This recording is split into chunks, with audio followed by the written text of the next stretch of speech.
Hello, I am the Ronin Pawn, and welcome to a twitch.tv/Ronin Pawn live stream on twitch.tv/Ronin. I promise you the green screen looked better than that when I set it up, and then kittens have already destroyed it before anyone could see it nice and clean. Welcome, live stream. Hello, Mr. Red Panda. Don't drink 3 energy drinks in 10 minutes. I found out the hard way. Wisdom for the ages. I'll keep that in mind. I'll keep that in mind as we Kerbal today, which is what we'll be doing. Shut the hell up. That guy, man. Security? Anyway, welcome to Kerbaling. Kerbal. We're Kerbling. How you guys doing today? I've been up for... Am I up yet? Am I dreaming this again? God, I can't get away from this crap. The Great Pawn Riri. Welcome back to our career mode playthrough of Kerbal Space program. On Sundays, we do creative builds. Tuesdays and Thursdays are career mode, and apparently, occasionally, I'll just start up on a Wednesday because I got a thing that I want to deal with, which is a thing that happened recently. Also, occasionally, I might just peace out on a Sunday, not show up, and then, Tuesday becomes a Sunday, and then we question the nature of our own existences, the linearity of time, who am I, what is this? When I breathe, am I causing the air change in the room by changing the air pressure by sucking into my lungs, or is the air pressure moving and causing my lungs to expand? You'd have to have a great big ego to see the universe as though you are affecting it without it affecting you. Maybe when you breathe. All right, we'll get into the Zen. Upon request, anyway. Welcome back to career mode. What we've been doing, what we were doing a lot of, and what we're going to be doing a little bit more of today, whether you like it or not, is is playing with Lawn Jarts. You see, friends, come close, draw nigh, for I have more live pornography in order to show you right here on twitch.tv. This pornography brought to you by Twitch. Amazon's Bezos's Amazon's Twitch is where we are. Here in the space plane hangar, we do all of our important sciencing work. Hang on, friends. If you signed up for the lizard testing today to see whether or not we could inject DNA from a lizard and make you into a monster man, sadly, those tests have been canceled. However, on the uptick, we've got a different test for you. Fighting an army of lizard men. Pick up a rifle and follow the yellow line. We recently listened back to Cave Johnson lines from Portal 2. Gotta tell you, wasn't a fan of Portal 2, didn't even complete the game. Got a certain amount into it and was like, it was hanging on all of that really good dialogue and stuff like that, and the problem is Portal was a good game that had a very unique, it wasn't that unique of a mechanic, but for the time, to do 3D and do that kind of upside down, right side up portals, all that kind of a thing, it was very unique at the time. Maybe not perfectly unique, but rather unique. So you had to recode your brain in order to learn how to play the first Portal game, right? It taught you as you played it, and you didn't notice that it was teaching you while you were playing it because it was a good game and the dialogue was good.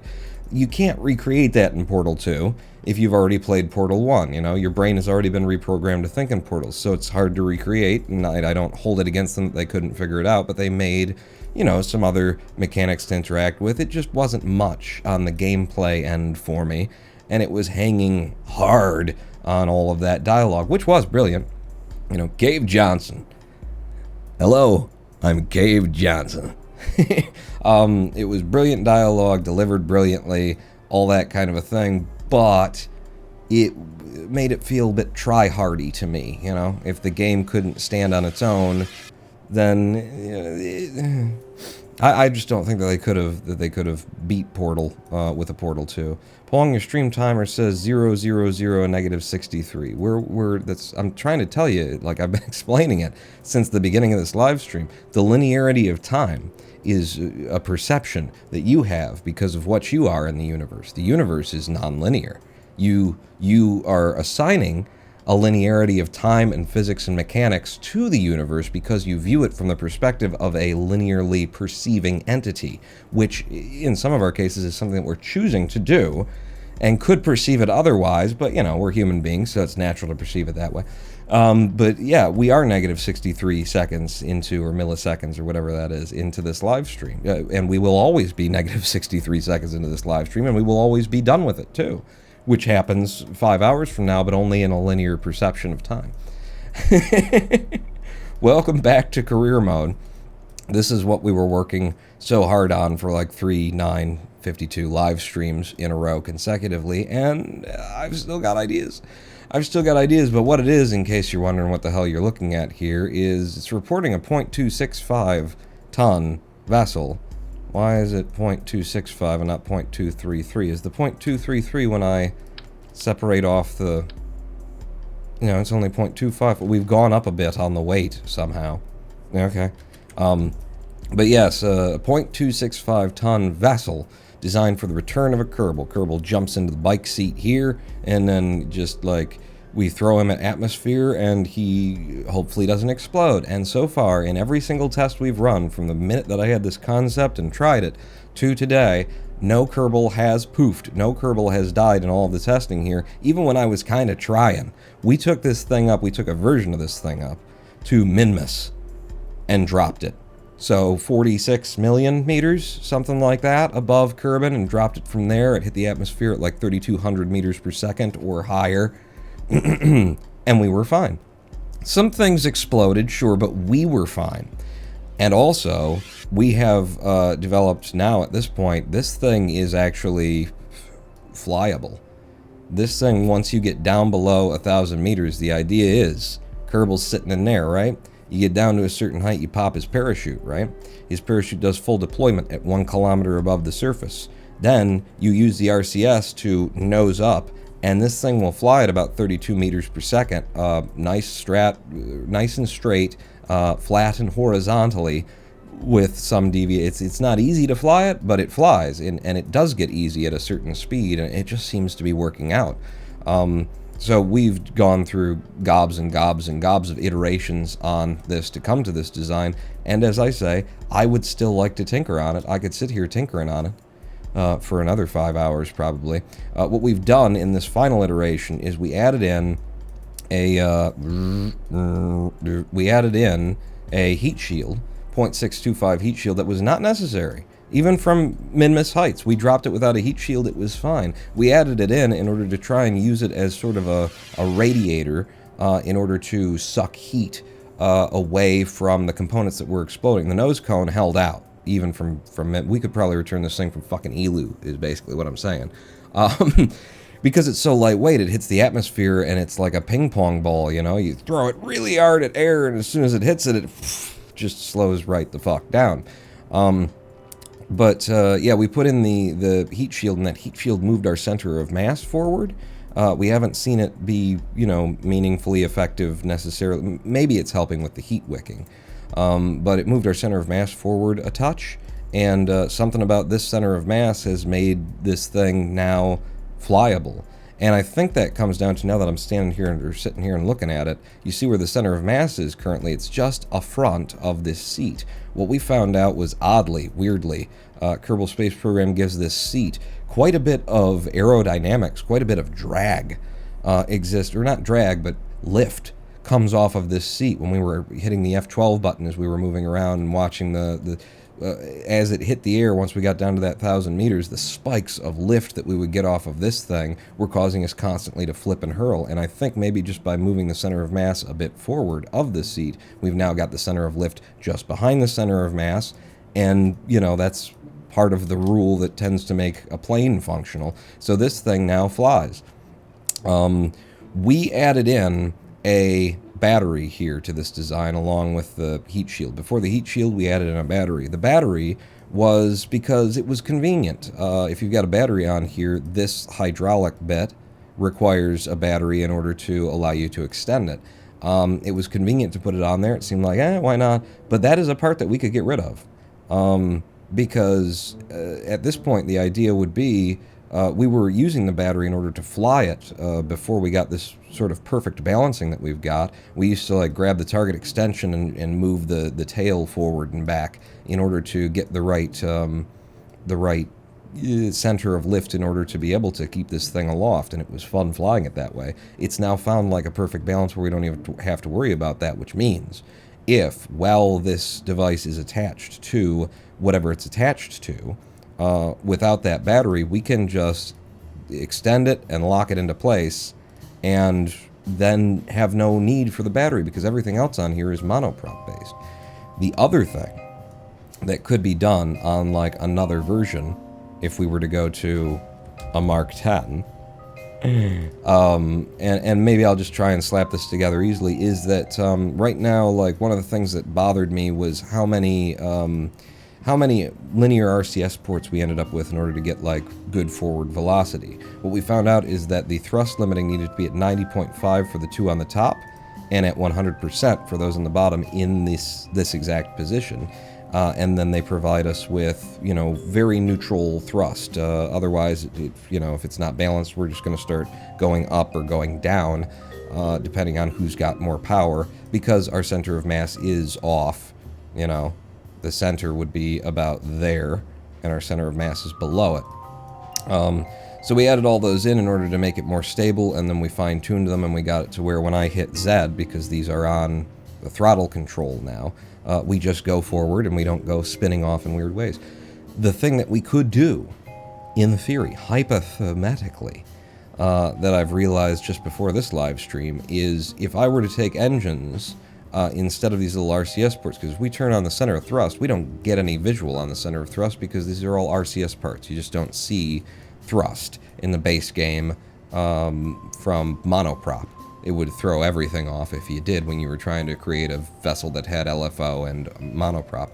So they don't show it to you. If I were to replace the exact positions of these with actual LFO engines, then we would know, and then configure them with the exact same 90.5 up here, 100 down there, we would know the exact center at which our thrust should be, or where our center of thrust should be, in order for it to, you know, push us forward without spinning us off. And at that point, we could go back to what we started with, which is this single 0.02 ton linear RCS port, which would give us a little bit more TWR on the delta V that we've gotten here, which we measured to be about 200 meters per second, 204 if I recall exactly.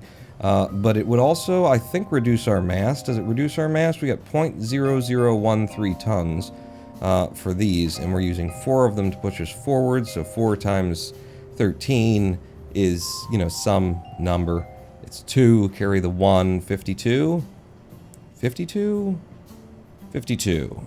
0.0052 as opposed to 0.02. It is lighter to do it this way, but it also increases our cost. That was the thing that bothered me about it. It was a simpler design with, you know, 3 less parts when we were just using one of these, and one of these just cost us 25 Kerbucks. This costs us 15, so this is 60 Kerbucks total, instead of just the 25. As I'm saying all of that and looking at it and knowing that it would increase our weight, not decrease our weight to do it that other way, I'm happy with this. I'm curious to know if, you know, removing the battery is a thing that will, first, if I just yanked it off, we, you know, lose 0.005 tons. We're down to 0.260 on that. And our cost, put it back, changes by almost 100 Kerbucks. What are you worth? You cost me 80. So it saves us 80 Kerbucks to not have it there. It is just incredibly convenient, though, isn't it?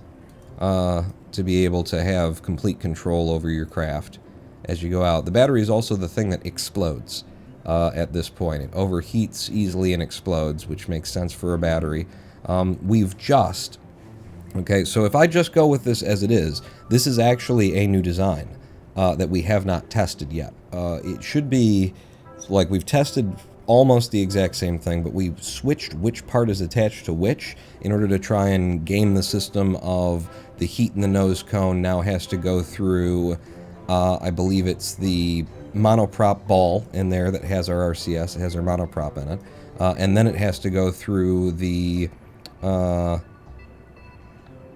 wait, does it go through the, it goes through the nose, it goes through this first? Nose cone, heat sink, or rather the fucking whatever you're called, the thermal with the, and then it blocks the heat. This guy, and then the ball, and then that, and then this is attached. Like, we just changed the way that it's spun around. So I definitely want to test this design, and as I've just like talked myself through the idea of the changes that I would make, we're not going to make those changes. I don't need those changes.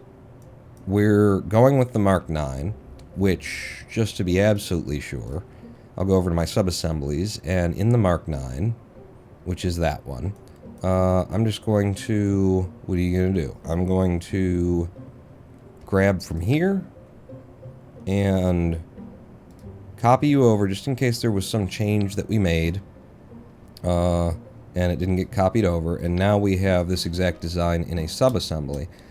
So we're going to send this up basically immediately. Let's switch over to this guy, this place, and then go new for me, and then open. Interesting that by switching Spaceplant Hangar to VAB, it loses the idea that, you know, this thing needs to be saved. Like, we just tried in the Spaceplant Hangar to open a new file, and I was like, wait a second, you need to save this, right? And I'm like, no, don't worry about it. We go over to the VAB from the Spaceplane Hangar, and now it's forgotten this is a craft that might need to be saved. Kerbal, ladies and gentlemen, Kerbal. Quadrupus with 14 months worth of subscription. Welcome back to the Big Dick Club. Thank you very much, Quadrupus. How you doing today? How's everybody doing today? Huh? I just been shooting off at the mouth, working through my ideas, through my thoughts, and, you know, recapping. And just ignoring y'all, which, you know, it works for us as a relationship, you and me. If I ignore you and you just pay constant attention to me, my ego feels good. Anyway, I guess we take this up in the People Mover Dart Test Mark II, unless we want to be able to take it all the way to Minmus. So let's take it up in the big boy. Let's take it up in the big boy in case we want to do... I would like to do full testing on this. We're hoping that we don't see heat effects at LKO. We're hoping that the battery doesn't explode. That kind of a thing, because that's how it used to work. And it still worked. Worked fine. Still got us down, and we were able to fly it. Like, it's still completely functional after the parts that overheat explode. But we're just trying to get her kind of perfect. So that's the old version, the old model. I'm ripping you off. And I'm popping up, open my subassembly, grabbing the Mark 9, and putting you in, like that. And that should be this ship ready to go. It's a 2-passenger craft so that somebody can fly us up there and fly us back down. And somebody can get out and, you know, ride this thing back into atmosphere. And so far... Ronbert has been the guy who's been doing all of our testing for us. Not a pilot, and we are in career mode, which means he can't use SAS. If he could, we could, like, stabilize this thing on its descent, you know, just by hitting T. But he can't, which means we've had to actually design it to, you know, work without it. And son of a bitch, there's nobody here to fly it. Everybody's still up in space. Balls. Balls? Balls. We're gonna save this. And step 1 is we got to go out to orbit and collect the last testers, I guess. They must still be up there. I don't remember. It was years ago. Which I mean, like, 7 days? Seven squirrels sitting on a bench, sitting on a branch, on my uncle's ranch. You know that old children's nursery rhyme, that tale from the sea? So who are we bringing back? The People Mover Dart Test Mark III, and there's a People Mover Mark II. So the Mark III is orbiting Kerbin? We got to bring them all down. We still have Val up there in the 40-ton shuttle too. I've spent a lot of the company's resources on this testing here, sort of willy-nilly. I don't think anybody's too angry with me. So this one's got Jeb flying it.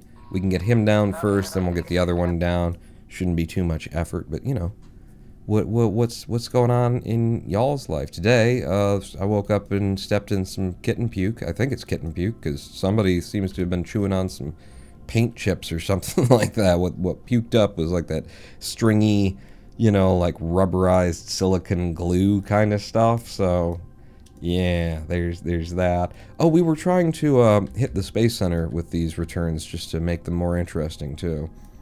For me. So if I focus... And that's our boy. If I focus you... And then... I'm gonna... Like... Right at like a little bit before the quarter turn. I think we'll hit the mountains if I do it this way, but we're gonna try anyway. Get on your retrograde. Hurry. It doesn't really help when you hurry by speeding time, does it? But we're gonna drop this down to a 30-kilometer apoapse. Whoa! A lot of power in this thing. No need to burn that hard. 32 kilometers. Yeah. And then, you know, throw it away. Get me the camera mode that I like here. I think we can have 5. Go ahead and, like, pitch up a little bit. And then hit the space button, I think, twice. Because you know how it is when you load something in to Kerbal. New scene, and it's like, I don't know what spacebar does first. Hit it twice. So that should be us returning. Warp me down, hit me some atmosphere, and let's see how close we got to the KSC. Are we already there? Who are we? No. Yes. No. That's another thing. Desert launch airfield. Right. We're trying to get down there. So we hit Atmo just above the desert launch site. Maybe a little bit past it. Things to bear in mind. 4 times Fizz Warp. You can hold your surface retrograde. For reduced drag. And I suppose I could, if it looks like we're coming in one way or the other, I could try to use body lift in order to get us to stay up longer or fall down quicker. These are things that could happen. So, going over the first ocean now, and then we need to clear an entire other body, and we're at 60 kilometers. Yeah, this is possible. We might hit it. I doubt it. RCS, why are you RCS?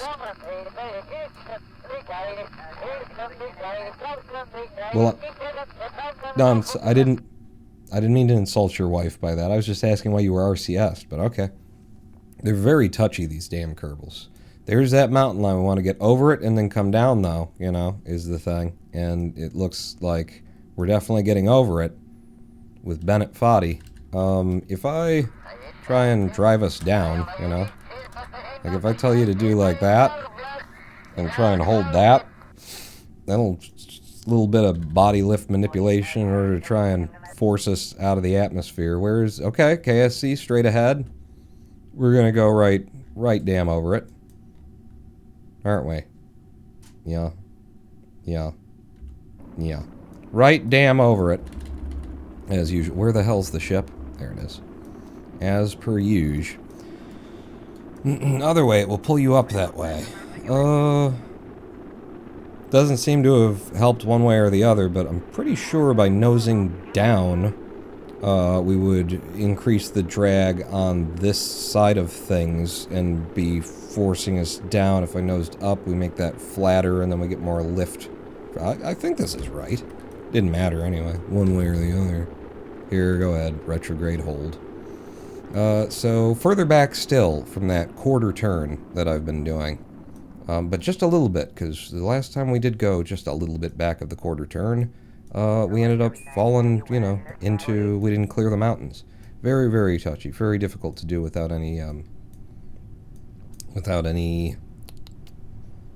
thrusters after the fact, you know. So I will deploy shoot at 3K. We're a little bit ahead of it. Keep that 4 times Fizz Warp going to get this done. And welcome home, Jeb. Hello, Cap. Yes, very. Cap, K-A-P. Yes, very. Hello. How are you? Splash. Okay. Nothing to be done out here. We just got to return these people so that we have some of our pilots back so we can put them back up in order to do another test. It's fun. You know, we get started. We've got things to do that aren't sitting in the VAB or the spaceplane hangar staring at something going, should I move it 2 pixels to the left? What do you guys think? Which is a lot of Seems to be too much of what we do around here. So that was one of our things, Mac.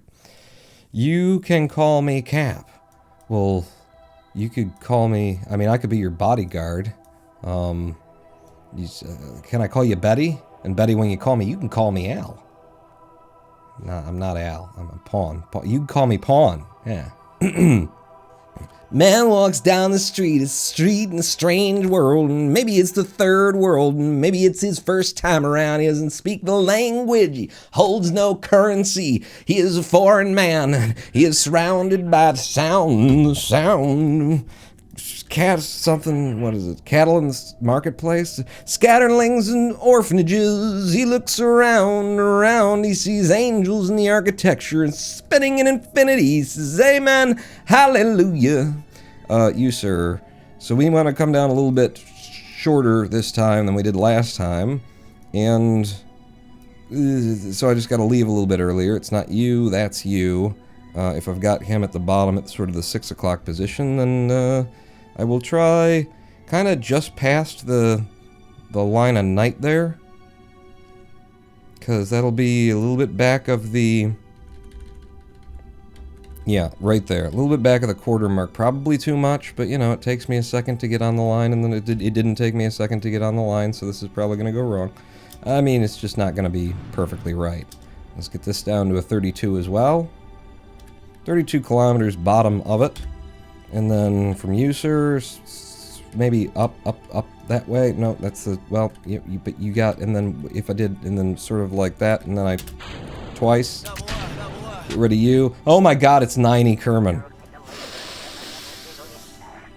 He's fine. He's just the blue variant of somebody else on staff. It just freaks me out every time I see him. Mugsworth with the sub. First sub, welcome to, not back to, but welcome to the Big Dick Club, Mugsworth 1. Thank you so much for the support. You'll be receiving 3 inches in the mail every month that you support, and then you just attach that via whatever means you have. You know, some kind of cauterizing tool would be advisable. We sell the tools for attachment for $72.99, plus packaging, handling, and gratuity is expected.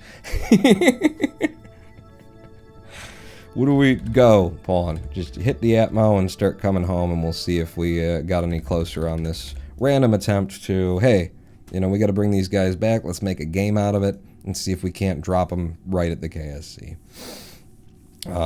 How's it, butts and dicks? Welcome in, a cute Sharky. Who would have thought that a cute shark would have led with those sorts of words and terminologies right after my whole thing about big dicks and whatnot. So, you know, definitely not my fault for encouraging it. Not in the slightest. So where are we? We're here. Looks pretty similar to what happened last time in terms of where we hit atmosphere, which was just over the desert launch site. And we'll probably come down long again, but it seems as though we started from further back. We'll see. Maybe we get a little bit closer to the shore. Maybe we slam into the mountains and die. You know, that's what keeps you tuned into Kerbal. You know, that's what we're all here for. It's about big dicks. Well, there's more of them in the club. The club is getting bigger and longer with each passing moment.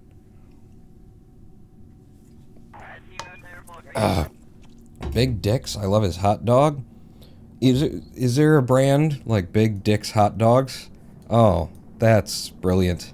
Some things are just brilliant. I remember when who is it? It's the Lonely Island, you know, and they came out with I'm on a boat, yeah, I'm on a boat, man. I remember, ooh, this is gonna be short. We're not gonna clear the friggin' mountains. Let's see if with body lift, yeah, I would want to go that way. No, that's F. Body lift, we can clear the mountain, or maybe we could just land on the highest point right there. Looks like we've got a. It's like that's what we're going for. I'll throw it on the ground. Yeah, that's the other Lonely Island thing. And there's more than that, obviously.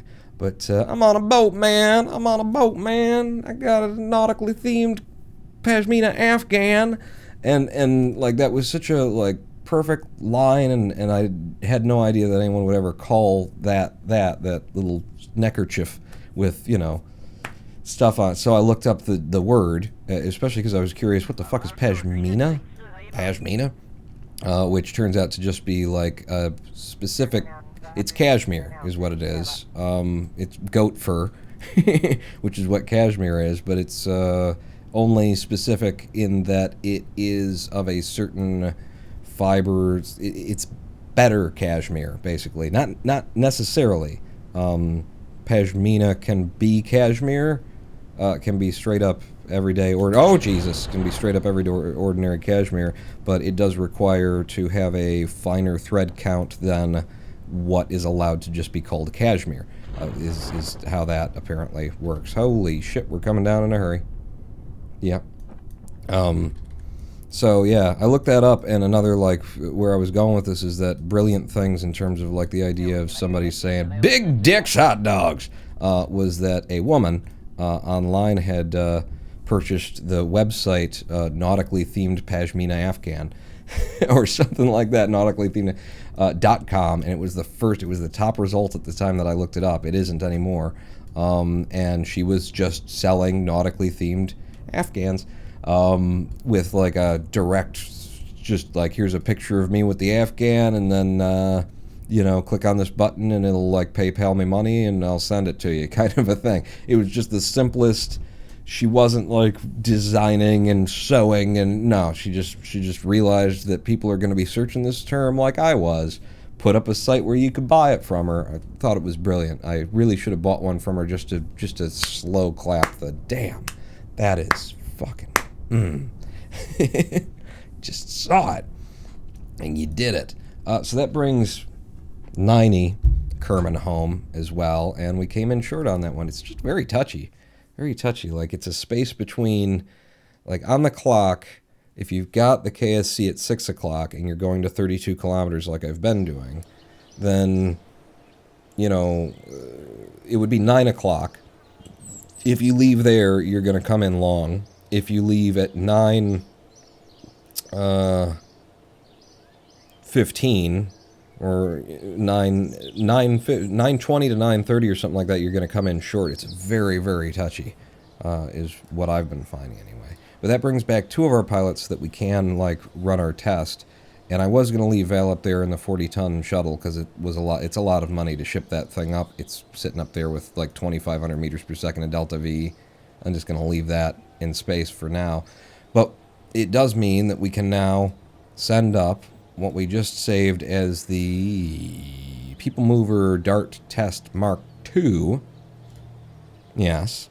Mark II? Mark III. You updated the Mark III. We should just triple check that I'm doing everything right, I think.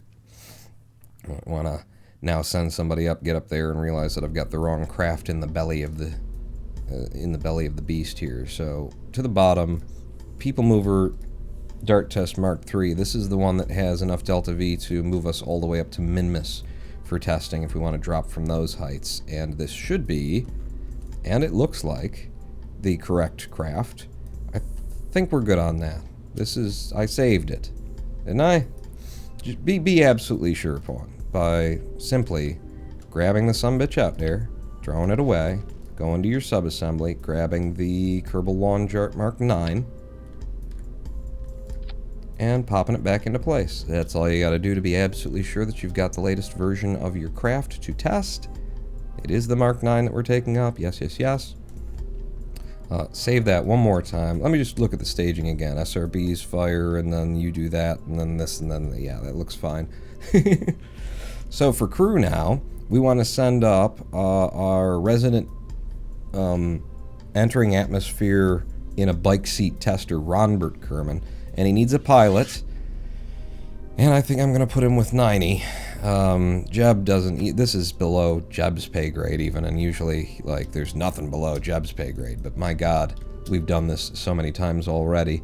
Let's put that out on the pad and send it up, because what we're looking for here is the last version. Before this version, before these modifications, we saw that the battery was getting a heat tick. It wasn't overheating from an LKO return, a low Kerbal orbit, but but it was getting a heat tick on it, which means that it would overheat the higher that you get up and drop it over. By moving the parts around and changing what connects to what, we're hoping, and praying even, we're hoping that we can now avoid that heat tick even appearing and be able to drop this thing back from, you know, I mean, Minmus would be incredible if it could do that without overheating that battery, but I would love to find out that that's what it does, and I've been surprised by this design before. Houston, could we get a countdown?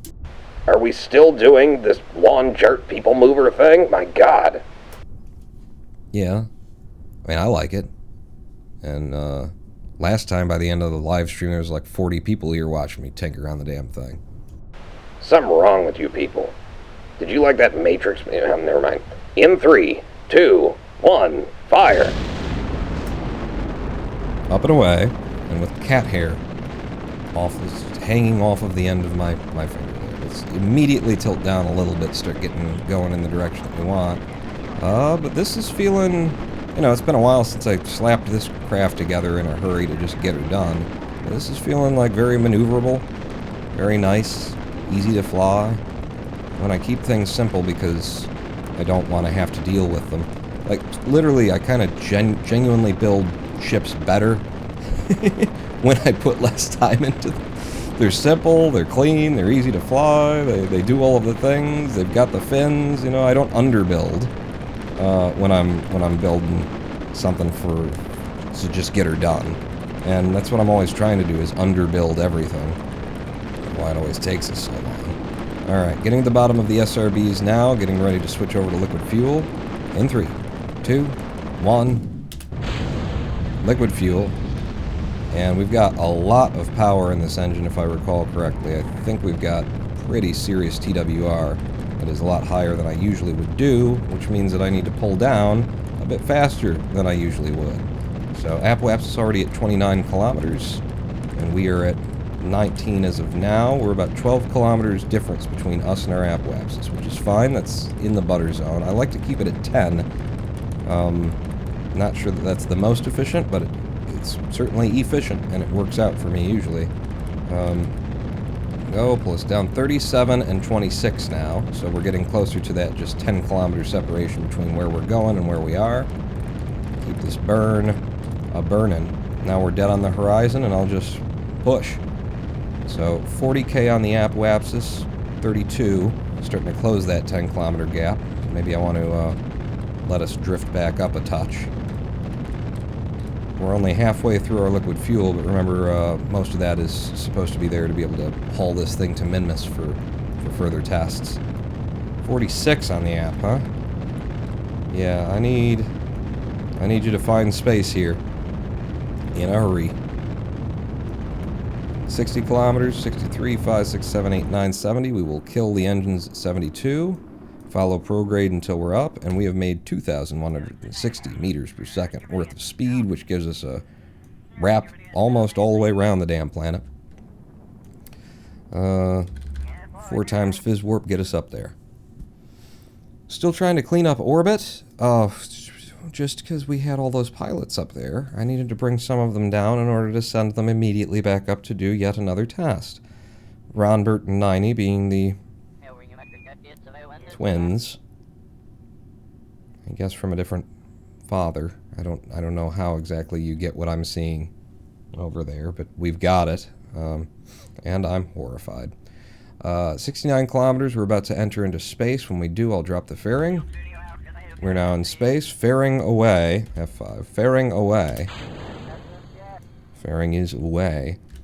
1,637 meters per second of delta V remaining in the tanks, which is more than... Which one are we? I thought we were this one. You're confusing me. We gotta clean that up, too. We gotta pull this crap down. Give me stability assist instead of just pure prograde. And at our Apwaps, we'll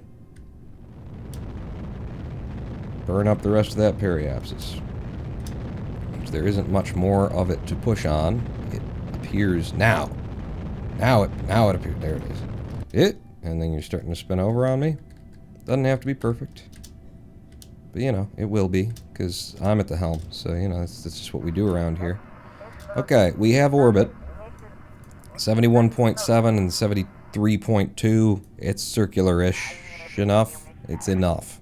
So now that we're in orbit, I want to do my testing not in the midst of friggin' night. So let's spin us around to where we've got daylight coming back. Thank you.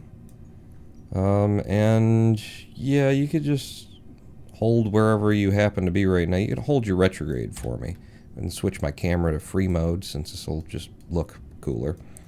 And Ronbert is our expert in this operation. So he gets out of the craft, RCS's himself, SAS off, SAS on.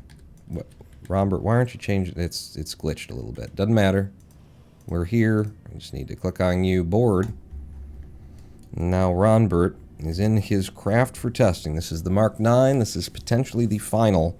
There's no reason why it shouldn't be the final. I've got to ship it today. The fucking distributors are just on my ass. They want a final production model. I got to get it out. F5? F5. Ooh. No, we don't F5 from here. Shit. Alright, no, we can F5 from here, and then to do the higher tests, I'll either get Ronbert back in, or he'll just ride with us from out there. That should be fine. But F5 from here, and Alt F5, is it Lawn Jart Mark 9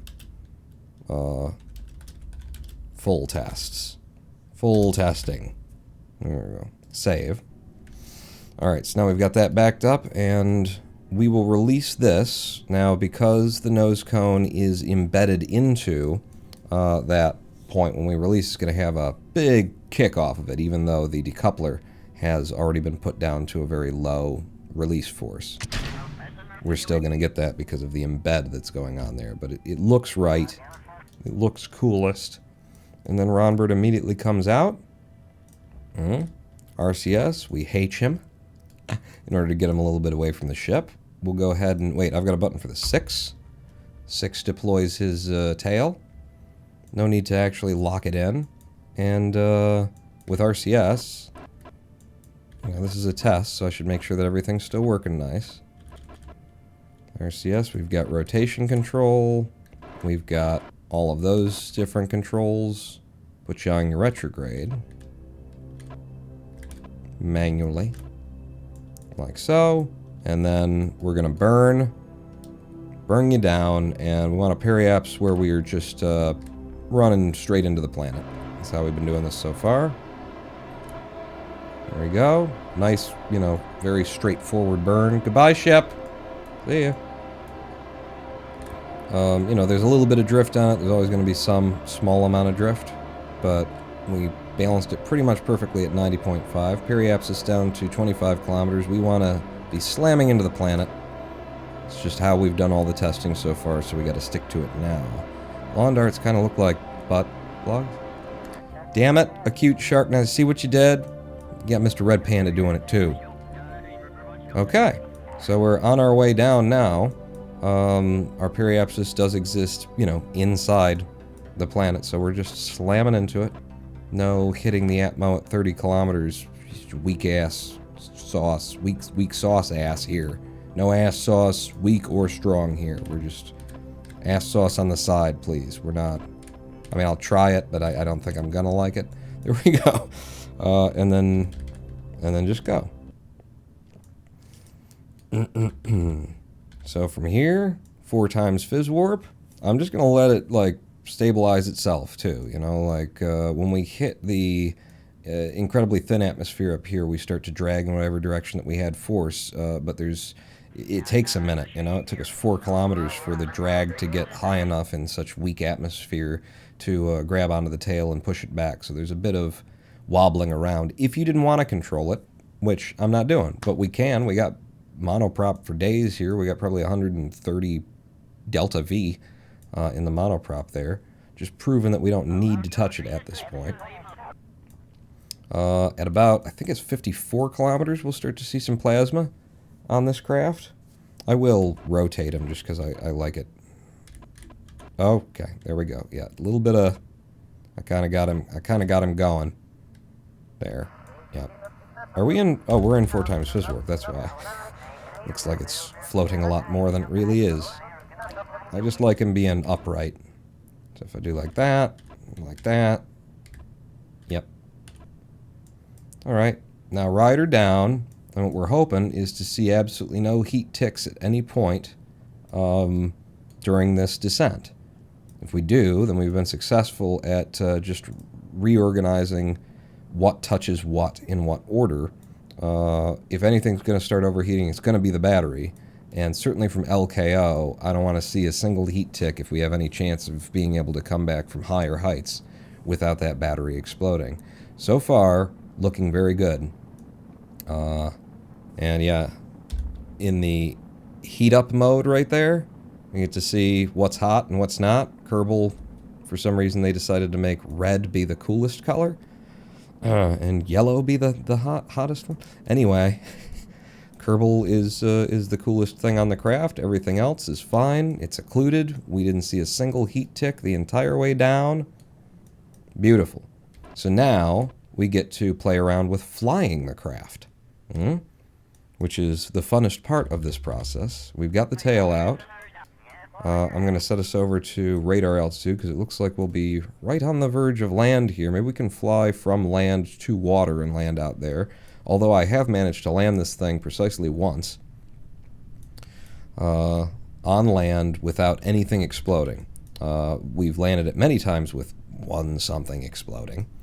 But what I need to do for this is typically when the Kerbal gets into their chair, like his RCS is on right now, maybe because we turned the ship's RCS, but his RCS is stuck on. For some reason when he's in the chair, so long as his RCS is on, then he can't actually deploy his parachute. So what we figured out, I can't remember who it was who said, well, what about this? Try that. But they were smart. That was a smarty every day. What we figured out is that if I hit deploy chute and the chute doesn't come out, if we just take the jetpack off and then put it back in, that implicitly turns his personal RCS off, and then that allows the parachute to come out. But what we need to do with this craft is as soon as we get full deployment on the parachute, if this one's going to fly like the others, we need to pull up hard because it's got a very directional thing right now, and it's going to fly very nice and clean once we get flat, but we got to get flat in a hurry because we're going down at about 100 meters per second. Well, 76 meters, but it's straight down. So immediately I start RCS throttling hard in order to turn us over. Ground coming up at us too. Yeah, that one didn't manage to turn down. Son of a bitch. I hate that. I hate that it didn't manage to come over for us. Down to having too much weight in the front. Not enough thrust authority. We were burning all of it, if I recall correctly. Kerbal always comes down safe one way or the other. We could just get him out of the chair and let the thing explode. I just want it to be flyable is the deal. Has anti-bonking helmet, yes, and after a return like that, we cannot remove the helmet because it's too hot, which I think is cute. Damn, though. I wasn't able to turn it down. We did have the hillside. We've had problems with that before. If you're coming, if the terrain is actually getting higher, we need most of that 1,000 meters in order to turn this thing over. But it did feel heavier and less responsive than it has previously. We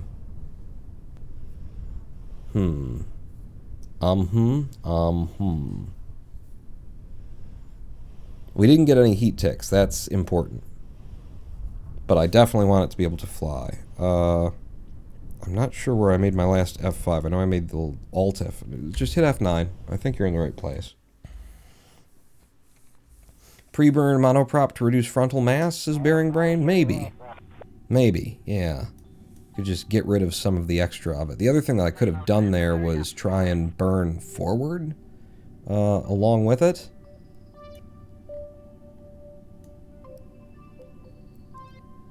In fact, for more like RCS control authority, I could use these. I could allow these to contribute to Ansel dorsal? No, to I mean pitch, ostensibly. I could have all 4 of those be allowed to do pitch as well. Let's try that. It will burn a little bit more of our RCS as we go down. Number one, well, we're making little maneuvers and things like that. And more importantly, when I do try and fire full, it'll be firing, you know, 4 extra things. Well, 2 extra in order to try and pull us up.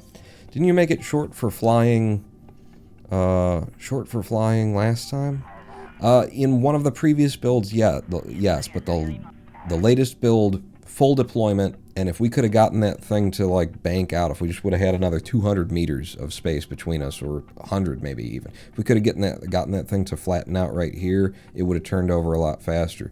If I bring it in, it actually reduces the amount of being able to turn over faster. The center of lift gets worse for what we're trying to do in this design. So I think it's really just down to a center of mass, but maybe I can just overcome that by turning these on, because that would be simple. I don't like the idea of having a craft that you have to have in the flight notes. Make sure that you burn an extra 2 units of monoprop before you attempt to fly or something like that. We also do have more monoprop than we would need on this, but I like the idea of having like a full 200, you know, just having a full vessel there. Yeah, let's just run this test again from this height and see if we can't fly it. So switch over to you, RCS on, H away from the ship, 6 to deploy your fin. Give me a chase cam, actually. And, yeah, a little bit like that. Get you on your retro, and burn down. I think I'm gonna go to free cam because I just hate looking at Kerbal on the side like that when we're descending. It just feels incorrect. Incorrect, sir. Oh wait, I'm not even checking what my periapsis is. We did, however, accomplish the, you know, first, foremost, and important goal of no heat ticks from LKO. And our round of testing today is going to be focused mainly on how high can we drop this thing, and have we prevented everything from blowing up, even at, like, friggin' min-miss heights. So I'll be doubling and then redoubling our height once we get into those tests, but I want to get us back to I know that this thing can fly mode. So RCS off, go ahead and follow yourself down. Now I'm just gonna, again, I'm gonna leave it this way this time, not even gonna touch anything. RCS is completely off, and he's just got to find his own way. I'll put F12 on so that we can see the aerodynamic forces, in case that's of interest to anyone. Having to install the no-clip mod in Transport Fever to build a fucking bridge. My God, you surely mean no or Transport Fever 2, right? I don't know.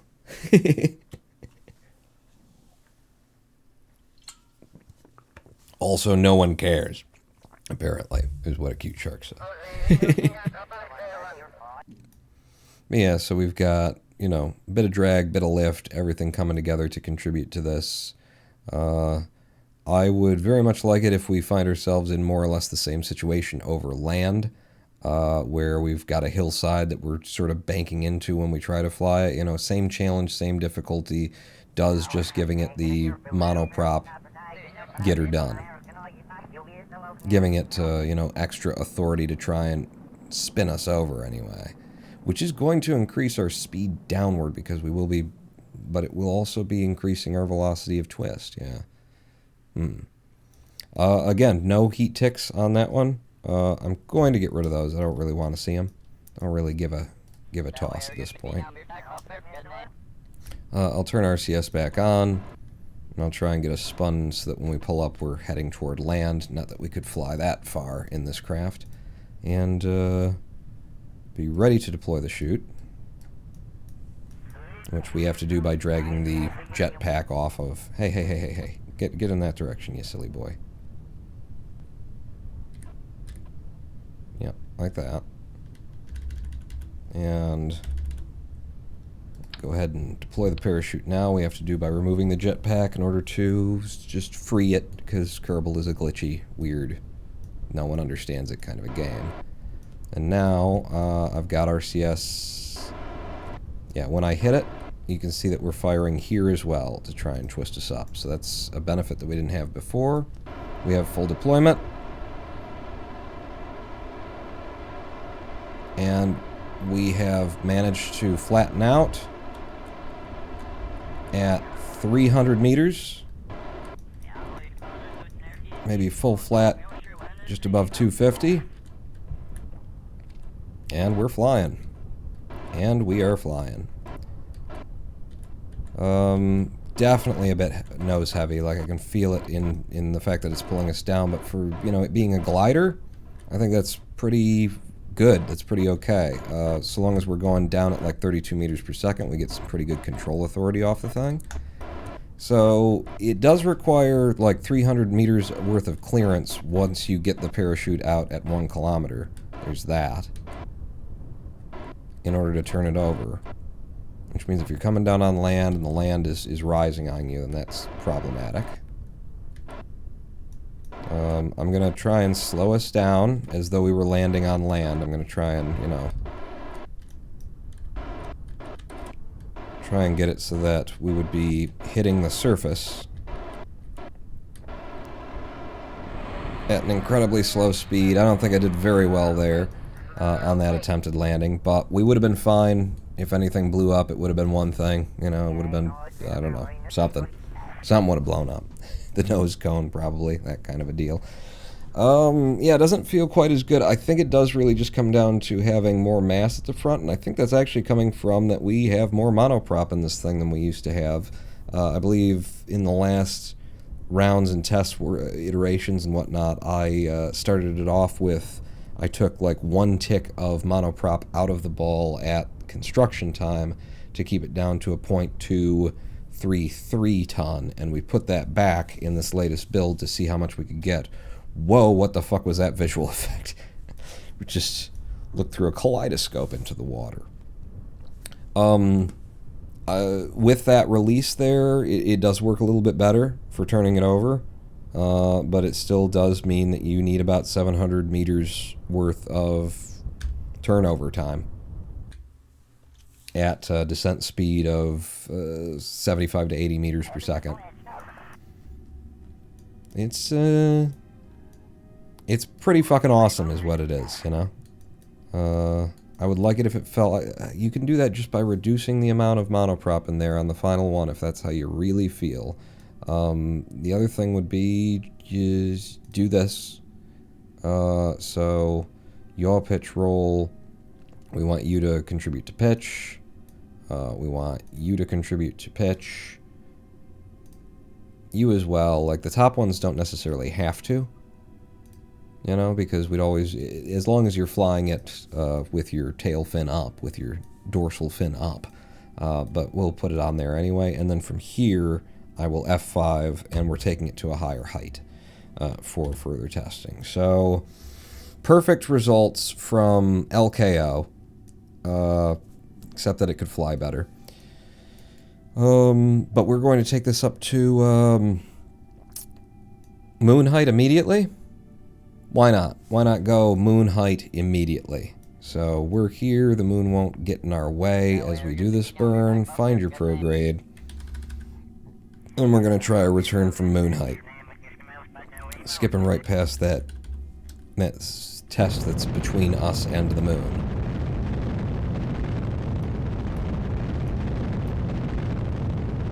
So this should be, what, like 11, 12 million meters.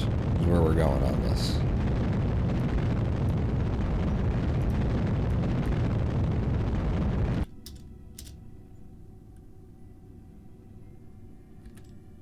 Let's go up to, let's go up a little bit past. Let's go to a nice even 12. I think that's what our previous tests were at. So now you can just time warp me up there. Hello, Moon. We'll be gone before you know it. And then I'll manually warp us closer to this apoapse. We're moving very slow at the tip of the apoapse, so it takes us a minute to cross that gap. Whoop. All right, 5 minutes to AP. Well, and our boy's already in his position, kind of a thing, so we can get closer on the app. And it doesn't matter, we're above 12, that's all that you're paying attention to on this test. Doesn't have to be a perfect release at apoapse. Okay, now you, sir. You, sir. Decouple. Ronbert is free again. Let's H him away from the ship. 6 to deploy his fin. He needs to get on his retrograde, and he happens to be spinning in that direction all on his lonesome, so I'll pretty much let him do that.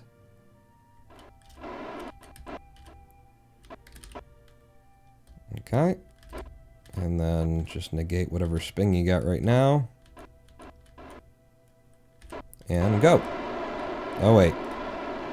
Perhaps this is going to come down a lot faster from this height. There you go.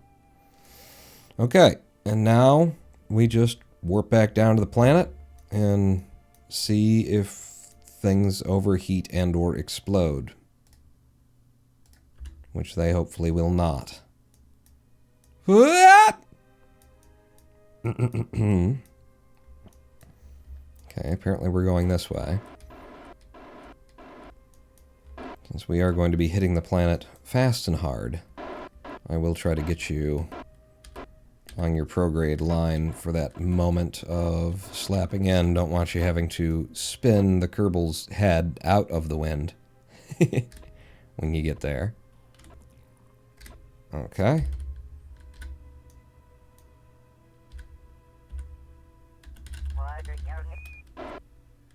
And right on your prograde to start as we enter atmosphere.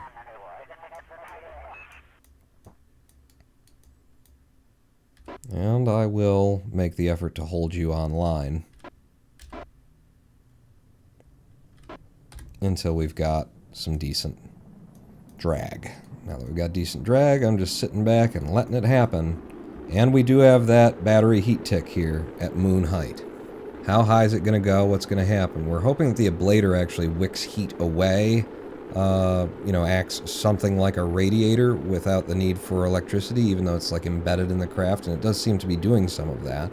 Question is, will it be enough to keep the battery from popping from this moon height drop? And it looks like yes. It looks like the answer is yes, and that we've got quite a bit of extra tick left there. And look how the heat is just going away in a hurry now. So is it going to keep that battery from popping at Minmus height? I would answer that by saying I don't know, but my answer is I really hope it does. And if it's just like right on the edge and almost explodes but it doesn't, that'll be the perfect friggin' conclusion to the arc of the Kerbal Lawn Jart. Where's the kaboom? There was no kaboom! There's supposed to be a massive kaboom! It does tend to be what you expect in Kerbal, but not here, apparently. Not now. Not like this. Not like this. Yeah, you guys, and then I'm going to need you over here so I can pop the parachute, which I won't do until we're down to like 2 kilometers or something like that. Should have packed Ronbert some marshmallows. Yeah, we could have just stuck it to the top of his helmet. And, well, that really would have made, like, goo. That's how you make cotton candy, I think, at the Space Center. Alright, deploy your chute, and then really deploy your chute. And we're down to 70-something meters per second here. When we hit 1K, I will immediately start pulling up over water. We'll see how this works. I'll start pulling up early, even. If I start applying force before we see that, before we hit 1K, get flat, baby, get flat. 300, 200. Yeah, it's that extra weight in the tip, that monoprop. Oh boy. So it really does come down to there's just too much monoprop on the tip of this thing. And if I don't burn, like, because we came down from a higher height, it meant that we didn't have to burn out the monoprop in order to get our periapsis down. You just keep, you wait there for us. We'll send out a helicopter. We had that much more weight at the front of the thing. So what I had figured out before for having this down to, I remove enough mono to get us down to like 0.233 tons of mass total on this thing. That was perfect. That was perfect. Even from like the higher height drops, we had a perfect balancing there. So now I have a reason to reduce our mass and take less monoprop and delta V. I know exactly what the finished version of this thing looks like at this point. So okay, but our main test here, our main concern from the beginning has been and still is, can we make this battery survive? So far we've gotten it to survive moon height drop. It's now time for the Minmus test. This will be 3,200 meters per second of speed, at least, for what we come back with from Minmus. And Minmus is going to be, that was what, 12? Where am I? That was 12 million meter drop. This is going to be like 46 million meter drop. So, onto your prograde, sir. Get there in a hurry if you don't mind. And start burning. As long as we don't hit the moon. And we're not going to hit the moon. We're not going to hit Minmus either. We'll be late for the moon. No, early for the moon and late for Minmus is how you describe that. Apoapsis to 46 million, please. Lingerie, top floor. Alright, 47 and a half is apparently where we're going for this height test. So bring me up to Hugh. Goodbye, Kerbal. Where was Kerbal? Whoa, what's that? That's Minmus. Hey, Minmus! I'm surprised I can see you from here. Hello! It's that distant objects mod. It just keeps that stuff, rendered in. Jewel is out there. Duna's out there. You can see him. You can hover him. It's neat. Doesn't add too much functionality, but it's neat. Helps with, does it help? Not really. It's just neat that you can, like, look up sometimes and see something very distant, including, like, I think spacecraft and asteroids and stuff like that, that it actually spawns them in, visually. So where are we? Let's go up to the tippy top of this Apoapsis. I've started watching Star Trek The Next Generation again. What the hell was wrong? I've started watching Star Trek The Next Generation again. Last night, I started it up on the first episode. I had no idea that they came out so fucking hard. They came out hard, man. I just forgot. I've probably seen every single episode of TNG from my child youthhoodness. But I forgot how, like, swinging they came out of the friggin' gate. I forgot, like, how immediately we get into, like, Wesley Crusher and his thing, and how they, like, pretty early, like, seed the ideas that Wesley is, maybe he's got special qualities to him. I forgot, I don't know, just, I didn't realize that Q was in the first fucking episode of TNG. I didn't realize that that was the first episode. What always seemed to me to be the first episode that I knew that it couldn't be. I knew it, but it's like, it seems like the earliest one, and there's kind of bad production quality on it, and you don't like what happens and stuff like that, is the episode where Tasha Yar does not return from the away mission, if you know what I mean. That is such a moment that I know that it can't be the first episode because she was a character and she got development, and then she was like, I don't think I want to do this anymore, maybe because they were, like, sexualizing the hell out of her character, like, constantly, like, how many times does a woman have to invoke the rape gangs in a Star Trek thing in, like, 2 episodes? 2 episodes, 3 references to my childhood rape gangs that I ran from. Like, there was just so much sexualization of that character. I can see why that actress would have been like, you know, I don't think that this new Star Trek thing is going to take off. I'm not sure what you're doing with this thing, especially from my perspective. The lines that you give me are just constantly, like, reminding people of, and it has to give an explanation almost for the idea that, oh, she's such a security expert and great fighter and all of these things. Yeah, because she was an orphan and being chased on her home planet and all that kind of stuff. Like all these insinuations that really just point back to the sexualized nature of Tasha Yar, and every episode in the first like 4 episodes so far has involved, you know, like Counselor Troy pointing out, and were you attracted to him? Well, yes, of course, but oh, I see what you're doing there, Deanna. Like, Tasha basically says that in the episode. That she gets it on with Data, like, really early, too. Like, all of these things just happen, boom, boom, boom, right out the gate, and I'm like, oh my god, that's so much shit going on. I thought that happened over the course of, like, the first season. 2 or 3, you know?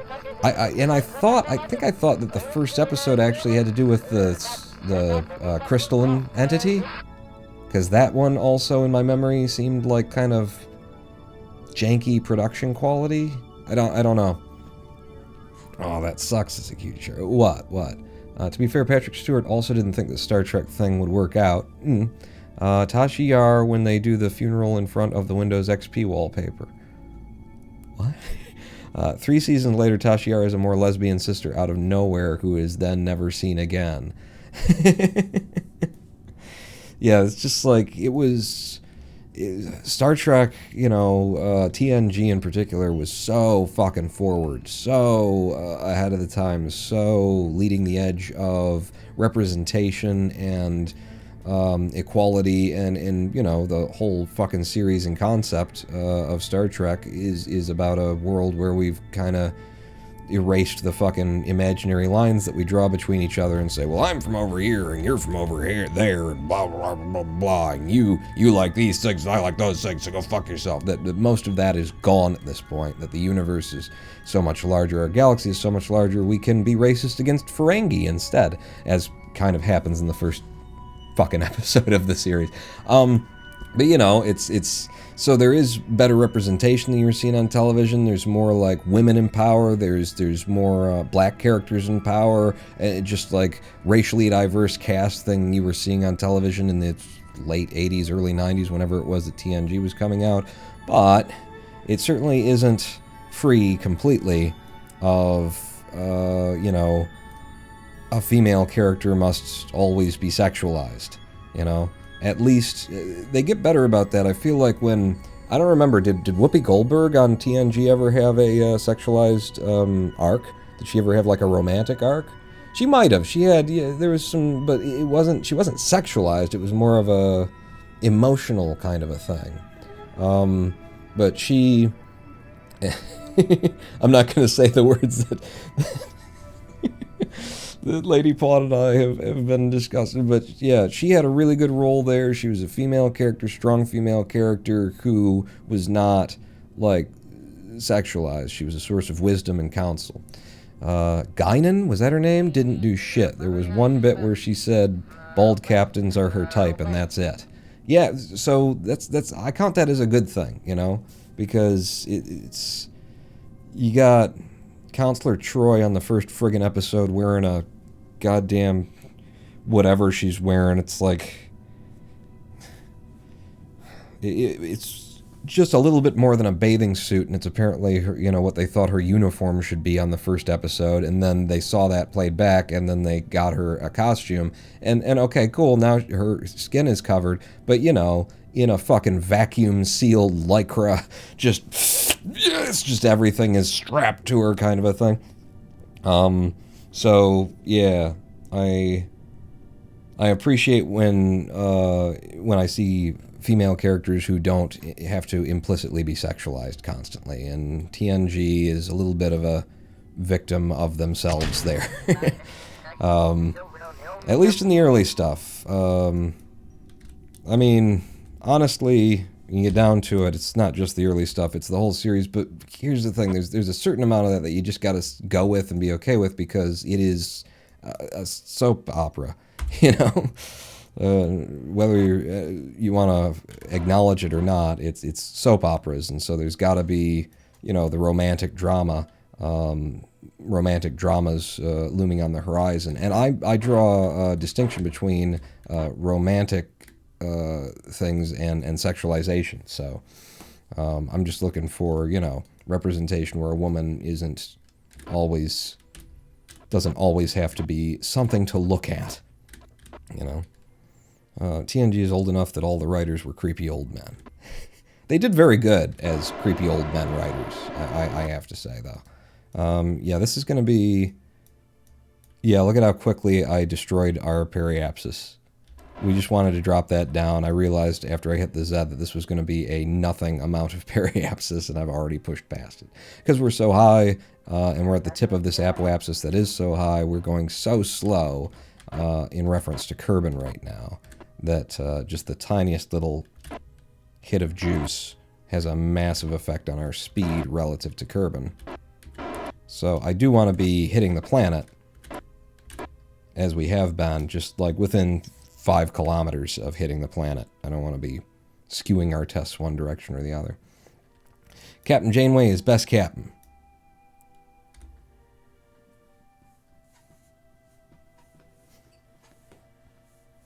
I'm definitely not down on a lot of people seem to just not think Deep Space Nine or not Deep Space Nine, Voyager is like worthy of this franchise, and they don't think much of Janeway. And I'm a fan of Voyager. I think Janeway was great. I liked Deep Space Nine. I liked TNG. If I had to put them in order, it's TNG, and then Deep Space Nine, and then Voyager. But it's not, it's kind of for different reasons. It's not like varying degrees of quality. It's that you enjoy them for different reasons. For me, yeah.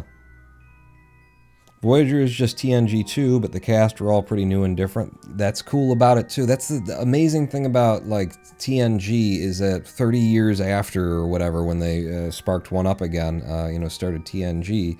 Like in this world, in our age today, if they were doing that, like we saw with the Matrix films and with everything else that they touch, but if they were doing that, there would be all of these certain decisions that they would make that would be considered safe. That like, what are we going to build the plot and the theme of this new series around, and they would want to capitalize on what they know already works from 30 years ago without considering that there might be something else that would work, or that maybe we just are different people and maybe we can write a different kind of an art and people will accept it in their universe if we do it well, that it doesn't have to all be a cash grab and a reproduction of what we've already seen.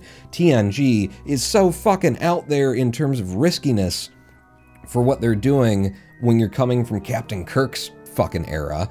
It goes from a story that, like, in the first season, they're definitely trying to put that there a little bit in the exposition, but in what they've clearly decided to, how they've decided to film and what they've decided to focus on in this series, it is so much clearer that, like, Kirk was a fucking space cowboy, and Picard and the new Enterprise is very much like a mission of peace and a mission of helping move people from one planet to another and distributing medicine, and it's a more, the dramas exist, but you get a sense from the fuller world that this is not a warship. Whereas the first Enterprise really felt like a warship. They were always, in a system or in a moment of climax that seemed as though they were chasing that. They were adventurers for the sake of adventuring. We're going to have to kill people and shoot stuff, and there's going to be green ladies that we fuck. And then TNG comes along, and it's like, what if it was more about interpersonal relationships and put on display a galactic society that was just trying to interact carefully, peacefully, and thoughtfully with one another, respecting each other's cultures while also not breaching certain boundaries of giving people technology that you have before they're responsible enough to deal with it, but also having to deal with the idea that they might need the technology right now or else they're going to die, stuff like that, and having to balance those. What if we focused on that kind of a thing, on the societal justice and righteousness and goodness, as opposed to making it about running around shooting people and fucking green girls. uh, kind of a thing. And it's just like there's so many things about TNG that are a major risk to jump out there. And then the jump that TNG took from what the original Star Trek was with Kirk, Deep Space Nine is fucking. It makes it look like it was Mind the Gap. It was just a little thing that they did in their leap, because Deep Space Nine is so fucking gone in terms of the risk that they were taking in the whole premise of Deep Space Nine. Hey, what if we made a Star Trek show about the two things that are never supposed to be introduced in polite conversation, religion and politics? What if we made the whole show about that? What if they didn't even have a ship really where they went other places? What if they were stuck on a place that wasn't even made by the Federation and they just got people coming and going? What if we did Star Trek, but it was, Judd Hirsch's Taxi? What if it was all centered around one location where people are coming and going and the stories come and go with the people, as opposed to the people on our cast chasing the stories to somewhere else? And what if we make the entire theme about it to be religion and politics? Like, whoa, that's not gonna work. Don't do that. And it's fucking brilliant. And it's goddamn brilliant. Captain Kirk, wait a second, I gotta scroll up here. I got y'all started on the Star Treks here. I was sad when Voyager fixed their replicators. The have to interact with planets to survive was a good gimmick. I don't think people realize how forwards TNG was in 1987 and how old and dated it would have made Kirk seem. Oh yeah. I absolutely love Deep Space Nine, but it has maybe the worst first episode of a show I've ever seen. I would love to watch it again. I remember all of the first episodes being a little bit, like the characters just need to find themselves. The actors need to find the characters, and the production qualities, like they put more effort into the CGI, or rather, I mean, they were working with a lot of models then, but they put a lot of work into the special effects and stuff, but it does really kind of just have to get in there and settle you into something real hard real quick. And that's, a sin of storytelling that is far more easily forgiven in the format of series, episodic television. When you go to make a movie and you do that shit, you've just wasted... I've got an hour and a half here. You're charging me $12. The fucking popcorn is $9. Not that anybody's seeing them in theaters anymore, really. But it's like you're just wasting my time in a movie. In a movie, like, I just want you to use shorthand and get to the interesting bits, or not explain it and make this character a little bit of a mystery, and I can fill in the gaps by who they are and what they say and how they do what they do when they do. But in an episodic television series, if the first episode's gotta, get some fucking exposition down on the page to set it up, it's like, all right, I'll give you the episode to get your shit together, make sure you tell a decent story, and give me the sense that once you don't have to shove exposition in there, that you've got the ability to tell a really good story and keep me interested. You can smell that. Captain Kirk was just a horny guy where someone gave him a ship. Yeah, and I didn't see the new movies, any of them, but it looks like they really focused on horny leather jacket guy and someone gave him a ship in terms of mentality, that he's just supposed to be a badass. And that's a way to go. Maybe if you slap enough lens flares on it, people won't notice how you're shitting on the property. Nowadays, you just see the weird spandex costumes and pretty bad production values, but TNG is an expensive-ass show, and they did a lot of very clever rebooting. And I don't see it that way. I think the production values were very good. They had a very specific camera setup. I have great respect for every set that they ever built. So much of that show just takes place in a corridor, and to imagine that they've got these chunks of corridors that they can assemble into different varieties and stuff. Like, I respect the engineering of those sets and how much they were able to give you a smell and a feel and a taste of where you were and what was going on in, some indoor-outdoor carpeting and a lot of woodwork. So much wood in the future. At least it looks like wood. DS9 is pretty much all ideology. I did not like it. I like the Marxist Unions episode, the James Bond holodeck one. You want Babylon 5. Ooh, Enterprise was a pretty good episode. What? Was a pretty good first episode. I didn't get into Enterprise. I watched a little bit of it. I don't know. It feels tight. It feels confined. It feels like an empty, like we're focused on 5 people on a ship, and they feel as though they're flying around in a trash can. The ship feels small and tight and just... and then the crew, there's just not a lot of them. There's just not a lot of people that you see there as though there is much of a crew. And, you know, that's like part of the whole thing. Yeah, that's right. That's the ship. But it doesn't feel like there's enough there to do with those characters. And it feels like you have to force a lot more scenarios onto the few characters that you have, which makes them seem a little bit flighty and all over the place, and like, you know, they're socks in which you have to shove whatever story you want to tell today, because you don't really have that many faces on screen or that many people moving around or that many... I don't know, it didn't grab me. I didn't watch much of it, so I can't speak to it in its fuller sense. Just what I saw always made me feel like, you know, Quantum Leap was better. Discovery was garbage. I watched the first 25 minutes or whatever that CBS allowed you to see on television, then said pay us $6 on our platform to see the rest of it. And I was like, okay, you didn't give me any reason to pay you. I think you owe me $6 for the 30 minutes I've already got into this piece of shit. No. Like, oh, you know what we should do with our first episode? Let's have like 5-6 minutes of people in rubber costumes on set speaking another language with subtitles at the bottom of it. And then have those subtitles in like a really wacky font. Let's do that for like the first 30 minutes. It's supposed to wet somebody's whistle. Let's watch people awkwardly try and move in a lot of fucking rubber and silicon shit as they speak a language that we don't understand that we have to read at the bottom.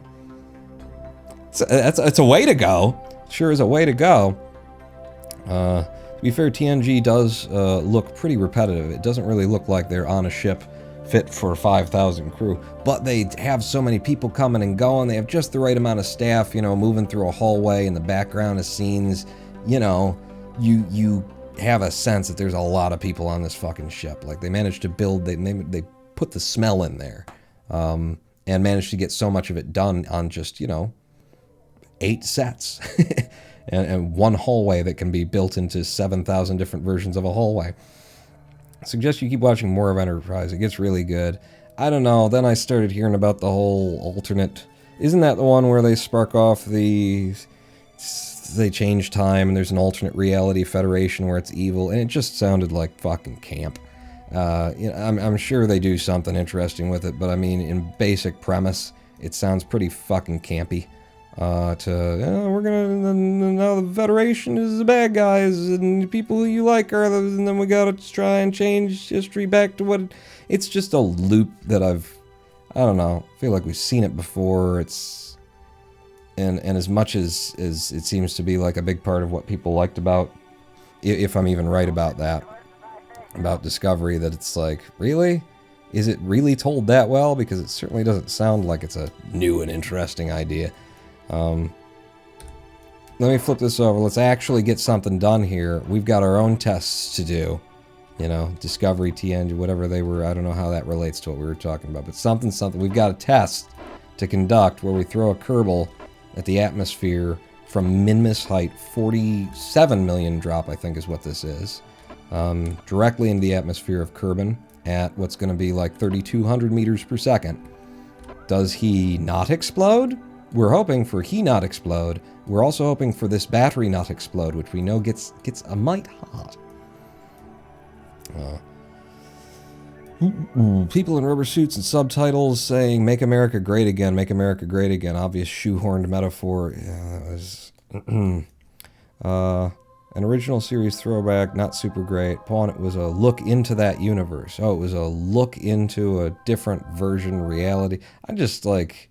I'm not a big fan. I think the reason why I never even got close to Enterprise to have a look at it was also like, I don't... Do we need to go back? Can we just like keep going with what we're building here? Can we go forward and not spend our time worrying about what it was before we got here? Like, I don't need more backstory. Okay, that battery's heating up. We knew it would, but is the ablator going to absorb enough heat and dispel enough heat? This is why the ablator's there. Is it supposed to sort of act as a radiator? And once it kicks up and it really starts chewing away at its own ablator, it's burning off that excess heat as it goes, is my theory of it. It's certainly not supposed to work this way, but but it does. And yeah, from min-miss height with that ablator in there, not even the battery overheats and explodes. We come back, everybody's fine, everybody's safe. Whole damn thing flies beautifully.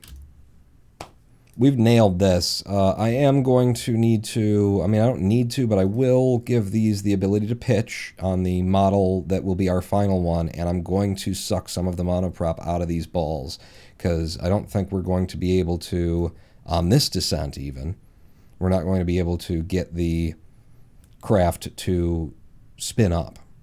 Unless I dump monoprop right now. Unless I were to, like, use it, and I just start doing like this. I can reduce our monoprop weight at the tip. If I can get that down to like a 2 point something, oops, 2 point something. Just under 3. A low 3. I'm going to go for a low 3.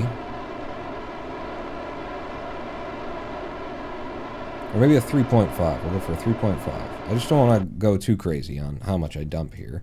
So 3.5 from here when we hit, once we've got our parachute deployed and everything else. So parachute here. Yep, we are over land, just barely. When we full deploy that parachute at 1 kilometer. My dad felt the exact same way. They went back to watch through all of Enterprise last year, and he said it was pretty okay, actually. Yeah, I think that was the thing that drove me away from it. It's like, I don't give a fuck about what happened in the past. Like, I liked... We've seen Kirk's era, and then we saw TNG's era, and TNG's era was about hope for humanity. It had all this, like, pretty much once an episode, there's like a really direct and obvious commentary on humanity as it exists right now, and being just stupid and focused on every conflict that we can dream up with one another, and not acknowledging, that people are allowed to be different from one another and still, live and shit like that. TNG set up a universe of good people who had gotten their shit together, and I wanted to see them, like, keep doing that. And the further that you get on into the later series, the more and more and more and more that they have to, like, that they feel the need to bring it back to a war.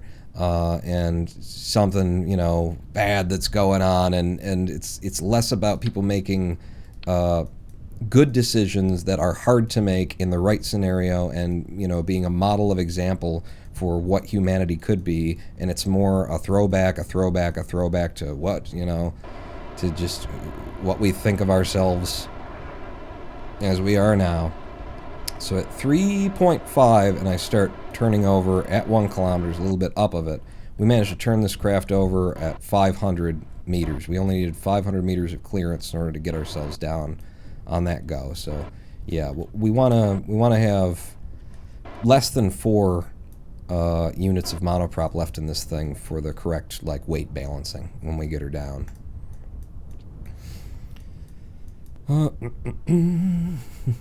Issue I always have with TNG, just from how the ship looks, there's too much wood grain. Fuck me, it's a spaceship. And what I liked about Enterprise, just about the set design along, is it was more real looking, actual bulkheads and tight corridors. It felt like you were actually in a spaceship. And I didn't like that about, it's very much down to our aesthetical preferences. I didn't like that about Enterprise. It felt tight, it felt small, it felt like there wasn't enough crew, like there wasn't a good reason for this ship to be up here doing whatever it was doing, kind of a thing. And it was going backwards in time, which bothered me as well. But in terms of aesthetics, I didn't like that aesthetic. I liked the TNG wood grain. There's a warmth to it, that I was just saying to Lady Pawn the other night that when I was younger, I always thought of, like, wood grain as kind of a disgusting, or rather, it was tight, it was close, it was like, dark woods in some lawyer's office in this show or that show. They did that just a lot in television in general. And it always just felt like it was tight and close and hard, and I didn't like it. Too many rose and cherry woods and that kind of thing, and I was just like, ugh, it's killing me here. 7 meters per second when I touched down on the water surface there, which I was trying to, I'm trying to figure out, like, how slow can I get this thing. There's that kaleidoscope again. Before we set it down, so that if we were setting it down on land, I could potentially not blow anything up. And I think we wouldn't have blown anything up on that landing there. But yeah, so even like those dark lawyer offices that they have, I used to look at them and be like, God, it's so oppressive, it's so dark, it's so And now I look at them and think, the warmth and comfort of that. That just, I imagine myself being in that room, and just the and with my condition and everything, like my eyes, I'm so hypersensitive to light at various times, just to be in a room that is like eating up all of the harsh light, and that is, turning every bright white into a muted redwood, cherry, or even just a dark brown, as some of these things are. It's like my preference for wood has changed, even though I've never lived with any, real wood. I feel like I would enjoy having some, and modern, the cheap faux wood paneling now looks so real and so good that it's like, you don't have to actually have finely crafted spruce fucking this, that, and the other thing. You can just get a veneer on some IKEA shit that still gives that same tone and color. The staff section shouldn't look like a cheap cruise ship. I don't know if I agree that they do. TNG ship looks like it was designed to be 90% civilian, which it was. Enterprise is back to the warship look. Yeah. And, in my head, too, I always assumed that, like, we're talking about a culture that has replicators, so the wood isn't wood. The wood is an incredibly lightweight, high tensile strength composite that gives the appearance of wood on its exterior or something like that. Like, you make the assumption that their materials are all and then it's just an aesthetic choice. And, everything goes around. Bell bottoms will be back again 3 minutes from now, and then out of season 6 minutes from now. All the styles go around. So, 400 years into Earth's future, people are back onto wood grains and thin indoor-outdoor carpeting. What are you going to do? What are you going to do, huh? We have had a successful test across all metrics of this thing, except for its flight capability. We're good. And the ship that's up there, what we want to do actually is, I don't want to bring it down from it can.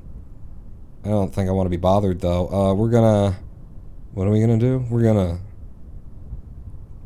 Should I just recover this and then bring the other guy back down from Inmacide?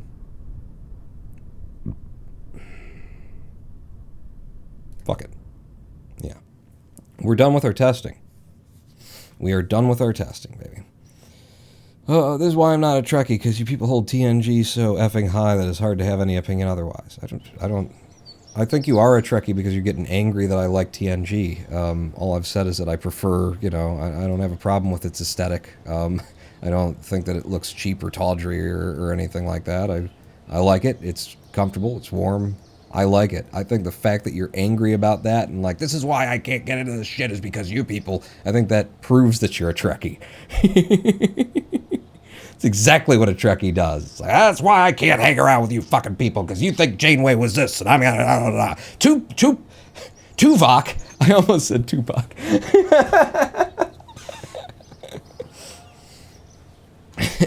There's no way that Tuvok would have done that in episode 6. That's why Deep Space Nine is bullshit and why Enterprise is the best series. That's exactly Trekkie attitude. That's exactly the thing. I don't know. People get pissed when I say Enterprise and Voyager are my faves. I think it's entirely appropriate for either of those to be your favorites. My ranking is TNG, Deep Space Nine, and Voyager, and Deep Space Nine is like a totally different fruit. It's like not even it's not the same TNG, Voyager, and I guess Enterprise. I haven't seen enough of it, but it's not that same thing. It's an entirely different fruit, and part of why it gets the second spot is because when do you ever eat dragon fruit? It's like, is it good? Yeah. Is it great? I don't know. Is it fucking something that you'd never see anyway, and it's got all this weird shape and texture to it? Yeah, it is. It gets a lot of bonus points just for being something that's like, whoa. And for its like head-on fucking balls to the wall mixing of religion and spirituality and politics and a captain who ends up having to be who ends up taking on the role of like a spiritual guide for a planet's worth of people and a representative of an alien culture, and has to show up and explain himself at fucking meetings at Starfleet headquarters and stuff like that. And what the fuck are you doing out there? You can get leaded into a Messiah complex and we put you in charge of a fucking space. It's got like so much weird shit going on in it. It gets double extra bonus points just for being weird, and then the weird is my kind of weird, which is why it takes second. But it's definitely not in the vein of a TNG or a Voyager. So yeah, I guess I do agree with that statement that Voyager is TNG 2. What if Picard's Enterprise were put into this incredibly difficult situation where they really do have to struggle to just survive and have hundreds of years return from them, which, by the way, is like episode 4 of the first season that I started watching again of TNG. Like, that story is kind of there. They immediately get warped to, like, 3 galaxies over in a trip that would take them 300 years. And then they get the opposite direction, warped into a fucking zone where mind energy becomes reality and shit. It's pretty weird in the first season there. The writers settle into themselves, but they maybe having even a little bit too much fun in the sci-fi writers' playroom that was Star Trek, that is Star Trek when good writers are handling it. At least in that first season. But they basically set that up, and it's just, Voyager is like if the 4th episode of TNG they didn't get home and instead had to make their way. But it does have that flavor and smell. It's cool. We can all agree that Stargate is the best Stargate. We need a live stream break. We can all agree. Been here for an hour, 40 minutes. All of our testing is complete. Couple little tweaks.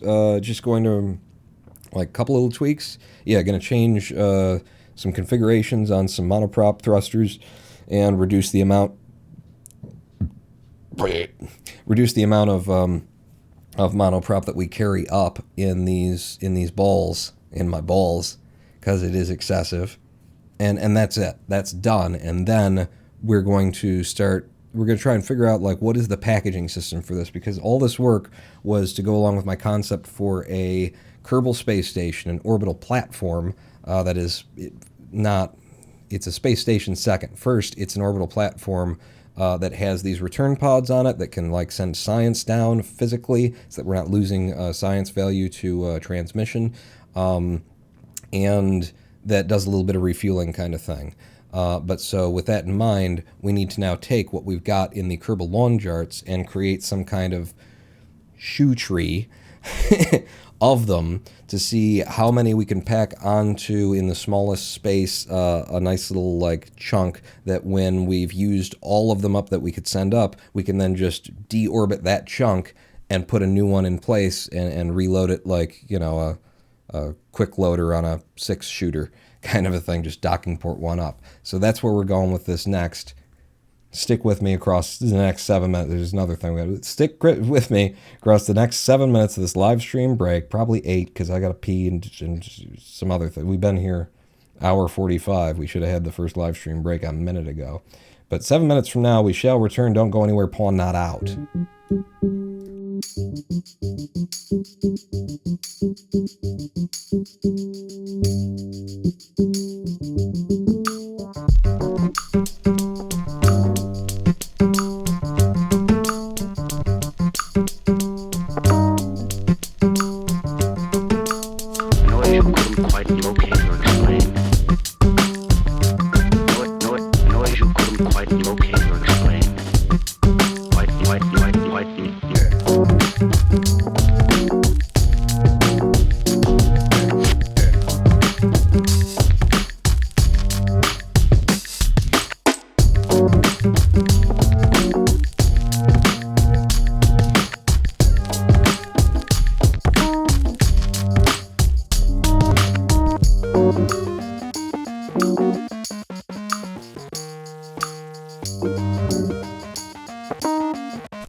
Noise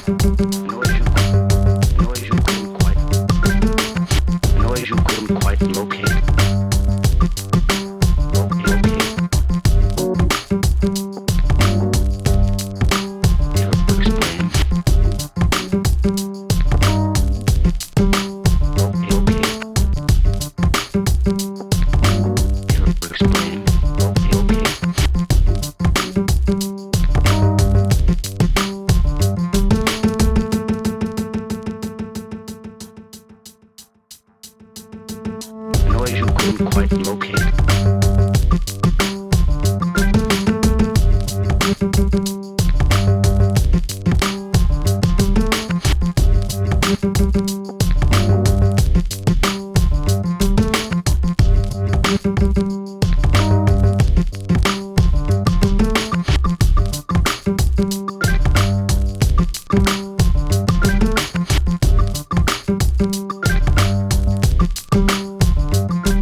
Hello, I am the Ronan Paul, and welcome back to twitch.tv/Ronan Paul live stream here on twitch.tv/Ronan Paul.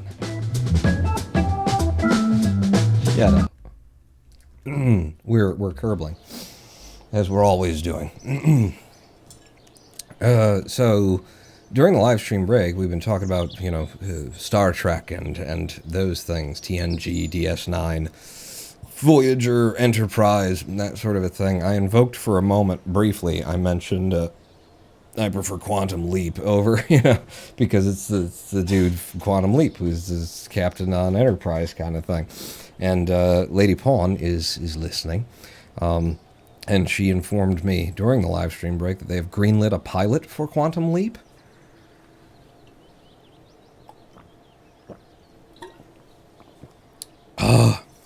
For a new Quantum Leap series. And, my immediate thought is, oh, wow, what are they going to do about the Christian overtones that everybody forgets? It's not overtones. It's baked into the entire theme and lore and everything that the mission that, his name, it went by kind of a thing, the main character's name. His whole thing is the science experiment goes wrong and he quantum leaps into the bodies of other people and has to make the world right again, and there's no scientific explanation for why he has to right these bad events, right these wrong events, which implicitly fucks with the concept of the linearity of time and all of that. So there's a lot of things in the lore that are if you want to get deep into the science, but it didn't get too deep into the science. It presented a very fun layout and premise, and got a lot of people thinking about quantum physics at a time where nobody was. But the big thing was that the whole deal is he's definitely being put in the places that he's being put. He's quantum leaping from body to body as ordained by God. So what's the new series going to do with that? It's a different culture, different time, different world. Are they trying to bank on and reach out to, the 1,000 people who ransacked the Capitol? Is that what they're trying to do? Are they going to bring back the God and put the God in there and put God up front and center again and mix it with the science kind of a deal? Is that where they're going with that? Or are they going to try and just divorce entirely from the spirituality and then the godness that was always at the back of Quantum Leap, always pushing everything forward? Their choice will say a lot about our world today. Is why that's incredibly interesting to me. It doesn't seem like they can make a right choice there. I wouldn't want them to divorce God out of the thing. I would want them to keep it in there. I would want them... I guess there is a right way to do it. You evolve the spirituality to a modern sensibility. You go beyond the idea of a monotheistic, central dogmatic God figure, and you evolve it to be, the nature of the universe that is all one. As is a very scientific premise of energy, and we represent it in all these different forms that we conceptualize, but they're all kind of bullshit. It's not a string, it's not a wave, it's not a photon, it's not a particle. It is one thing, and we can call that one thing energy expressing itself in whatever form it's expressing itself at the moment that we look at it in one place. But if it's expressing itself in this place as that, the entire rest of the universe has to adapt to that. So to try and draw a line around any mote of energy in the universe and say that's one mote of energy is bullshit, because it's all one, it's all interconnected, there is just one thing. Going that direction with it, having that as a subtext, an undertone. Don't get into it like I just got into it. We probably just lost 7 viewers. I'm just saying, you could do that, but I wouldn't want them to divorce it from the spirituality and the idea that there is some overarching presence. I wouldn't want them to say that the overarching presence that's telling them to do this is not God, that it's some alien or some, outside. It's just interesting. How the fuck would you handle that? And I think there might be one right way, and I really doubt that they would handle it the right way. So whatever their choice is will tell you a lot about what's going on in the entertainment industry and in the world right now. I watched the first episode of Quantum Leap. Good start. He has to right bad wrongs in time because he's an 80s TV show protagonist pawn. He just solves injustices at the dictates of the Lord. Which is always just floating out there behind everything. And I've Ooh, I thought about doing like a whole thing on YouTube and just getting deep into Quantum Leap, and Lady Paud and I, months and months ago now, started watching the episodes back from the beginning just to see if I was, if that would start anything, get some juices going, because it is such an interesting thing. People remember Quantum Leap the way they remember it. I don't think that they remember how much a mixture of Christianity and science it was, and that it really leaned more toward the Christianity in what it was doing in each story, but it had that nice layer of science, that film of science over the top of it, so that people who didn't want to see it that way didn't have to see it that way. I feel like most of the culture doesn't remember Quantum Leap for the Halloween episode where literally Satan himself fucks with the main character, and ends the episode by saying, did you think if, there's a guy up there that there wasn't a guy down here? I don't think people remember just how much Christian and even Catholic style stuff was going on in Quantum Leap. We are Stardust. You should do that. I'd watch those videos. Yeah, you and 200 other people. Which is, that's fine. I gotta just be comfortable with that. If I'm gonna produce anything for YouTube, I don't play the YouTube game. I don't try and game the system, that kind of thing. Then I'm making it for the people who watch, not for the people who will never find it because the algorithm hates me. So what were we doing? We need to bring our last boy down. We sent him up. We did the test. It was successful. We're going to bring him down, and then we're going to put a final tweak, which is always just the worst thing to do on something you've carefully engineered, is to put one last tweak on, thinking that, all right, we've tested it, I know what this tweak is going to do, and then you just do it, and then you put the thing into production, you find out when you get up there that, oh shit, I fucked everything up, didn't I? We left that guy actually out at Minmus height. Yeah, you out here somewhere. You should be up there somewhere right now. People Mover Dart Test Mark III, where the fuck are you? I mean, we'll just go fly you and find out, but I'm not seeing the ship there. Why is it always a god? Like, can't the devil be a sexy demoness lady, or God be a sexy hot goddess? Well, in Dogma, she was, what's her name? Who's angry about how ironic the non-ironical thing. So God was a lady in Dogma. Satan was a lady in Bedazzled? With the Fraser, with the Brendan Fraser Bedazzled, and that's a great. I really enjoy that movie. I mean, it's a bunch of little vignettes, but it's just fun as hell. Wasn't George Carlin a guy in Dogma? He was. He was a Catholic asshole. I mean, what would he have been? Father? I don't know Catholicism's bullshit as well as one might. Where are you? This is our vessel. In the time that I came down, you came down and are going back up? Is that what we're finding out here? That's what we're finding out here. Okay, no, that makes sense. And our periapsis was 71, so you wouldn't hit Atmo or anything like that. Fair enough. But yeah, and who was the devil in Bedazzled? It was,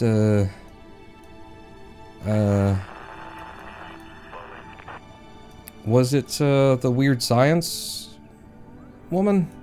Weird Science.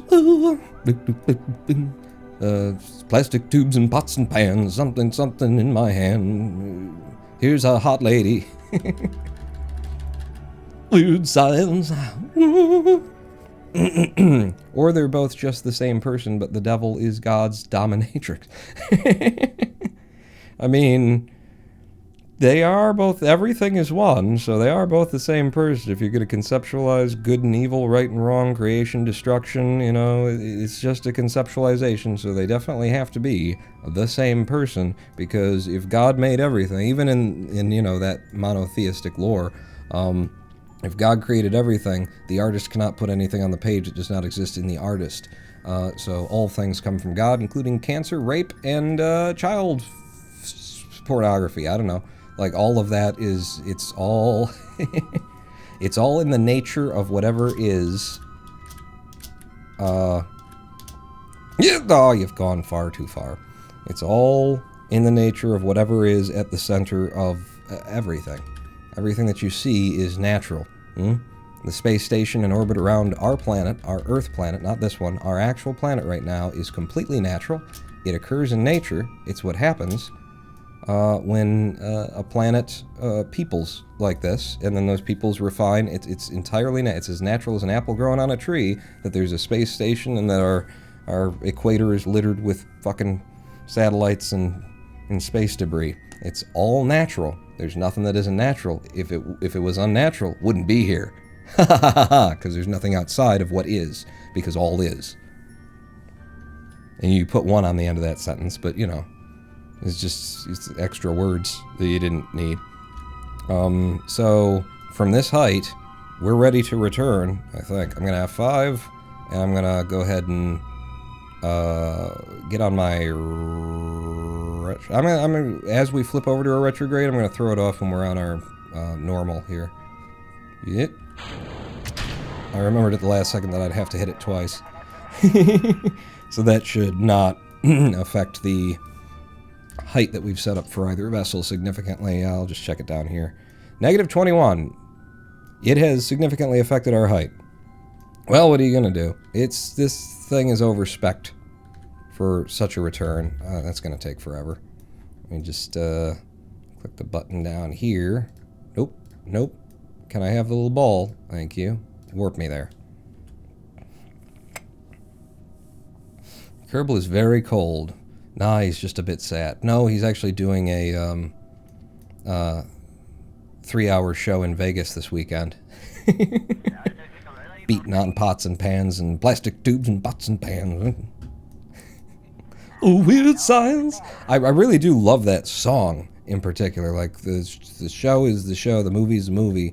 The song as its own thing is so, like, perfect in terms of here's a weird concept, a weird premise, a weird thing going on. It's called Weird Science, and then the song itself is weird. It's composed in a weird way. It's got, what has it got, Vaughn? It's got, you want to be on your retro and your surface when we hit Atmo here. It's like 1 and 2 and 3 and 4, 5 and 6 and 7, 8 and 1 and 2 and 3 and 1 and 2 and 3 and 4, 5 and 6 and 7, 8, 1, 2 and 3 and 4, 1 and 2 and 5 and 2 and 3 and 4. Like, it just doesn't do like a 4/4 loop. It doesn't really even stick with, I think, a 6/8 or a 5. Whatever the fuck it's doing, it just keeps like changing it whenever it wants to, and it sounds great and it feels weird and it's perfectly in theme with what they were presumably asking them for. I definitely dig it. What's the Weird Science about? Just about dudes trying to make the perfect lady? Just horny teenagers who are, apparently one of them at least, is smart enough to something trying to Frankenstein up a woman to have sex with, and lightning strikes and they actually, it does happen. And then it's just a bunch of weird shit that invokes, like, it's got to be some kind of multi-dimensional, you know, it's weird. It's fucking weird. She basically turns into a genie in a bottle as well. It's fucking weird, and for a horny teenage movie in an era where horny teenage movies were coming out a lot, it's a good one. It's a good one. 2 16-year-olds make a babe using fucking lightning technology. Yeah. Oh, the misogyny. Yes. Quite a lot. But, you know, it's in a fun, sexy way. and you gotta appreciate, I at least appreciate, that they didn't really pull their punches on, you know, usually a story told like this about, you know, teenagers or something like that, you know, it would say that they made her in order to have sex with her, you know, that they were just trying to make a woman so that because they're horny kids. And then, of course, the moral of the end of the story is that she's, you know, a person and they don't, none of them actually have sex with her, kind of a thing.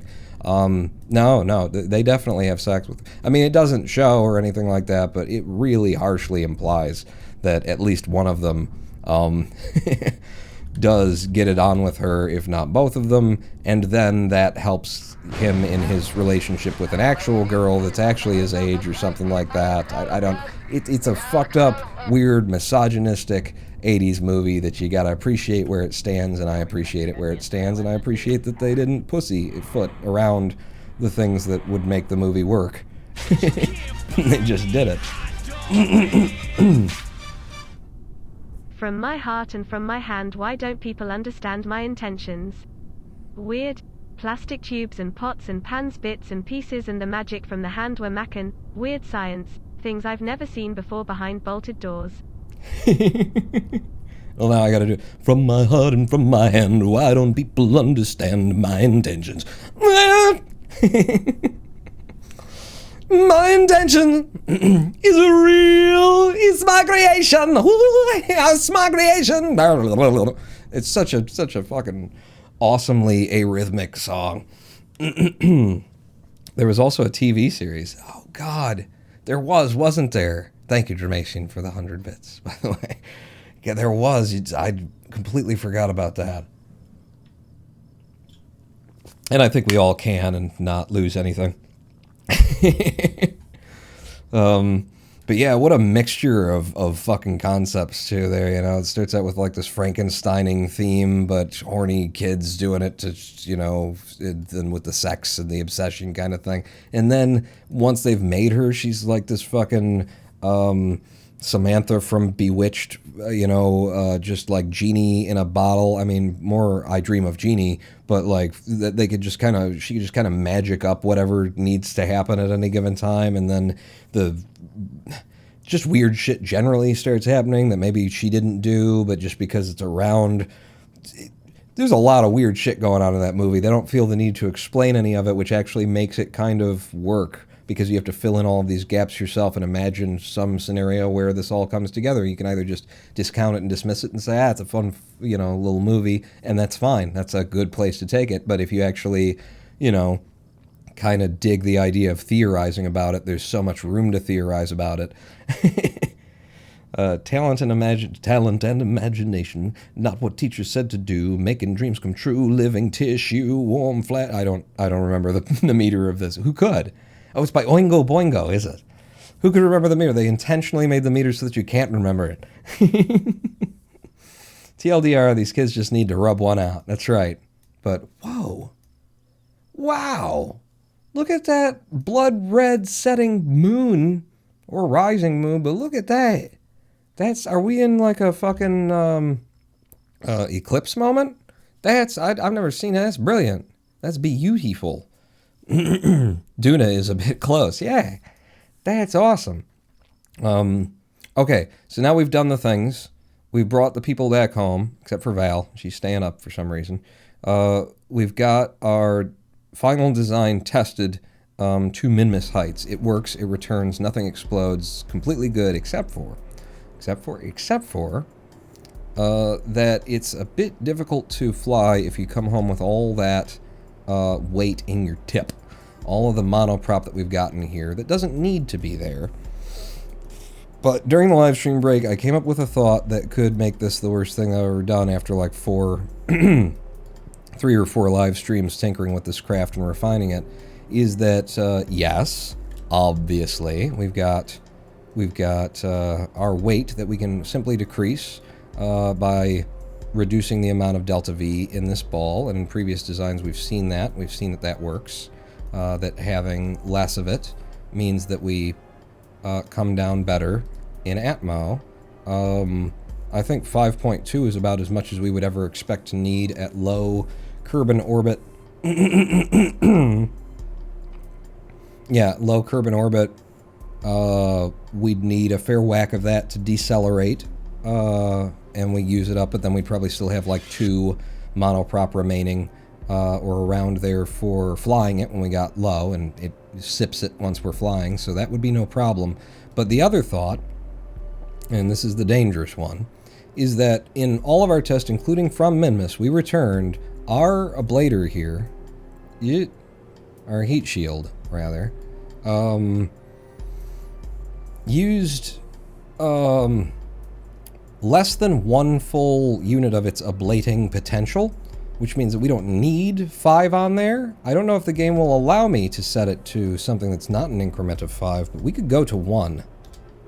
It will allow me to set it to 1. So here's what I want to do, is I want to have a center of mass overlay going, and then we see where that is. Let's line it up with something so we can, like, observe it from the side. Yeah, from there, and it's just kind of at the tip of the... I see where it is anyway. And then if I change this, it moves back just ever so slightly. And what's the difference in our weight as I change that? We lose 0.004 tons. So, number one, there's no reason not to do that.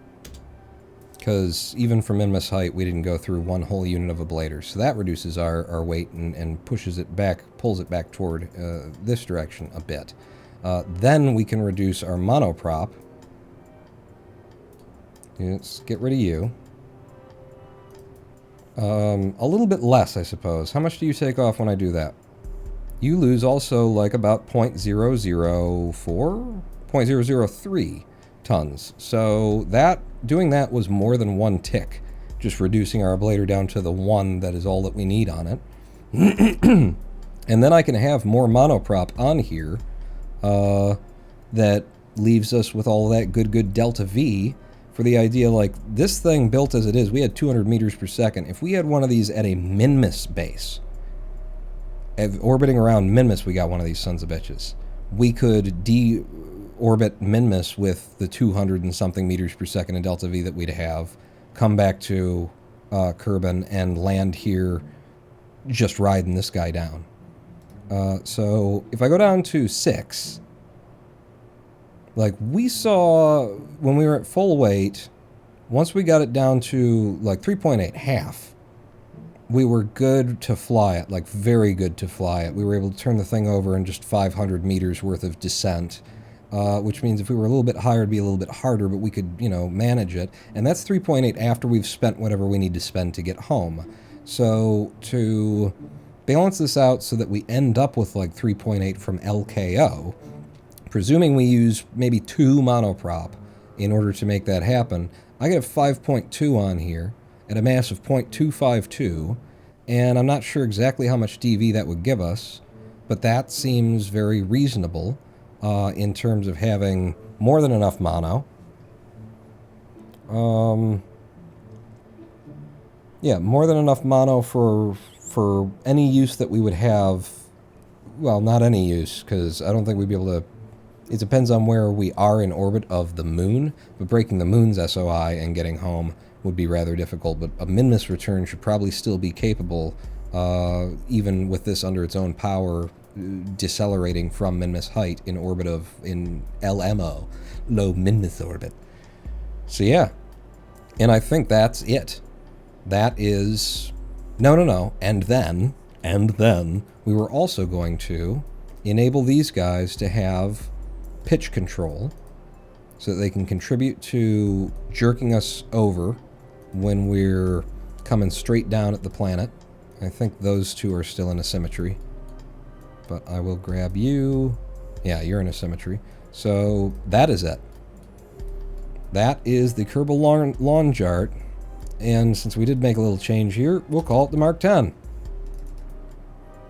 And that is the final finished build of Kerbal Lawn Jarts. Ladies and gentlemen, we got there after all these live streams. So you are the Kerbal Lawn Jart Mark 10. Thank you very much. And now we've got that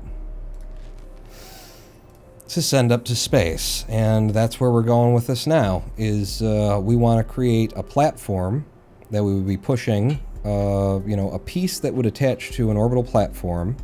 Yep, don't need you anymore. Oh, we're here, but, like, men are so creepy that we, like, tend to hide. What? Who? Where? Something? Excuse me? Pardon me? One side, coming through. What we want to do is create, maybe I do this in the VAB, create something that will pack the nicest underneath a fairing in order to be lifted up, that will get the most of those lawn jarts onto one, you know, center bit. and be able to launch them all, etc., and so forth and so on. So in terms of weight, well, in terms of like a supporting middle column, I rarely ever use these because they weigh so goddamn much. Do I have I-beams? No. Alright. Wouldn't want them. We also have our smallest structural tube, which is just the standard size, and I hate that it's just the standard size, but the structural tube is 0.033. When I go up to its longest, it goes up to 0.2. 0.2 tons for the longest version of that. You're 0.125, and you would be considerably shorter, so that's probably the most length we can get out of something that doesn't... Yeah, that doesn't... out of anything, really. Just for, like, a core in length. I mean, we could build them off of, like, a shit ton of these things, but I just feel like that's cheesy to do. Is there anything that's, like, a tighter model core that's still... That's why I was thinking I-beams, you know? Coupling... we know robotics that, after I designed the hydraulic cylinders, are very low weight. That would be kind of weird.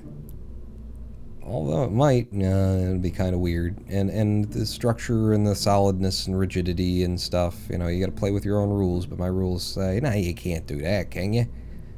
EP12 engine plate? What the hell are you? You're only 0.062 tons.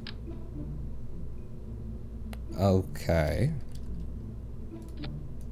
No, like... And then... Shroud enabled. So that's for packing engines underneath? Alright, it looked like it might have some height to it. It does not. Payload-wise, yeah. There's nothing to build off of underneath the fairing. Except for a whole bunch of different little platforms. But it's not enough. We want to pack these things in real tight. And as much as I have gotten away in the past with helicopter blades for structural, it's cheaty. So I don't think we're going to find anything else that's skinny and tall and long that we can build off of that's better than this. So over to our sub-assemblies, grab the Mark X, the final version, and you are not allowed to attach to the surface on... Oh, that's right. No, that's to be expected. Because you need an octagonal strut.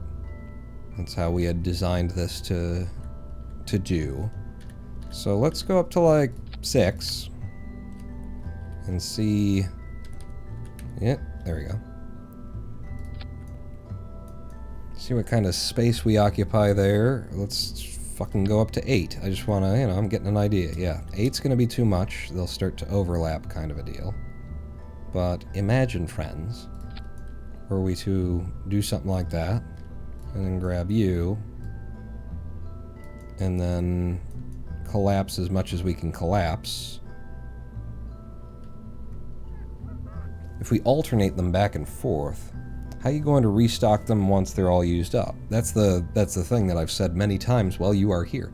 Is the idea is that they we build them onto a platform like this, and then this platform gets attached, and when they're all gone, we jettison, get rid of this platform entirely, and bring a whole new one up. The idea of like parking them each into place or something like that is just ridiculous. Too much effort, too much work. Doesn't make sense to me, so yeah, it's we design a system where we can just load them up, send them up, and then when they're out, we send a whole nother platform up to attach. Just looking at options here, want to see about like embedding. Those don't cut through on the other side, so that's like plausible. So far. But really, this would be better. Maybe it is. Is it? Maybe it is a fairing.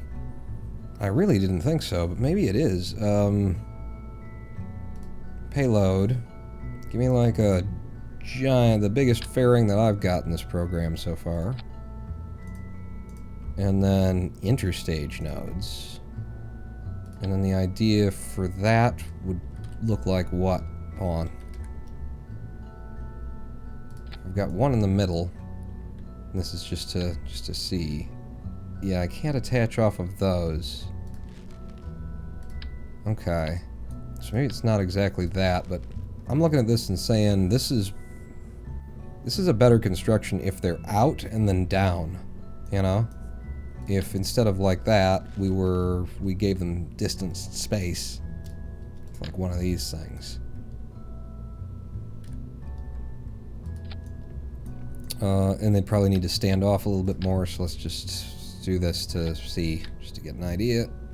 Oh, you gotta, yeah, and then snap, no snap, snap, snap, no snap. Absolute with a snap, click it, now you're dead in position. And then if you guys were something like that,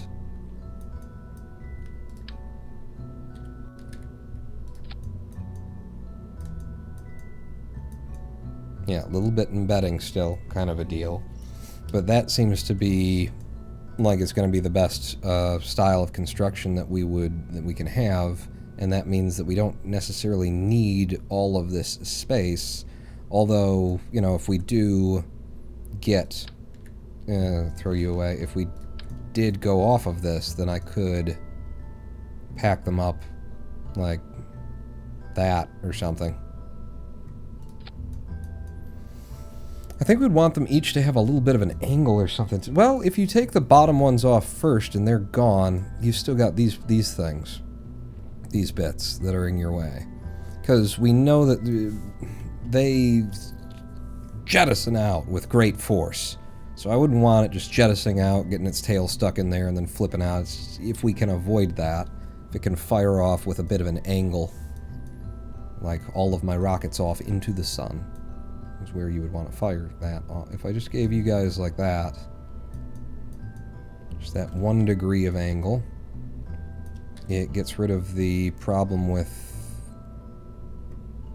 penetrating the core as well.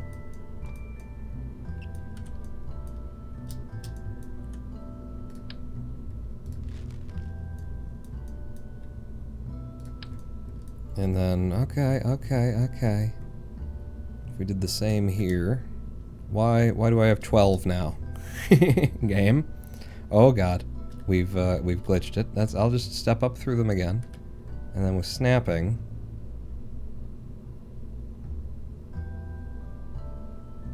they want the gap, something like that. And then again, we want to pull these in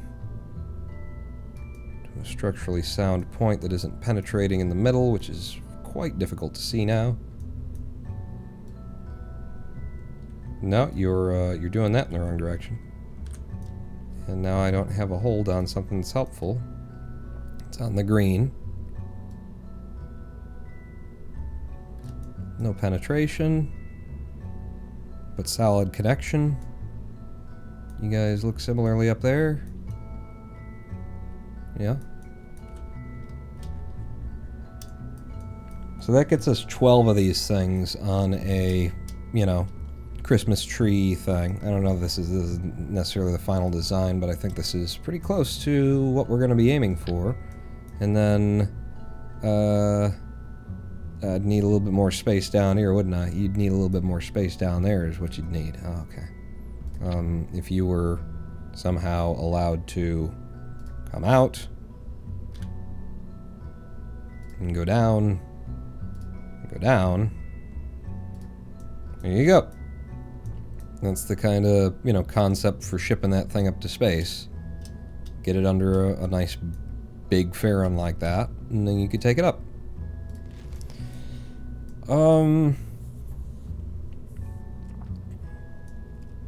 Yeah.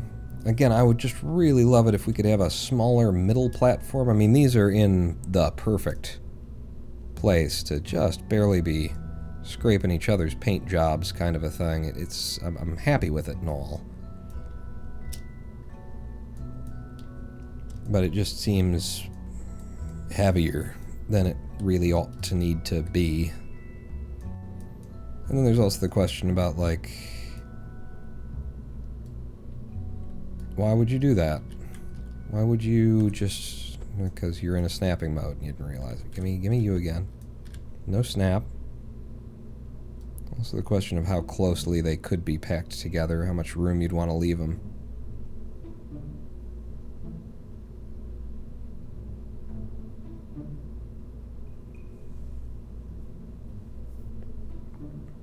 The bottom ones could not even be at an angle, is another thing. They don't all need to be at an angle just to follow a certain premise. So if I did that, I went into an absolute snap, but then grabbed U instead. And then with a... And with the absolute, you should... supposed to rotate flat. Oh, right, but if I do that, then I've got to give them more space in order to stand out anyway.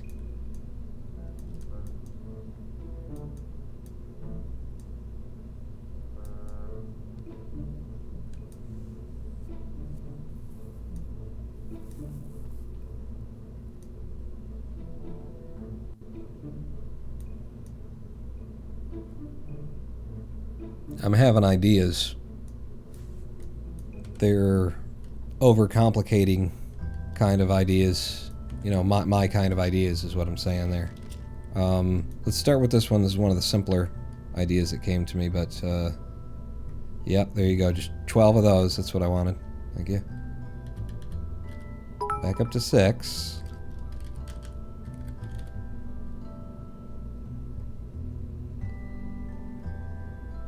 And then if y'all were something like that.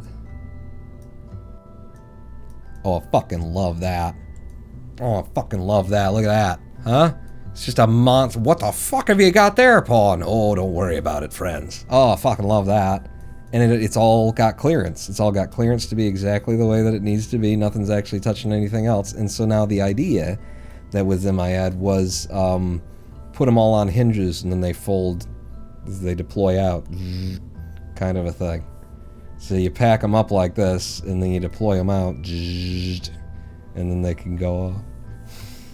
Just build a big, overly complicated robotic umbrella unfolding deploying device. It will be fun and annoying. That's, yep, that's where I am. Yeah. And what's the, like, absolute height that we need here? We do need that height. That length to go that far. So I was waiting for Pawn to overcomplicate the simplest thing. Yeah. Because they pack up so nicely like that. It's like they were designed to. Which they weren't. I didn't, until we got here, I didn't know. I'm still lamenting the lack of a big, long, skinny tube. T12 is what we've got there, and there's a T18 and something long and skinny and structurally sound. Kind of science have we got. We might be able to buy something long and skinny and structurally sound, you know? The internet is a scary place. Just started a web server on a domain I haven't advertised. I've already been scanned by IPs from Romania to Singapore for WordPress vulnerabilities. Man, that stuff happens fast, doesn't it? Don't worry about it. You'll be there when I get back, or you won't. I want to look at what tech we've got available to us in the R&D. I know we don't have any science right now, but we've got some scientists up around in orbit of this planet that we can always try and leech a little bit off of. I don't think they're going to have anything for us, but I just want to know if there's anything nearby. Yep. For a cost of 300, we could have I-beams. That would be a nice long pole in the middle. Structural tube. Is there... The structural tubes don't get smaller, do they? The other way to build a structural tube would be from liquid fuel fuselage. I just... Well, let's look at it. Look at the weight that would be required in order to make it as we would want it. So, from a fuel tank, there's that skinny little LF only. This guy. That's, nope, the smaller one. This guy. It's very short. Need like 4 or 5 of them. What's our weight before I start doing this? 3.236. So I take all the liquid fuel out of it. How much does one weigh then? 3.236. Wait, no. Just pull that off. 3.236. 3.261. So 0.025 tons is what that is.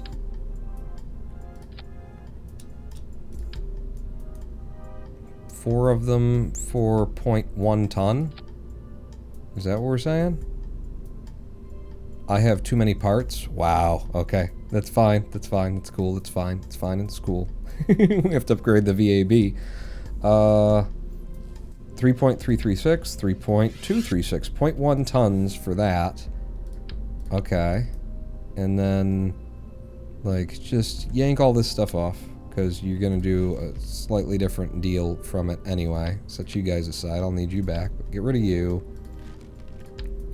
If you're there, and then you're the root part, and then you go away. Pull you up. So if that's our little core tube for 0.1 tons, and then robotics-wise,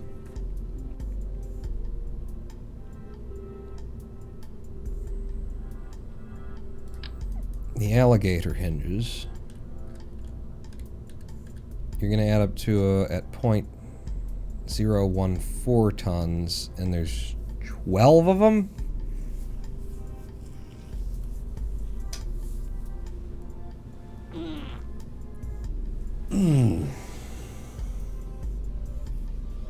That's a lot of tons.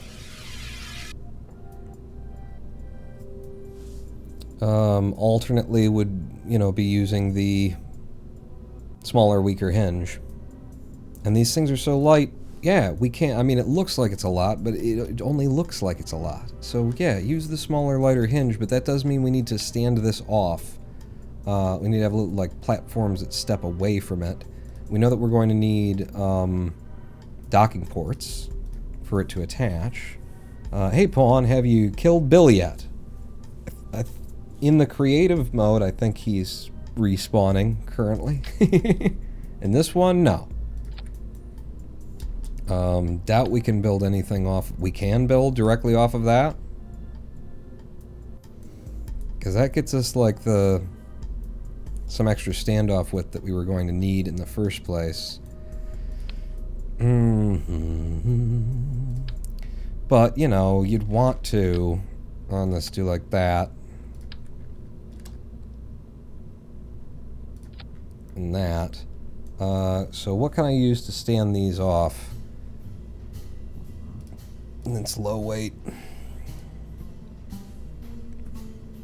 And we just do the octagonals. We do a radial attachment point that's like embedded and stands out.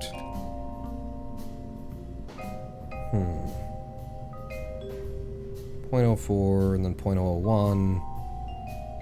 It's just your tolerance is the same. Except for impact tolerance. So yeah, there's no good reason to do it that way. I guess we would do it this way. So it'd be 6 of you.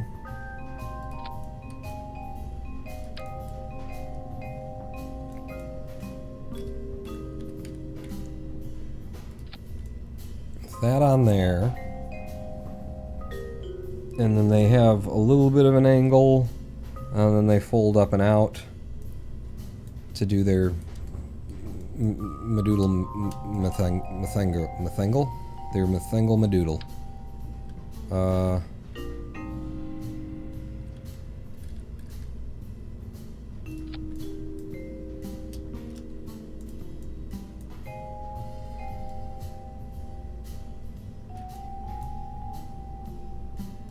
Yeah, they're gonna have to be out further. So where we want them to pack is just down to not touching in the middle. So we need more distance than that. Which is why I was thinking about having just one object that's out that far. It would reduce the parts count, but this is more weight savvy.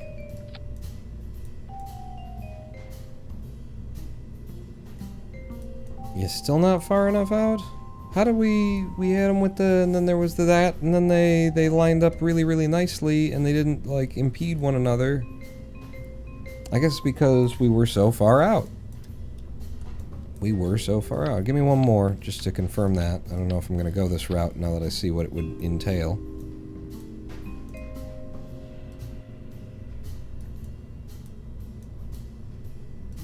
I mean, target angle is 0. As you guys just barely merging into one another there.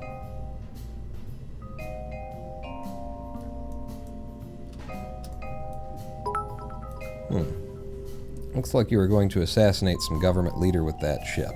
Death from above. Da-da-da-da, da-da-da-da. It's got clearance on all the sides, and then we've got a lot of clearance in the middle.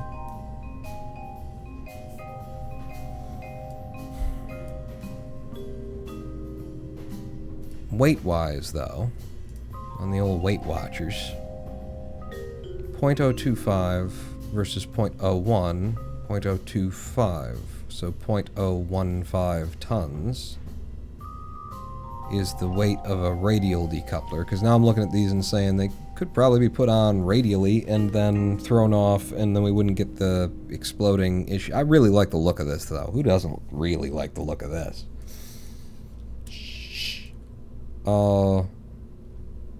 Would this be cooler if the hinge was actually at the core, and instead of just moving these, you moved the whole arm? And I love how that packs up. It packs up very nicely. I think it would be cooler, and that's, you know, a main concern of all of ours, I think, is the coolness of it. If we started at the center with our hinges.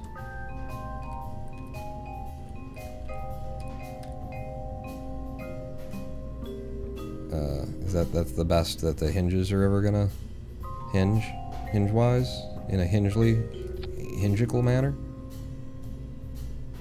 Oh, you're in, I see.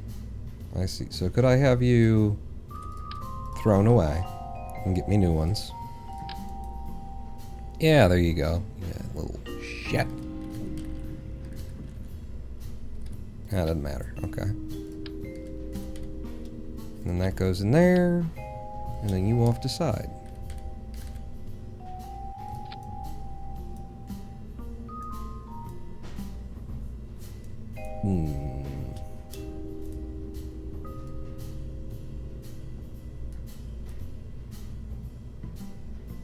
Can't get them straight up and down that way, though, Pawn. Yeah, I just wanted to see. It's just gonna be too much extra space. But what you could do is you put them on the other way. See? So you're not letting me finish. You gotta let me finish now. You attach them. Are you straight up and down there? Yes, you are. Okay, weird angle that we're looking at it from. And then...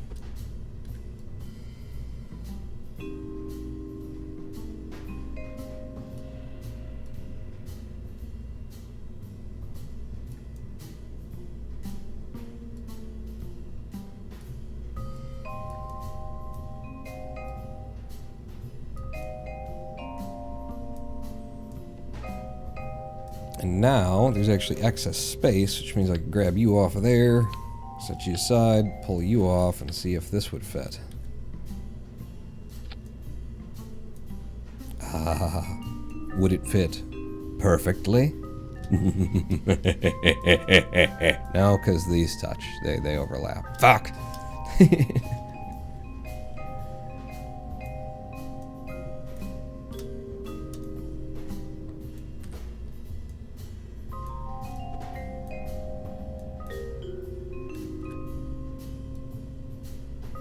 point do you guys separate your fins?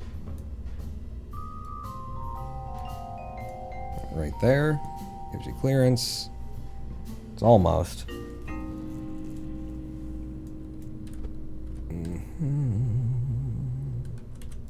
The other way to go with that is to put it back where it looks like it's, you know, actually rigidly connected to something.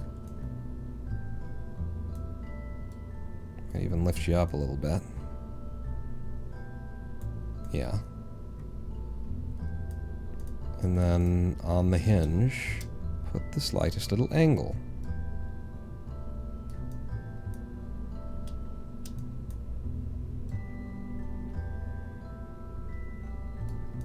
-3.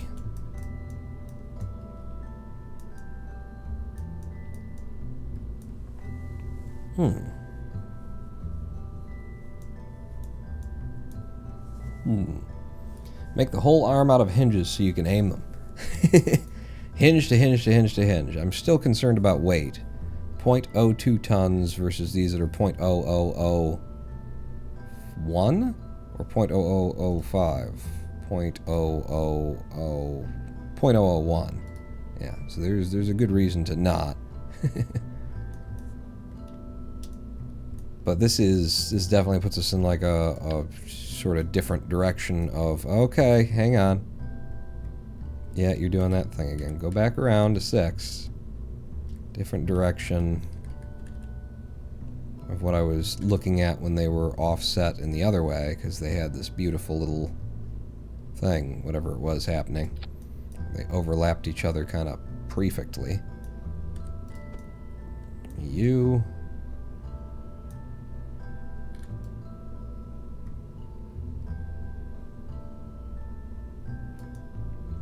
Yeah, now there's penetration in all possible positions without extending the greater construction of it, which no doubt does look pretty badass itself at the middle. One thing that was good about DS9 is that it pretty firmly established that yes, there is VR pornography in the future. The holodeck is used for many things. Yeah, Tasha actually says that in the first couple episodes of TNG because I've just been watching it again. That's the only reason why I know. Yeah, that's not happy. That's not a happy pawn. It's not a happy pawn.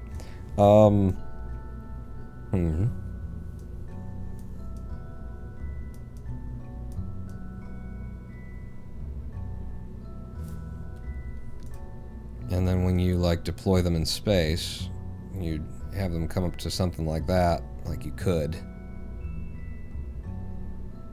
I think it ain't quite right. I think we were better off on the other version where the hinge was the end point of it instead.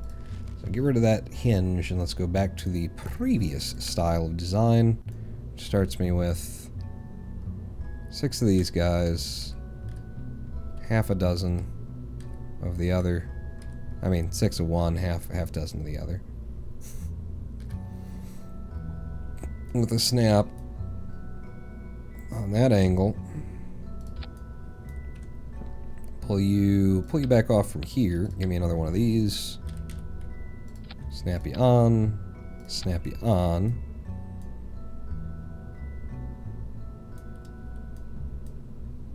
Oh, but you were gonna do, and then, but this has to, and then you go away, and then I'll try this again. I remember we needed 3 of them in the last way that I built this, but we'll try it again. Wait, because it seems to be indicating something else.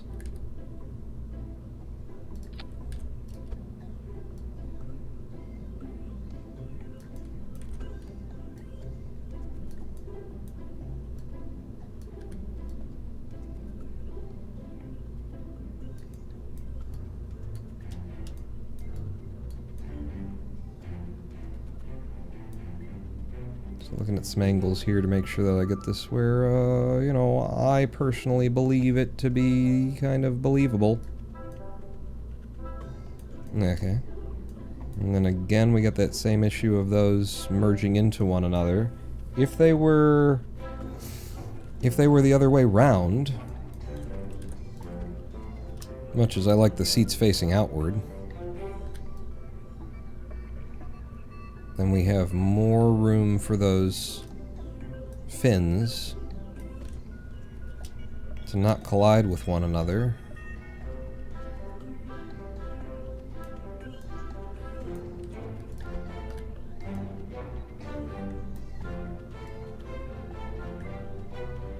And come into there at least for the nose cones.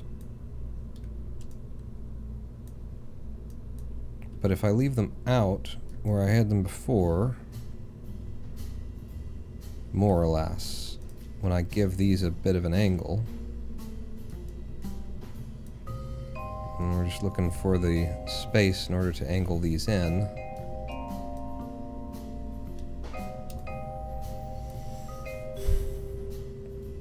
in banks of three,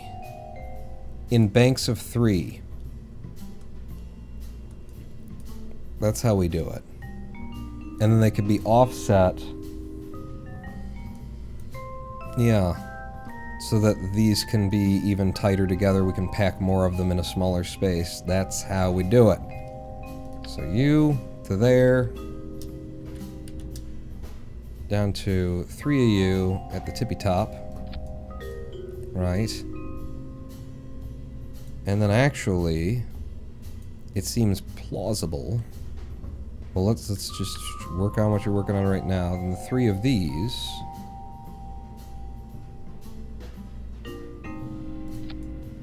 packed in like that. Oh yeah, baby.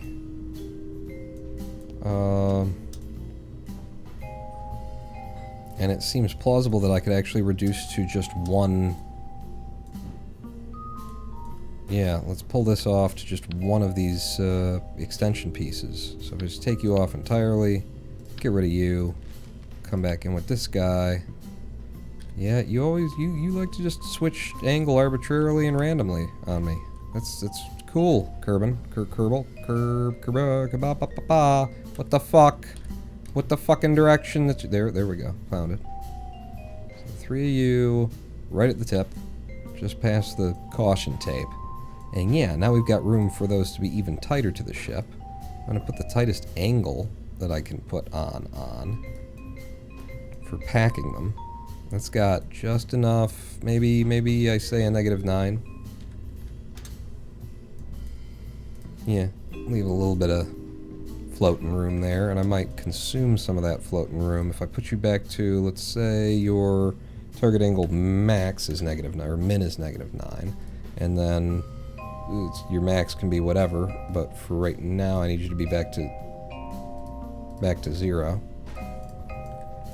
Because then I get in here good and close. I'm as close as I can possibly be, apparently. And I find the exact spot at which I like the hinges merging with the other things. Like, actually, we know that there's another side to that hinge embedded in there, but there doesn't have to be. We can imagine that it doesn't exist. And then, just a matter of how close you want to get to the actual rotation-y, hingy point.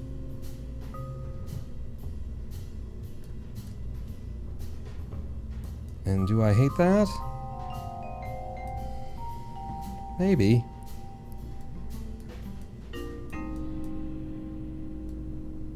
Yeah, we'll leave it like that. And now, when I take that hinge and I put it to its minimum angle in, we've got the perfect clearance without going over. Your closest without going over. And then if I take another one of you, and I go to snap it in here, where do I have to have it so that we have clearance on everything? Okay, game, with the just spawning them in constantly, and so right up until we start seeing that, put you down there like that. We have clearance in all directions on that.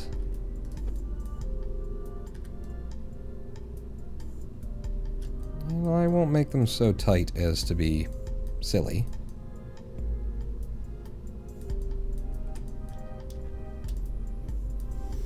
There's 6 put together in a nice little Christmas tree. Throw you out.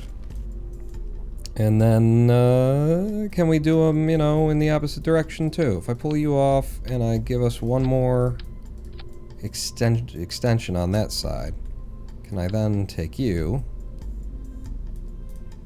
and with a snap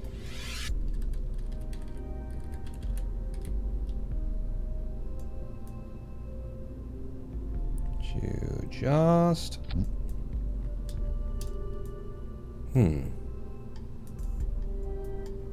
yeah, okay. No. Alright, so what we'll do is we'll give it one more. Check this shit out. Is what I'm thinking. Give it one more like that, and then I say, go fuck yourself to all you people. I make that the... No. I make that the root part. I take this whole fucking thing, flip it over,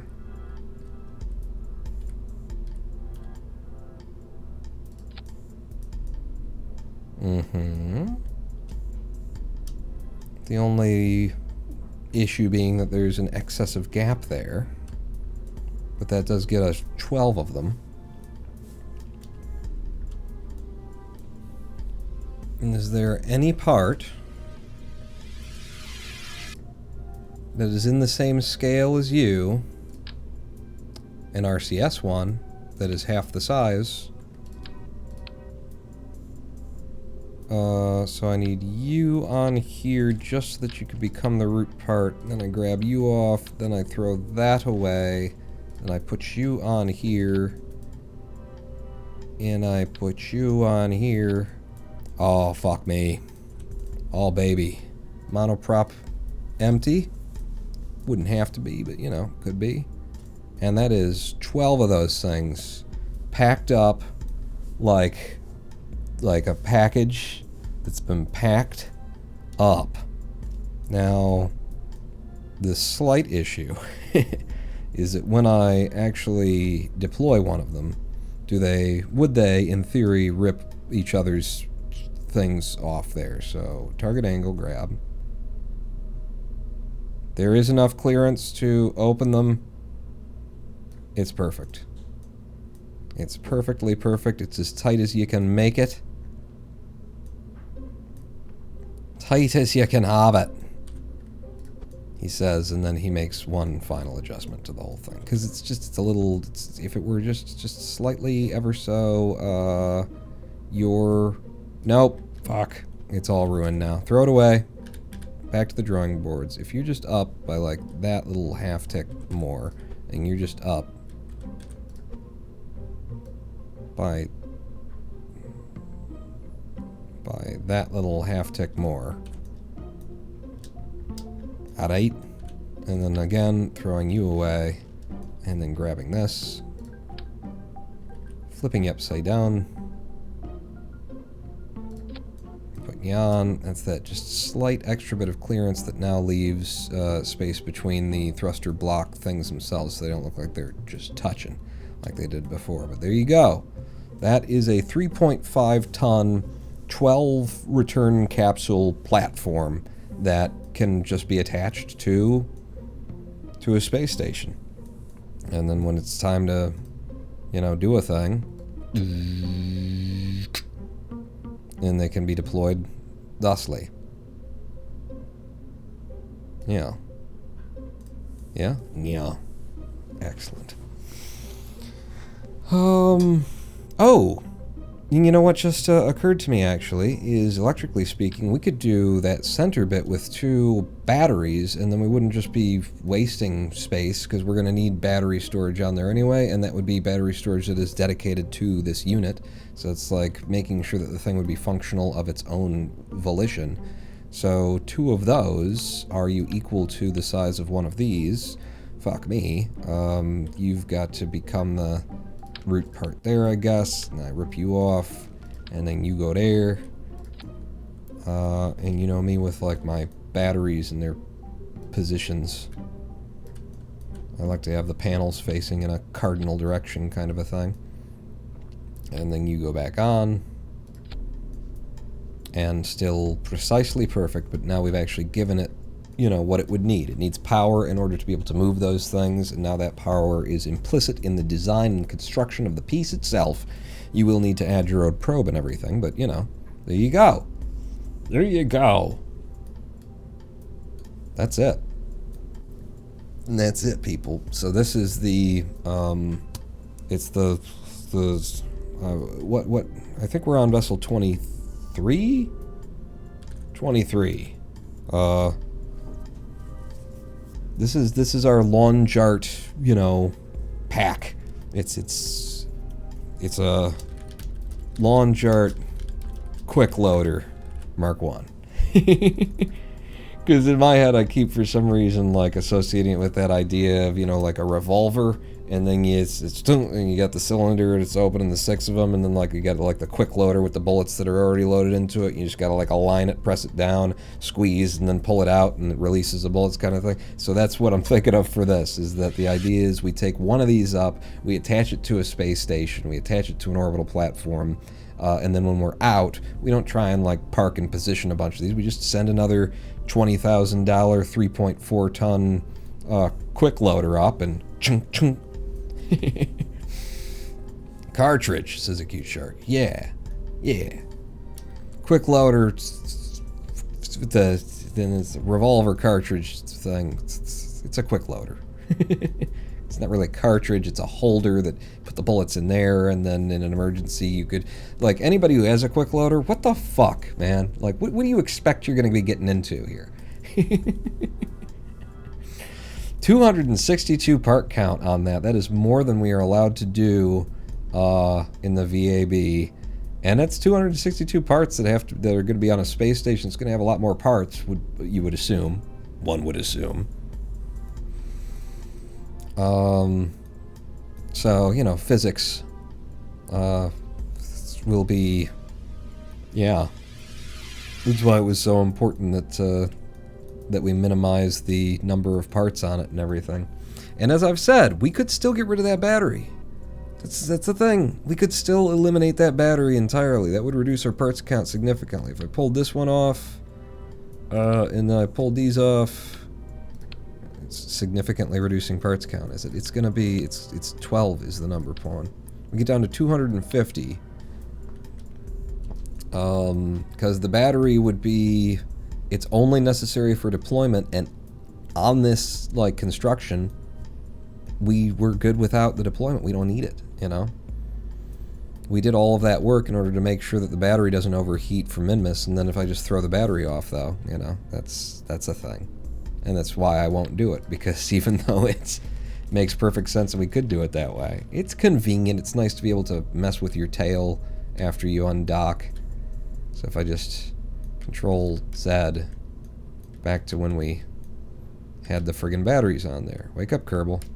I've been hitting Control Z for about an hour and a half. I need you to come back to me. There you go. All the batteries are there. Okay. That's our quick loader. I think it's brilliant. It packs up tight.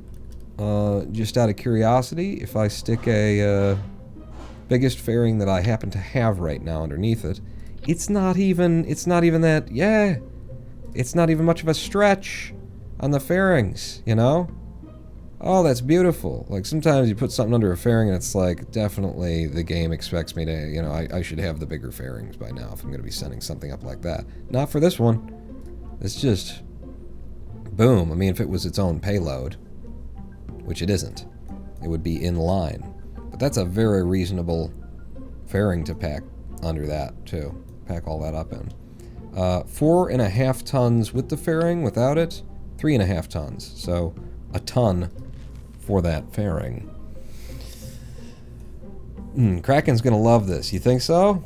We should put it out. Let's put it out on the pad and find out. Let me put this 2.5 meter fairing there and then not do anything with it, really. Yeah. And then we'll just put it out on the pad. I guess I'll give it a probe as well so that we can, like, play with it and control it. But we'll just put it out on the pad like that and make sure that things do things.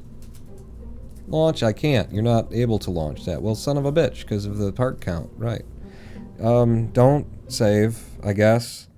How much money do we have, and how much is the final upgrade to the VAB so that I can launch the fucking thing? I know we've got 2.6 million, I think, right now. We're a little bit poor. It's 1.2. We're going to have to actually start making some money here, but welcome to Tier 3 VAB on day 23, I think. Is it day 23 or day 22 of our stream since we've started this career mode? In moderate difficulty. Moderate? Yeah, moderate difficulty. So now what's my part count? Like, limit. What's the... it doesn't tell me for me. It's fine. 264 is fine anyway. Okay, so let's just launch that. We've already saved it without the extra crap on it. 23. It's 23 and me. Yeah, we put this out here and we see about those hinges handling the weight and the part count and all that kind of stuff. But the weight we're talking about on each of these hinges is 0.2 something tons. 0.25 tons or something on each hinge. Oh, and look, there's even just like the right amount of flex. They do look like these ones in particular, don't they? They've kind of angled in a bit under their own weight. Have we not, like, locked them? Like, if they would have been locked at 9 degrees, the motor is still trying to get it back to 9. It's down to 9.2. You're at 9.2. This should be fine. Lock them all up. It's another thing that I should do. And then we can put it on an action group or something to unlock it, I suppose. Am I making the cardinal sin of assuming that because these are all in symmetry and I lock them, they actually will all be locked? Because we know this game. Yeah, it is working. On this part, it works. Symmetry matters for these parts. Lock you. Your current angle is 7.2. Oh, so it's actually the 9s are falling fine. You're not right, is the thing. Because you're holding against gravity and falling in toward... Okay, lock you down. Are you penetrating where you are? You got what I need. And you say he's just... There's no penetration. We're fine. And once we're in space, it would be even more A-okay. So if we wanted to take one of these out, you know, we just... can I, like, focus camera maybe here? So at the ground level... We just grab you. We a target angle of something. I guess full 90, and then it'd be better if the traverse rate were slower, so that's another thing that we can tweak. And we do like that. And they deploy. Okay, so you guys can't go down that far if that's going to still be there. It wouldn't. It wouldn't still be there. Oh, now you're lifting the whole craft. Okay, so maybe those weren't the ones that we wanted to test. Let's just pack those back up. Those are not the guys. Those are not the guys. Are you going to block these in deployment? Can I deploy these? I mean, visually, anyway.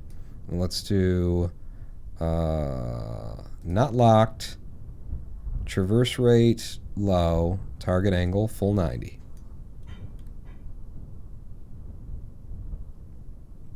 You rub a little bit as you go over, but it's fine. It's no big deal. You're completely clear there. And again, like, this fairing wouldn't be there anymore. This would be detached. It would be attached to something else. We'll make sure that, you know, it doesn't get in the way of its deployment. Cool. Let's do it at the top. Like, aim the camera there for me.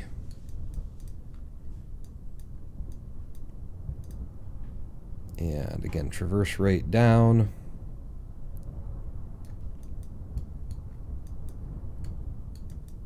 Yeah, target angle, max, unlock. That's what I'm talking about. Was the moon red, says Jack MD6? Yeah, we've been having a blood moon. You saw that on our last return or something like that. We looked out from the VAB, and yeah, the moon is blood red right now for some reason. I don't know if there's an eclipse on or why we're getting that blood red moon, but it's fucking pretty. And then, you know, somebody gets in it, and in fact, if I hit 6 right now, hang on, let's deploy all of them then, if you're going to hit 6. So we'll do traverse rate low on you, target angle to full, unlock, and we'll get the guys down here as well. Importantly, no weird Kraken forces going on, which was the comment that spawned the, we should probably look at that before we just presume we'll be able to actually ship these sons of bitches. You, sir, no longer locked, traverse rate very low, target angle, you're not going to be able to go out completely. I'm just going to stop you at like there, maybe. Yeah, you guys sit like that. Alright, it's fine. Because otherwise they'd impact the ground, which won't be there. We'll be in space. But then when I hit 6...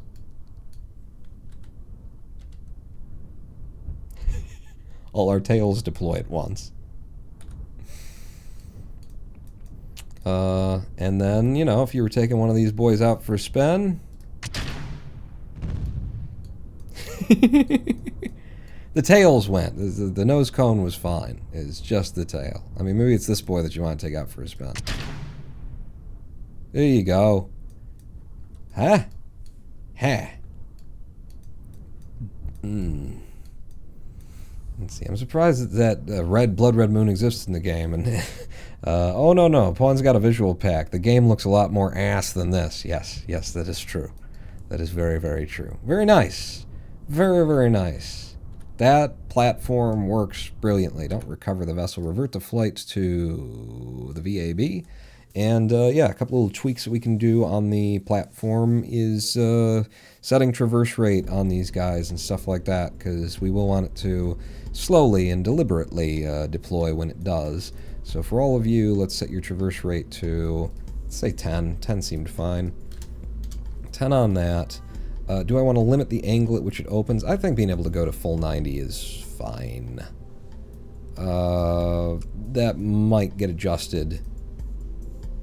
Sorry.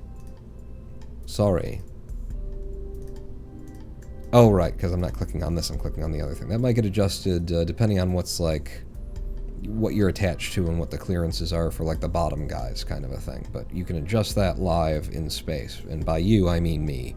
What was I doing? You're setting the traverse rate to 10 on all this stuff. Just on all the hinges. So that they slowly deploy when we deploy them. Traverse rate of 10. Traverse rate of 10. Or anything else?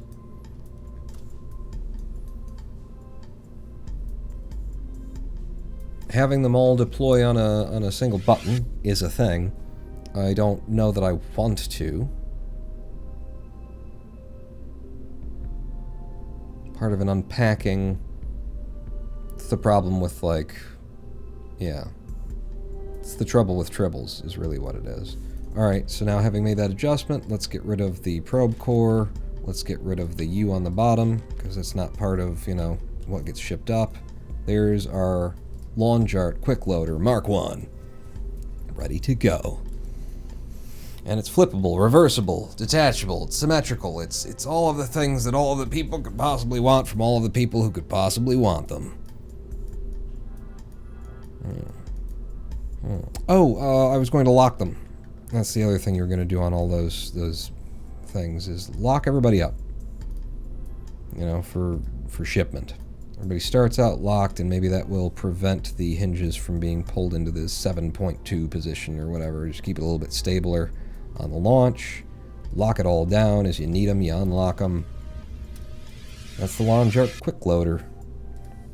Ladies and gentlemen, boys and girls. So, now we just need to build, you know, the rest of a orbital platform space station, and then, you know, launch it. Which I'm thinking we would do another day. Like, this is the perfect endpoint for this. We've finally come to the end of the Lawn Jarts. They are packed up. They are ready to go. We know the platform of distribution for these boys. We are capable of launching them via the VAB.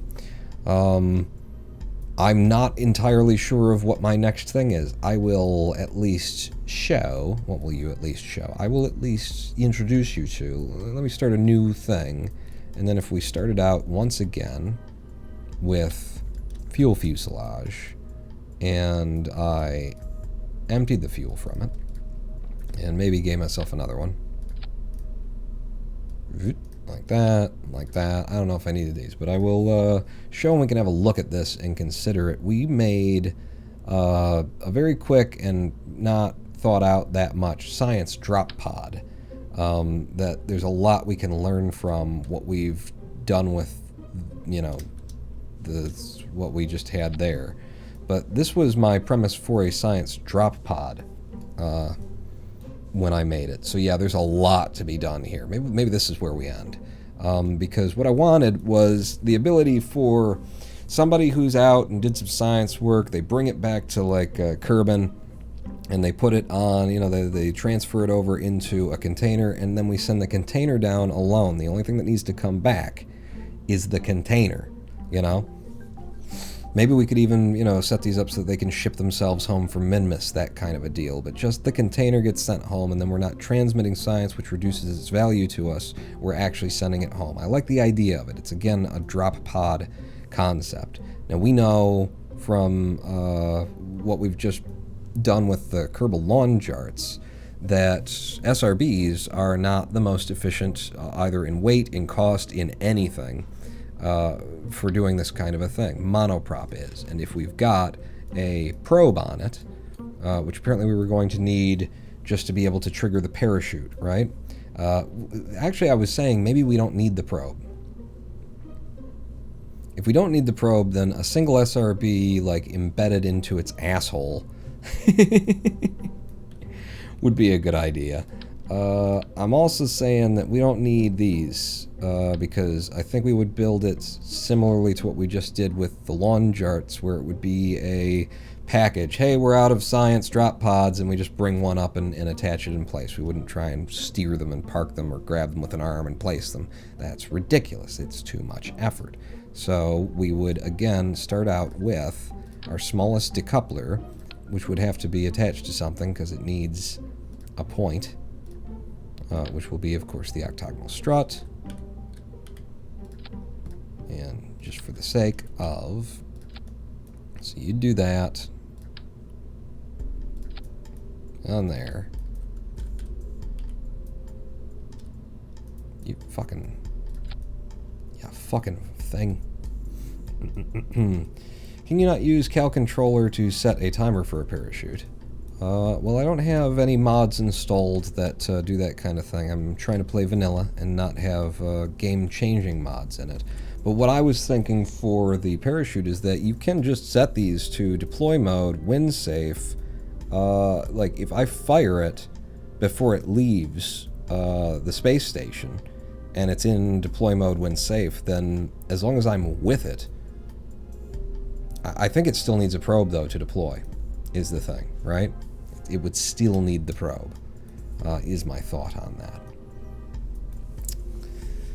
I think they mean the controller for the robotics parts pawn. Oh, the Cal 1000 controller on a timed delay? So, like, set it up for 2 minutes from now, you pop the parachute.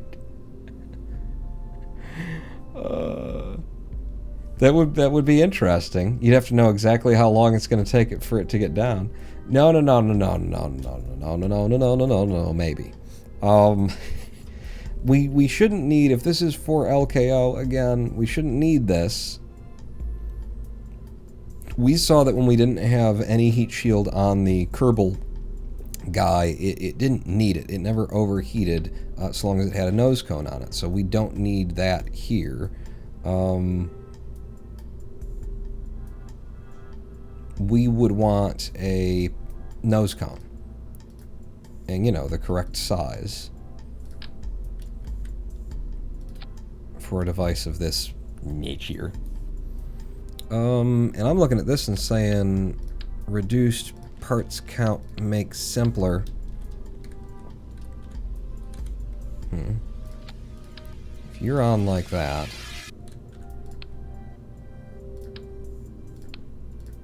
can I get you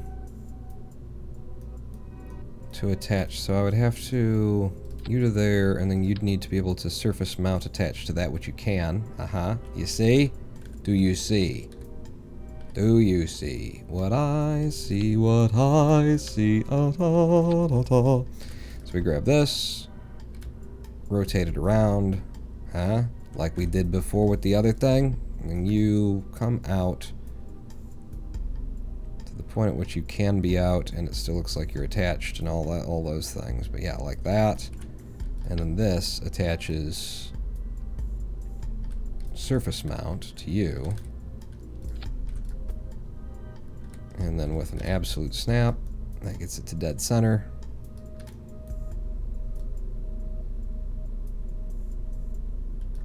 And then that's a way to put all of those things together so far. That should allow us to drop it like a bullet. Pack you up so that you're tighter. Maybe we'll change the color on this too. I don't like the way that it embeds, you know, this model, right? But this model, though.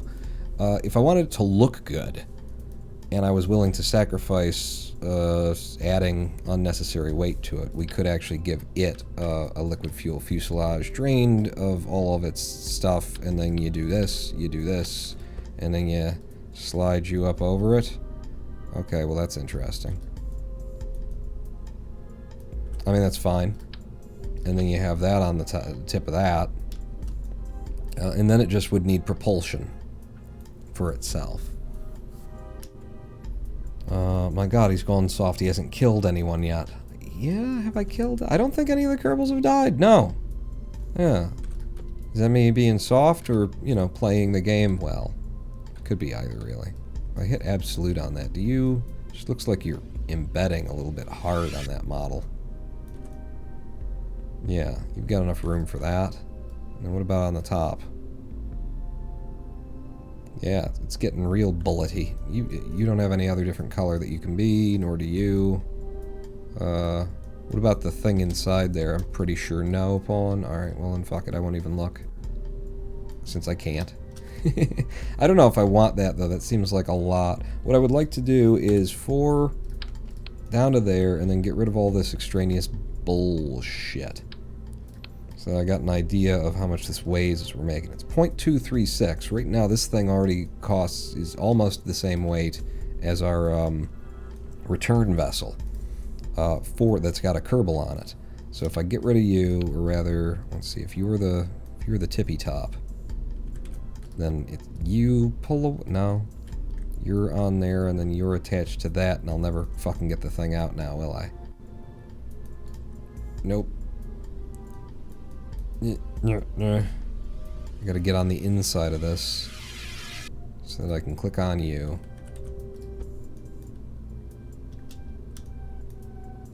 I'll just, yeah, get you out of there.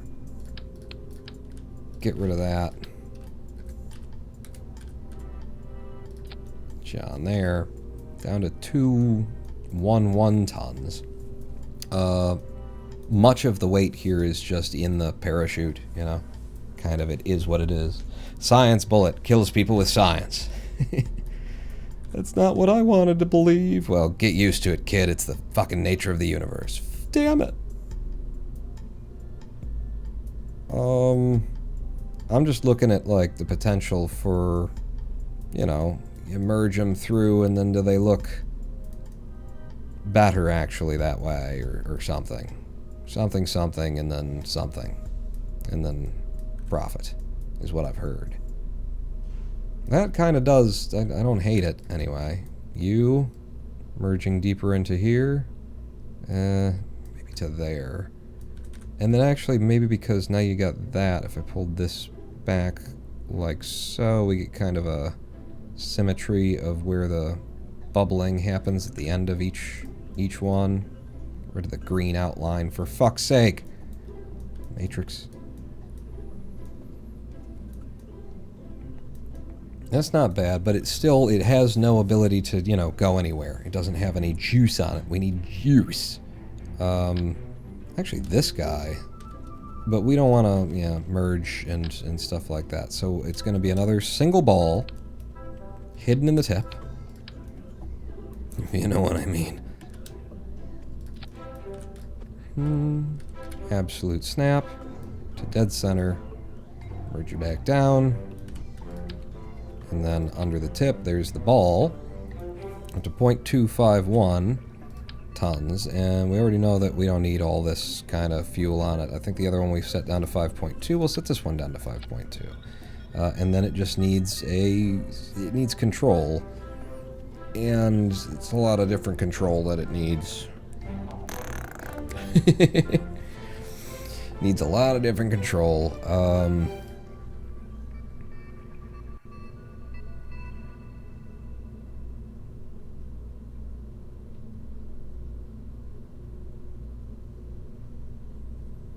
If the parachute wasn't there, but I mean, where the fuck else is it gonna be?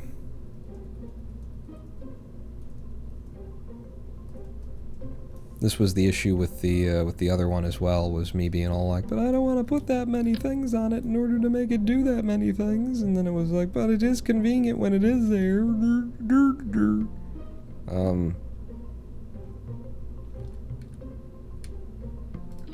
So if there were 4 of you on, and then grabbed with a absolute snap and touched, and then pulled out,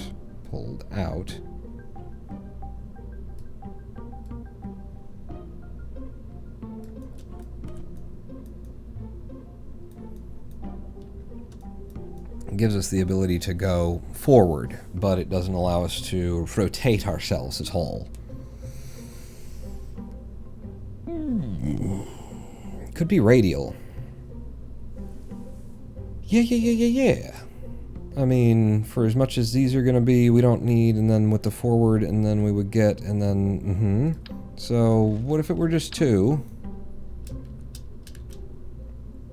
They'll probably burn off on re-entry. Where's the center of mass? You are, so if I take this off, and I'll have to like Control Z there. Yeah, you'll probably have to reassemble it. Were I to put you right there, and I could even upgrade you to the 5-horn, which would give us... We don't need lateral translation.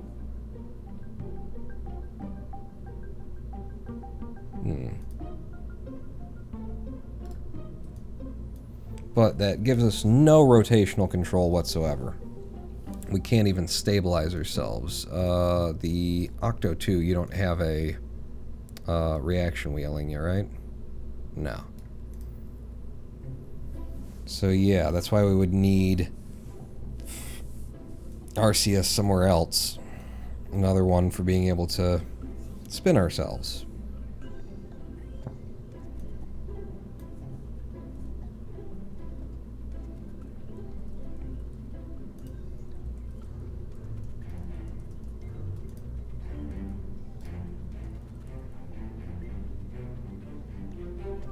I could always take you down to the 2-horn version, and then you're just for forward and back. See, but then that's might as well have the 4 in line, because these add up to 0.01 tons, and this is 0.0013. I could have 4 of them, it'd be cheaper, you know, not in money, but in weight. Yeah, that's tricky. I'm not sure that I'm loving this design anyway. Like this and hiding the thing and the balls and everything like that. It's the parachute that bothers me. We don't have any other like options or lower weight. The only thing that we could do is go down to a drogue chute, which saves 0.025 tons. But then it's a matter of like the impact tolerance of the nose. I mean, it's not anybody on board that we need to keep alive, it's just we don't want it to explode. So the question would be, you know, with this weight, would the drogue do enough to keep us from exploding? If I could click on the right fucking thing and go to it, your impact tolerance is 10. 10 meter per second impact. That's nothing. That doesn't, 50 tolerance of pressure, but 10 meters per second. You think a drogue gets that done? The other radial chute? Yeah, I'm trying to get away from, like, the weight, though. I mean, that's the same weight, I guess. It doesn't drop it... I guess it drops it flat. And then we're down to, like, what's the impact tolerance? What's the worst impact tolerance of every part on here? So you're 12. And then the... Sciencey Science Miss Sciencer. It's 15. So actually the worst thing on here is the nose cone. Okay. So then that does make an argument for a radial. Just throw a flag on. Could work. So it would be the same amount of weight. We just want one. It throws our center of mass off ridiculously. Yeah, that's a problem. And we're trying to keep everything behind that. We're trying to... That's what we were trying to do. You don't attach to that, you need a node.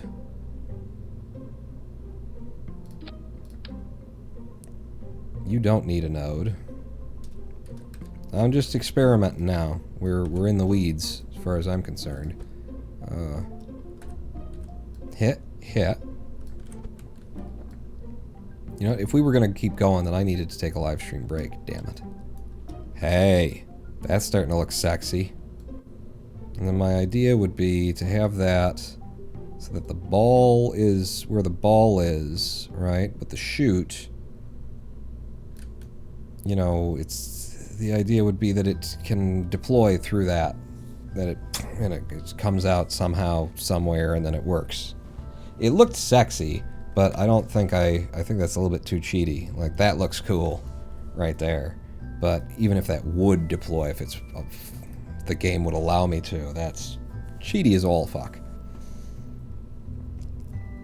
Keep going. You didn't stream Sunday. Did somebody say weed? You did. Just now. I don't know if you heard it or not. Keep going, though. Okay, but that does mean I need a live stream break. So I'm not going to save anything there. We just, the game won't crash, and then we won't lose it.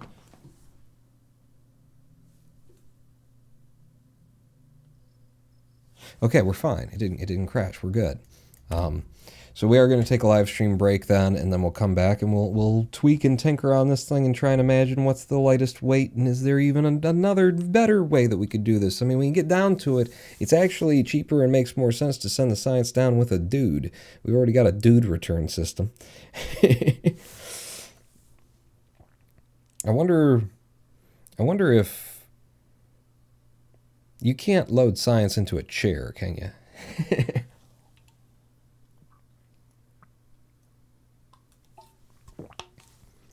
It's just going to annoy me that our science return system is going to simultaneously cost more and way more than returning an entire fucking Kerbal. But it will just annoy me. That's how that's going to go. 7-minute live stream break is what I need if we're going to keep going for another hour. So I'm going to step away to do whatever it is that I do. And you can, go take a shit. And meet me back here in 7 minutes, Pawn Not Out.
Just didn't want to be late.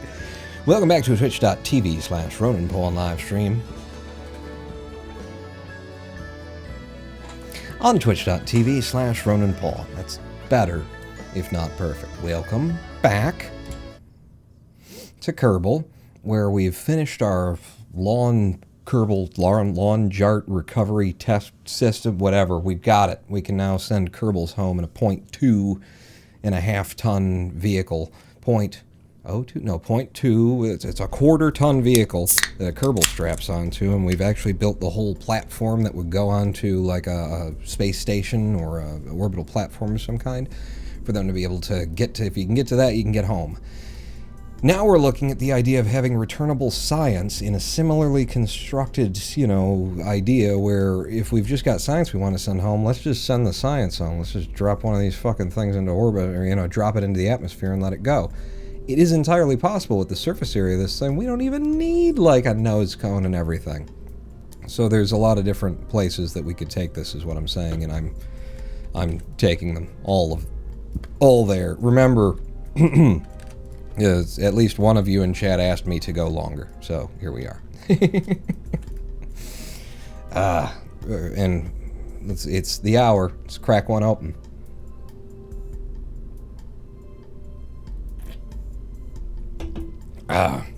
And yeah, I see conversations going on in chat. I haven't noticed anything that's too far gone, so I'm just letting it go. You guys chat at your leisure, and I will design at my leisure. So I did have a couple of ideas about this while we were going. One of them is, are we just thinking about this kind of upside down and backwards? Couldn't we just, if we steer from the nose as we go, then that would be fun. Like, we steer from the nose and we propel ourselves from the nose with monoprop ports that are, packed into the nose cone, kind of a concept. But then that's going to explode on re-entry if it gets hot enough. We want to build this thing with the idea that it would get hot enough, even if probably it wouldn't, because it's so lightweight and it'll just get grabbed by the atmosphere. I have certain standards for myself that I make up as I go to make the game more fun, to give me something to design around, and it has to be mildly plausible. Like, I'm not just going to put the parachute up front and figure stuff out, because then the parachute is directly into the thermal everything, and that's just not fair to the game as far as I'm concerned. But I am thinking about basically ripping everything off of here and starting from scratch. One of the ideas was that came to me was the notion of having two nose cones, and then our weight will be balanced in the front one. We've got a rear nose cone that's really just there as a housing for our monoprop thruster blocks, and it really comes down to balancing the weight and seeing what makes most sense. I also considered, what if we do, instead of the one parachute, what if we do two drogues and test whether or not it can survive impact? It would need to get down to like 10 meters per second, and drogues don't usually do that. Kind of designed not to do that, but we're so lightweight. I've never tried two drogues on a incredibly lightweight thing. That might be something we do. Without any cone, it looks like a model of an interplanetary ship. So, in fact, I think I should just get rid of you to make sure that I've got, like, the orientation correct on our Probodyne Octo, which then I will build. I'll do like that. Alright, so I'll never have the orientation correct on our Probodyne Octo. Have to deal with that. No, you, and then like that. That's probably something. So let's start with you, this way. And then what if I merged you just, like, all the way through? Does that something? Like, if it were in the middle instead? Does it start to look like maybe it's just a built-in part of the craft? Part of the thing? Yeah. And it opens from the top and whatnot. I might be able to get down with that for a means of merging. And then we still, and obviously do, want and need our balls. Our ball of monoprop. Why are you at that wonky angle. I guess that's just the angle that we build off of with or without a snap on the top of this. Sure. Let's make that not stupid. And then absolute snap it. And then it's straight up and down. You're merged a little bit more than I need. In fact, I might just give you your full stand-uppiness. And then atop that is one of these things. I have obviously also considered. I mean, I'm me, so you know that I've obviously also considered. What if we just made this thing fly? What if there wasn't any monoprop on it?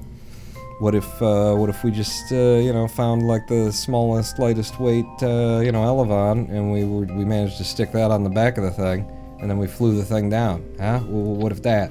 You know, but really, you know, that's my immediate thought. It's like, really? Need I say more other than really? I mean, here I am still doing it though, so you see how my self-critique ends up working out for us one way or the other.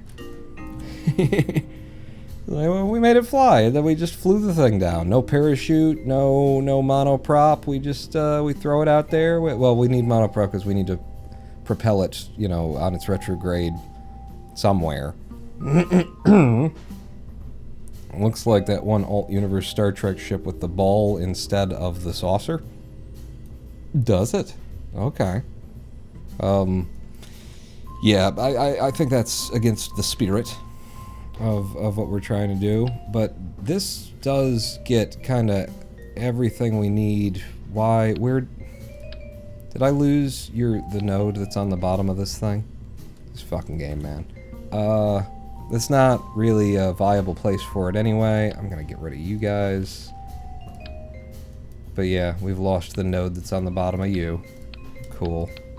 Just, yeah, something. Just pull, yep, and then then this goes, and then you go away. Fuck. Science.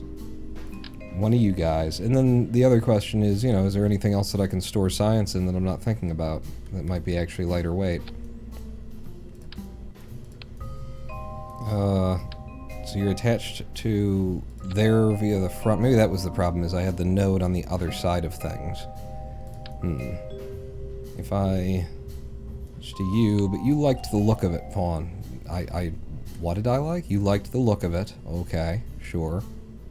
So then that would get attached to that and get dragged out, or can I attach radially? You can. That makes more sense. Like that. Absolute offset. Snap you down in the middle. Snap you to that spot. Maybe change the color of the octo. If you'll let me touch just the octo, that is. I really like the gold usually, but that blends quite nicely. Yeah. Yeah. And then you, still attaching at a weird wonk. And just kind of manually get it somewhere nearby. And then when I grab it with an absolute snap, it should not do what it's doing. There you go, now we're in perfect rotation. Oh, wait, no, you need absolute snap to dead center. And then draw out. And then tuck you under. Right. I got a feeling the ball is going to need to go a little bit deeper, if you know what I mean. I need to go in there because I think I'm going to want to drag you in as well. Ooh. Oh, I like how small that is. I like how small that's starting to look. And then if I grab you and push you in a little bit more. What a tight little bullet. And then this is the point of problem, because we put this on and then we've got a parachute, which is all well and good. but then we don't have any way of propelling it and steering it. We don't have any like mounting off of the back in order to do that. On the front, I don't want to put the propulsion systems right into the wind because it just seems cheaty. Was it better though? You talked about shitting and medical problems. Oh, good God! What nice people we are in the Ronin Pawn Chat. Yeah, that's what I was thinking. Good to have you guys with me, really is. I'm just so glad that y'all stayed up late and just stuck around with me. Oh, thanks so much for... If I were to have 2 of these radial shoots, where's our center of mass? We need our center of mass to stay forward on the thing, so that it does go down nose cone first, you know?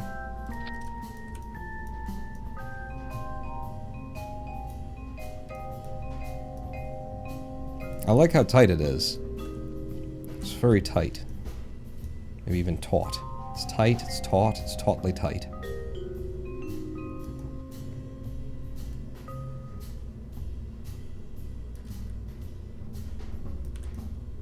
That looks real nice. If I take that off, we slide you back to be more central to the visuals here. It's just starting to look like one solid premise. And then off of that, where are we on weight? 0.29. This is going to be 1/3 of a ton. Then we need our propulsion. And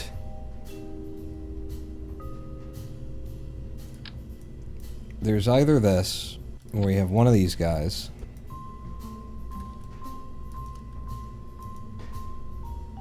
That was an absolute? Yes, it was. Looks pretty cool. And that goes forward, but then we need to be able to, you know, on the left, right, and everything else. So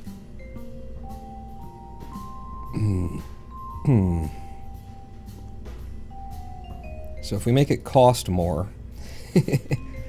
by doing it instead with a variable thruster block back here, one of these little boys, give it the absolute snap that it needs to find dead center. Hey, and it actually got to the surface on that that's reasonable. We could give it a 5-horn. What is that? So 0.295, that's 0.296. It doesn't give us much for the adding the 5-horn in there. When I know that what we're going to do is then like 4 of those.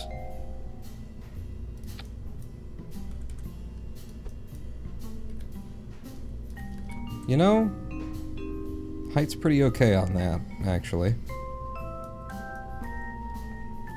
Yeah. So that's a perfect 0.3 tons. You know how I like when things get perfect. But we don't know if these will actually allow us to, you know, land on them. Center of mass is pretty damn back.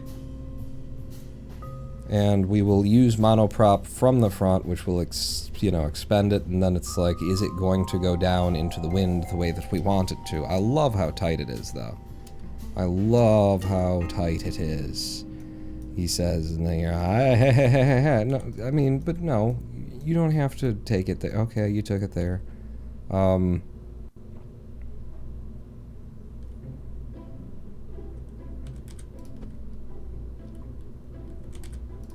No, just the nose cone, please.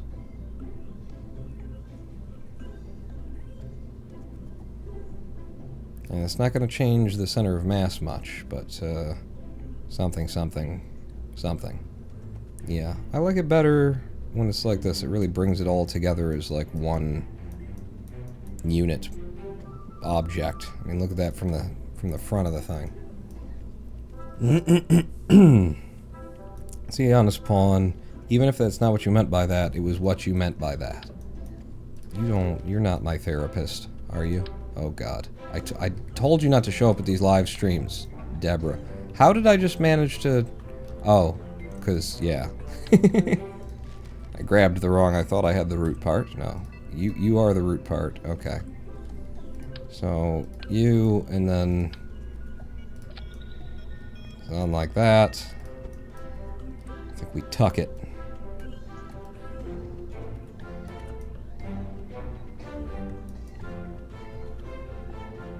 It's even got clearance. Just perfect, like, barely levels of clearance. 0.3 ton, 13 part, and it doesn't have a battery. That's another problem, because this does have an electric charge. It's only got 5 of it. And with just 5 electric charge, how much are we going to really be able to get done?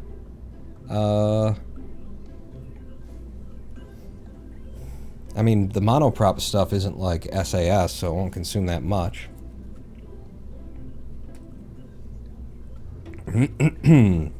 I guess it's worth testing. Is it worth testing? What's our weight on a single panel? I wouldn't want to do this. I'm just doing it anyway. Because it's overkill. We're getting crazy, you know?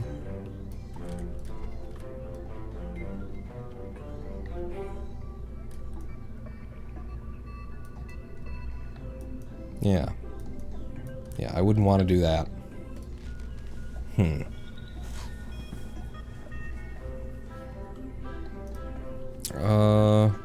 You would hibernate and warp auto.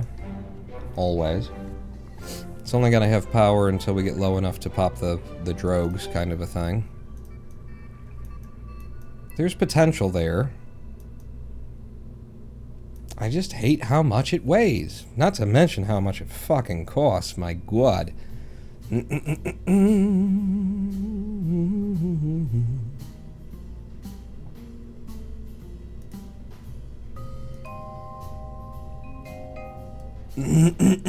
I'm looking at other probes now. Why would you be looking at other probes? On the possibility that I can just store the science in the probe or something, I doubt that you can, and that it would tell you if you could. It's physical is the idea. It's physical science, so it's gotta have a place to go. So no, not on that Robodyne probe. The Robodyne Rove mate probably flies, just from surface area.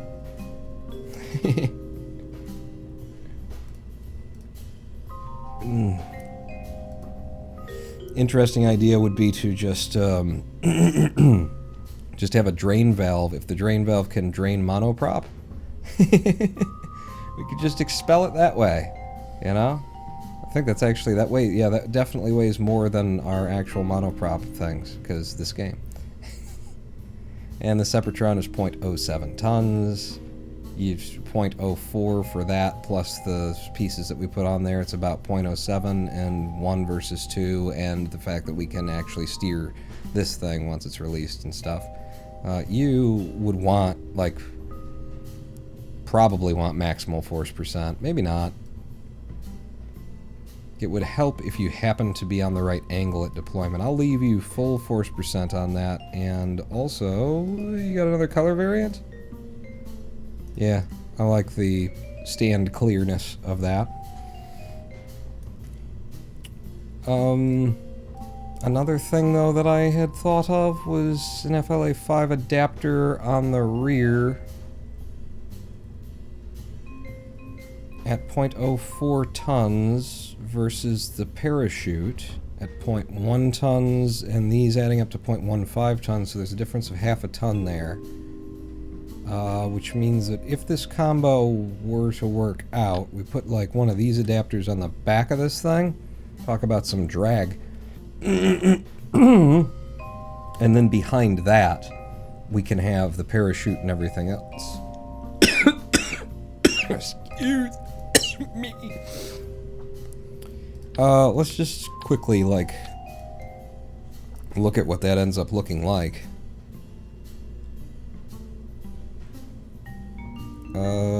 The other way to go would be another nose cone, your 0.01, your 0.03.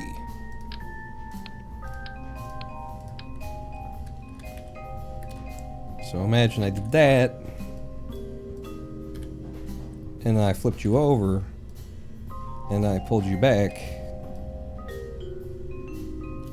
and then you're like that, and then I would still need a node. Oh, Jesus, I would still need a node to attach a single parachute to, but that would reduce our weight. It also massively increases the size and makes it look, you know, stupid. Stupid is definitely how that looks. I guess we got to test this one. Because I'm not disheartened at it.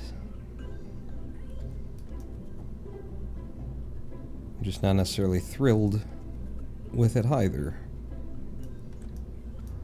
I could get thrilled with it if it worked brilliantly. Let's call you the, let's just say that it's day 23. Day 23, and this would be, science returnee majigger.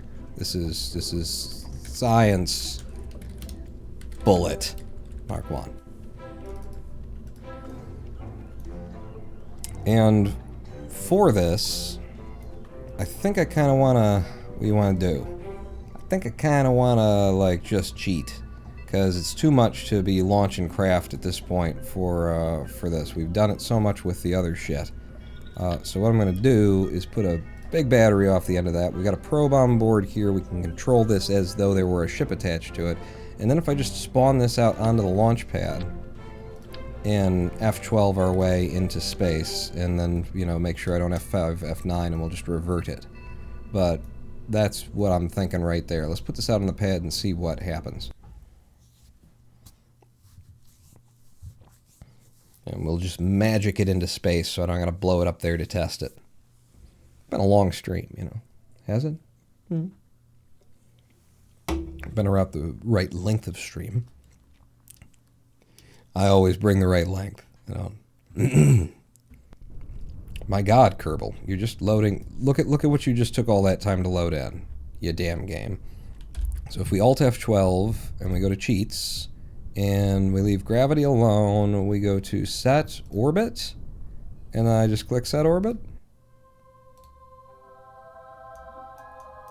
We're in orbit of Kerbal, ladies and gentlemen. My fastest orbit yet. Oh my God. So, the test here would be we pretend as though everything this side is a ship that we're attached to, right? And then I decouple. Hang on, let's do some staging that I forgot to do. I decouple. The ship has flown away.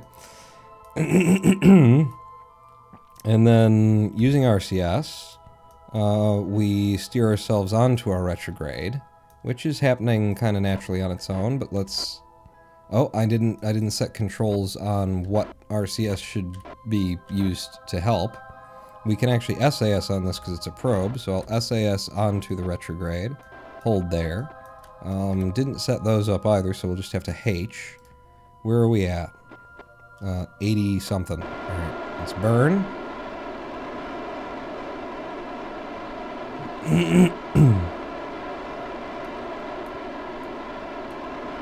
Taking quite a while to get this done. But it's not that bad. It's been worse. I've certainly had it worse. Thank you. That's the view that I like. And we'll do this test the way we've been doing all the tests, which is all the way down. We want it, yep, hitting the ground, SAS back off, and then we actually need to SAS to prograde, please.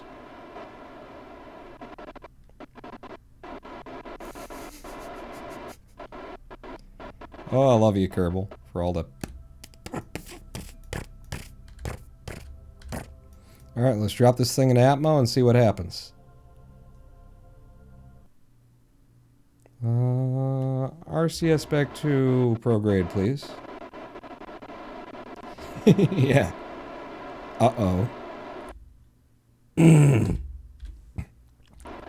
Why are you unable to... Did you just get into like a position where you can't rotate yourself? I'll get you there. Don't worry about it. There you go. RCS back off. Alright. Nose cone first into the atmosphere with this little guy. And our electric charge is just going crazy. SAS off. Yep, we're just losing all the electric charge. So there's a problem. Deploy the parachutes.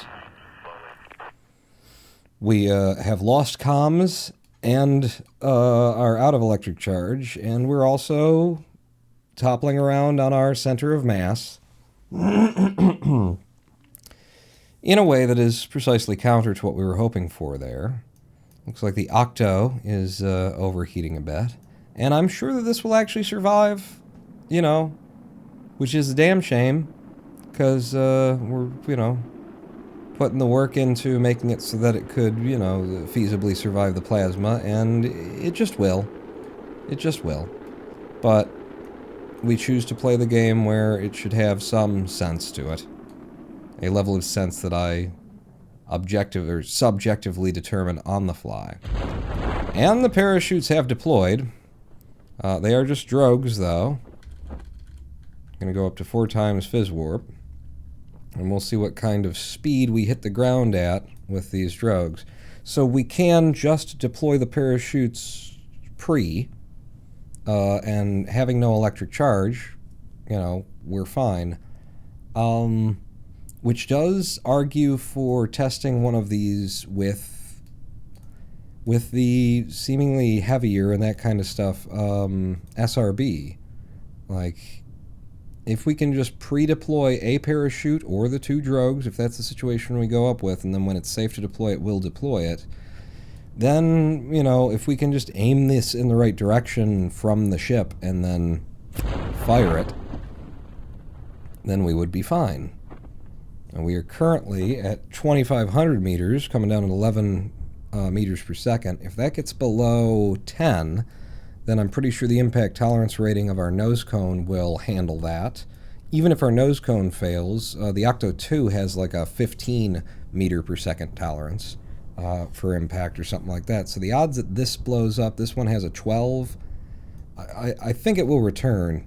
So it's less about just whether or not we can get it to be successful, and has a lot to do with whether or not it seems reasonable.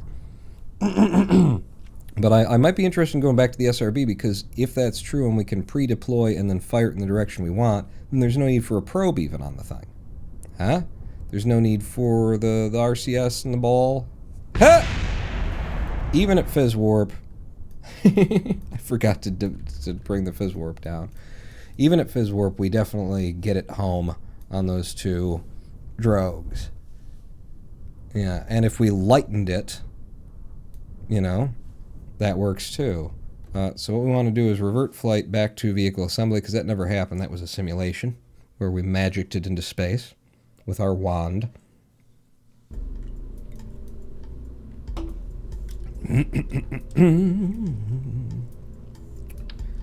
So yeah, that was the Science Bullet Mark 1.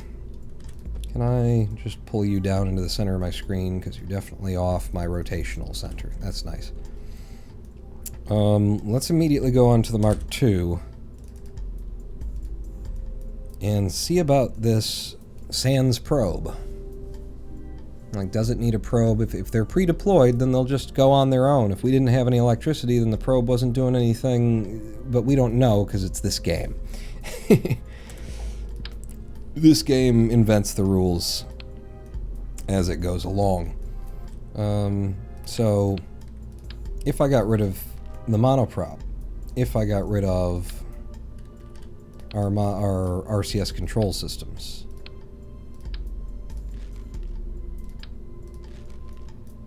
and then put the nose cone back on, slid it to the place where I think it looks good, wherever that place is. You were bringing it down all the way there. You liked the code bulletness of it. Code bullet? I know code bullet. Yeah, that's why you said it. Oh, I see. See, the problem is going to be the weight. We're never going to actually be into the wind the way that we expect to be. If I flip you that way, you know, the problem is those parachutes are the heaviest thing on us. Whatever side that they're on is always going to be where things are coming from. So that makes me think that we have to go back to my first, like the design that we sort of walked in when I loaded this up in the first place, and then threw away, which was the idea of having a, or no, how did I do this? Should be okay, but wouldn't it be better if you did that as a surface mounted object, snap to dead center, and then we get the single parachute out, which will weigh less.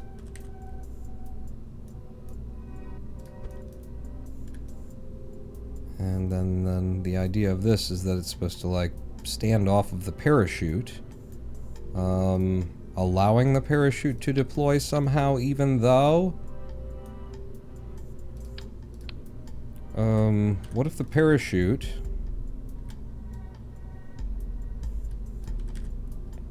were like this?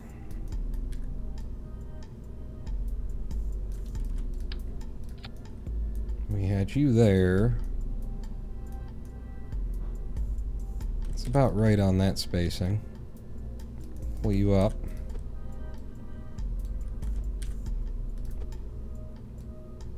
Shoot. Oh, you're snapping. That's the problem.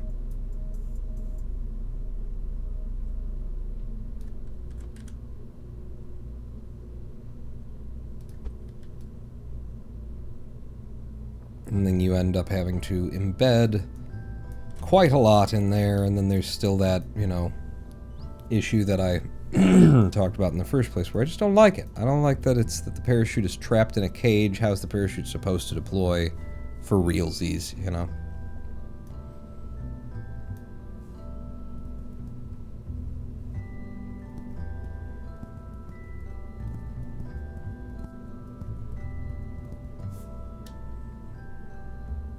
I do like this.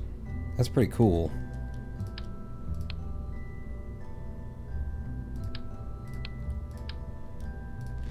If I could give it a something that gives it seeming strength and rigidity from a couple of angles without the middle, without it just being completely trapped, then maybe I'd feel better about it.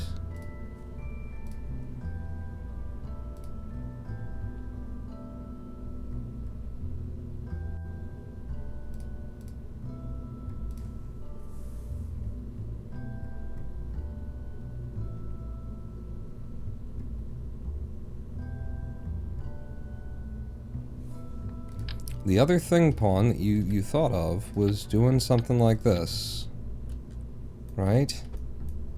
Or you actually also thought of just doing something like this. I put you on there, and I don't actually have to put you on like that. I could preserve the... yeah, and I do need to. So it would actually be...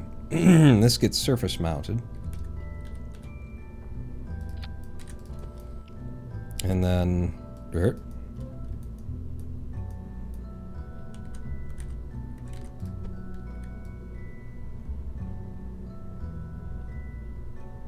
what was the idea behind this again?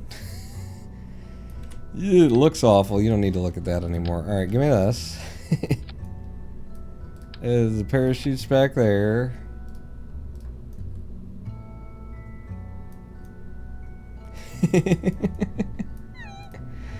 Oh, you got variants, do you? Yeah, but this doesn't, so it's kind of got to match, because otherwise it looks like shit. Oh, remember when it used to look like that? Oh!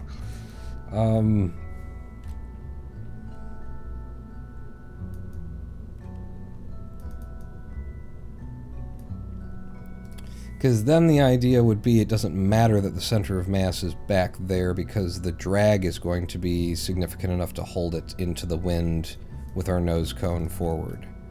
I think is what's in my head there as yeah, no, that could plausibly be.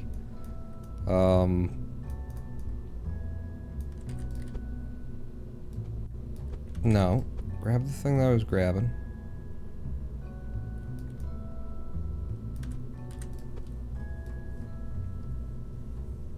But then it does need the ability to, you know, go in the direction that it needs to go. And we've taken all of that off, resulting in 0.24 tons down from 0.3 tons even, if I recall correctly. But then we would have to add at least a single Sepratron somewhere, and that's just not going to do, because we've got the parachute in the single Sepratron location. Fuck. You know? Which means double Sepratrons, which are definitely going to piss me off in terms of their height.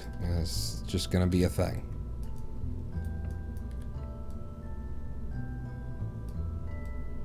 Or, I mean, in terms of their weight.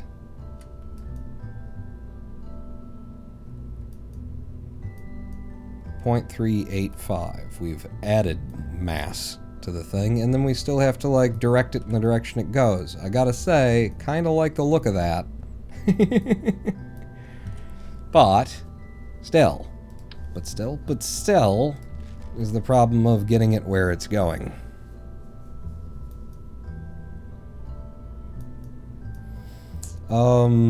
I do like the look of this. If we go back to the idea of the monoprop build, like, how could it possibly yank us over? It just couldn't, right? Just couldn't do. You as embedded as you can possibly be. Then you're there, and then I bring you to the point where I like the look of you, which is just riding the edge of the octo. Come on. Yeah. And maybe because I really do like the look of that. Yeah, it makes it look spacier. The other one blends, but this one looks like we've got, I don't know. There is a bullet in our bullet. And then with that, we need all of those control systems that direct us in all of the directions again. We're up to 0.28 tons right now. The variable thruster would need to be somewhere back here, and I don't want to put it on top of the parachute again because of those reasons that I keep coming back to. That it's just like, that's not fair, is it? That doesn't seem fair. How could that be fair? It's fairly unfair is what it is. So center of mass, back there. Well, hang on. What? This could give you the directionality of the control that you need, couldn't it? If I'm snapped and I go 4, because then in order to nose up or nose down, you just fire one of them forward, one of them left, one of them right, and then to go forward. Yeah, you can get directionality out of that, especially because it's the center is so much further out, away, in, under, through, damn it, was it through? You need an attachment point for that as well. How did you deal with that last time? Yeah, how did I? I can't attach just... Well, there's another node right there. But then you have to snap to that now. Oh, well, but then you've got the bottom one still free, and that one's free, and so, yeah. It's weird what my, personal set of rules seem to be, isn't it? It's like, yeah, you can break that. Don't worry about that. Sure, break the fuck out of that. But no, we can't have the parachute doing that thing from that position. Oh, shit, what are you, just cheating the whole fucking way? Come on. You gotta justify on your feet, friends.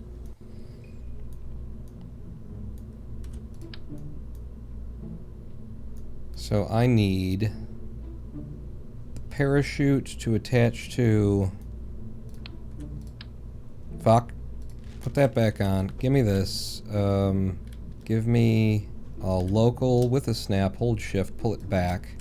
Put you there. You're there? Who's there?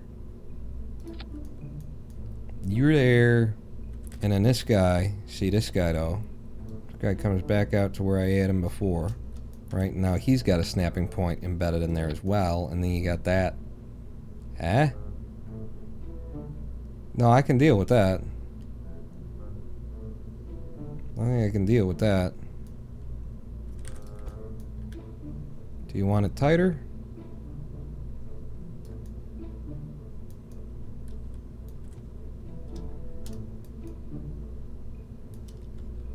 It's got us a new bullet that is worthy of testing.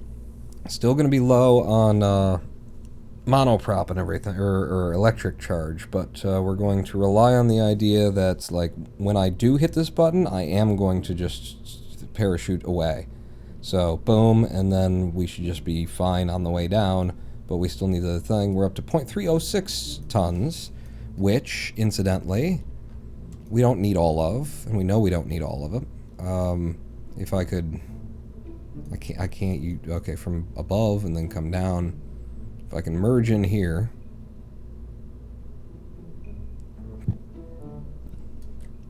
And then grab onto you.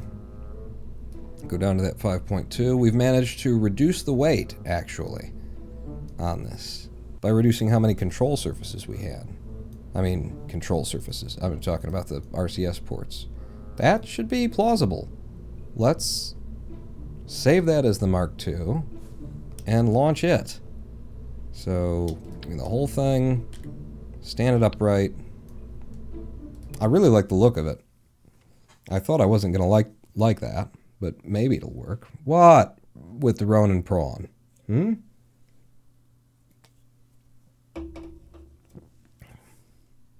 You guys are finally talking to me? I like that you're getting along. You guys play. So we're going to... Wow, look at how tiny that little thing is. We're going to cheat ourselves into orbit again. Yep. And then, again, pretending, as we do, that this is the spaceship, and then when I press the button, we're going. We got stuck in the thing, and then the thing's still stuck because it was so embedded into that. So that's the thing to bear in mind. Yeah. I guess we're just taking that down for this. It'll fall off, or it won't. RCS. Find your retro.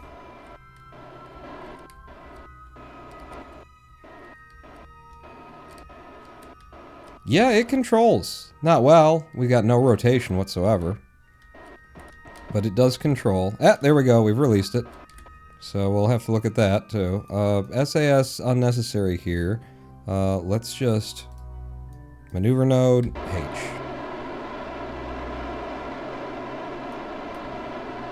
As the SAS really drains that electric charge in a hurry.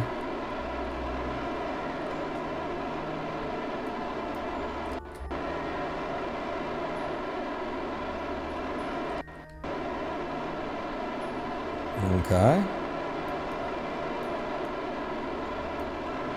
Get our periapsis down to just barely negative. And then flip us over onto the prograde. We've got more than half of our electric charge still going after that. The RCS off. We are hibernate and warp, hibernation, control point. Like, there's nothing else that I can do to reduce our electric consumption, except for disable the probe. Put it into hibernation mode right here, right now, that kind of a thing. But let's see if the drag from this manages to point our, nose into the wind, because that's going to be the problem. The center of mass is always going to be wherever the parachute is, which should already be in deployed state. See, disarm. It's already armed. It's pre-armed. So 4 times fizz warp, and I'm just going to let it roll and see if it doesn't manage to right itself, or if it's just going to follow its center of mass, regardless of drag, all the way down. We don't really have to worry about this stuff until, like, Once we get into 56 kilometers and below, then we'd have like real drag. And that's where our heat is also going to be kicking in. And no, center of mass is more powerful than drag here. So that is not a solution either.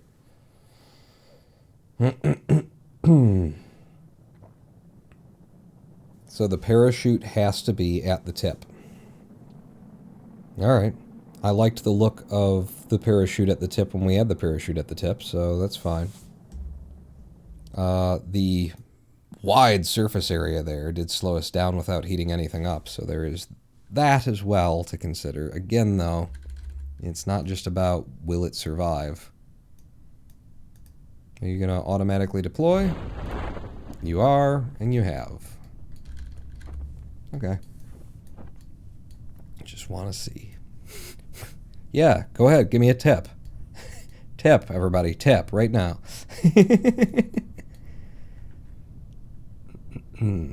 Sharky got a point. What's Sharky? That RCS thrust is totally not going through that part. Nope, wasn't at all. Not. Nope. But yeah, I think we are getting closer to something because, like, just realizing that I can get away with just enough control from 4 of those things, we could go back to the first version and reduce the part count and the weight by getting rid of the one that we were using for directionality. Don't need that. Just these 4 would be fine on any build of this ship. So we've got that. And then, yeah, the parachute just has to be at the tip if you're going to have a parachute on the thing. And if you're not, then how the hell are you getting it down? We could focus on litho braking as a solution.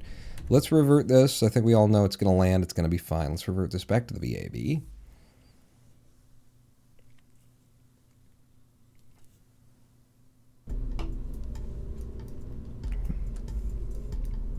And move on to the Mark III.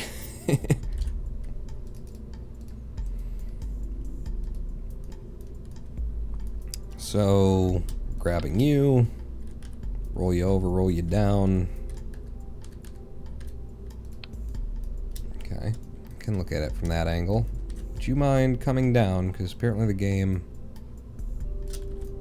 doesn't want to go any higher in the VAB for some reason. Now it will. So this doesn't work. And none of that works. We got stuck on the thing. We got all sorts of stuff happen there. So you stay over there. I need you back. If I hold Alt on you and then... No. I thought you can actually like assemble things now that are ghosts. It doesn't matter. We need this to be there. I really did like when we had a version of this where it was this upside down going that way and then that going to that. That looked cool. If I can build something that makes it look to me like it's not ridiculous, then I will happily do that. Now I just need that magic part that makes it not look ridiculous to me.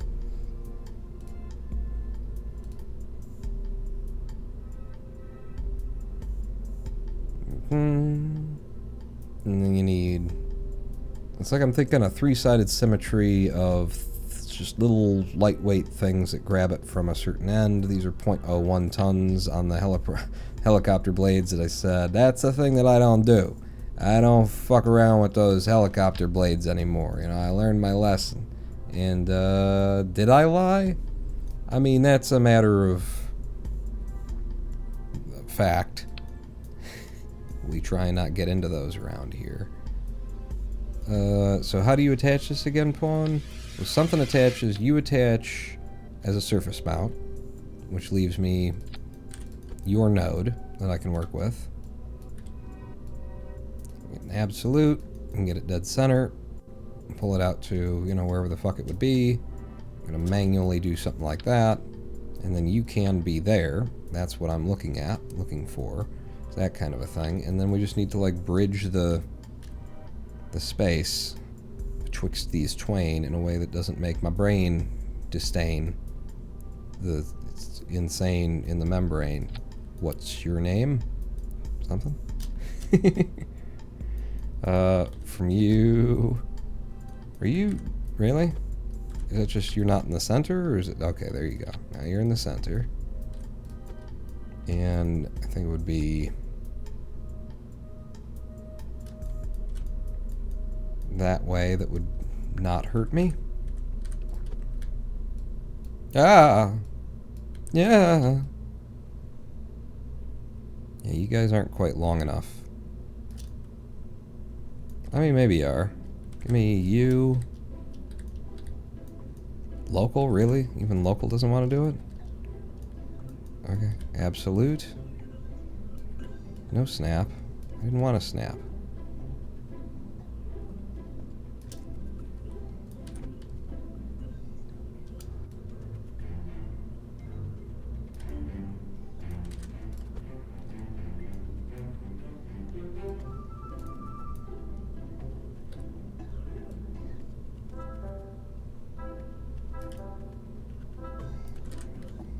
You see where I'm going with it, right?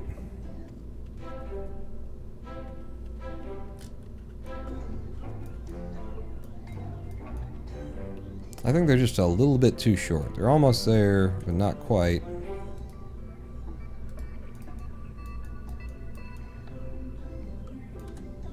So let's try with the propeller type A.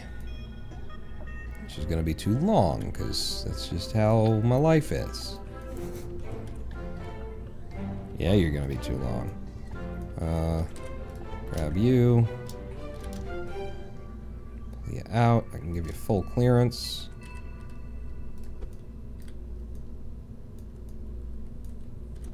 Try and get you into the direction that you ought be. I think it's actually that because it's a...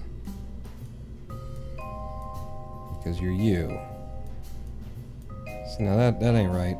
Oh, that's right. What about that? And then that.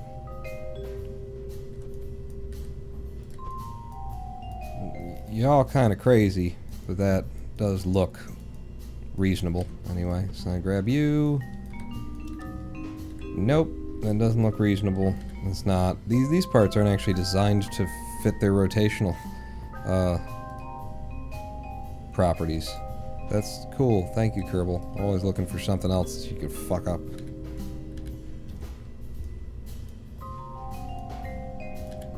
Yeah, visually and everything else, they don't really come together.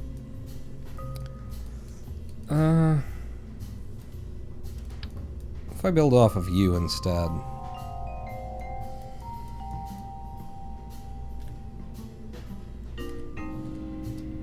and then maybe I just focus on trying to get it right while I'm attaching it, then pull it into the correct position.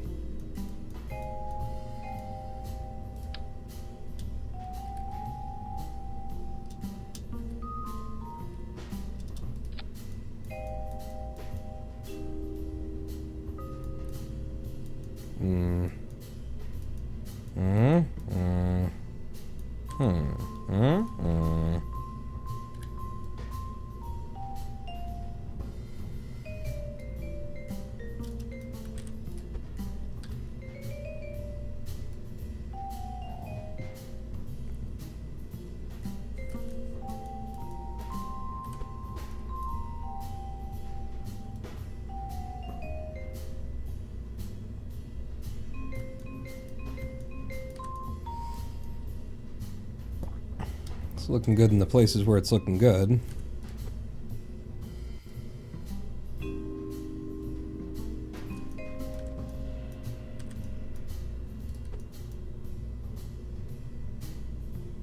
Push any further forward and you're going to lose that.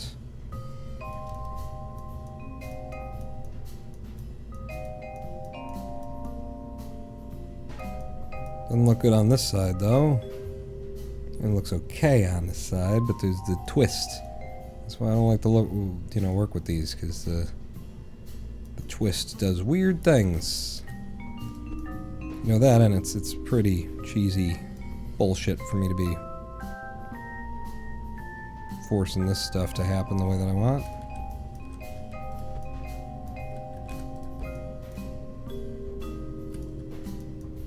mean, you gotta maintain the centrifugalness of it or something.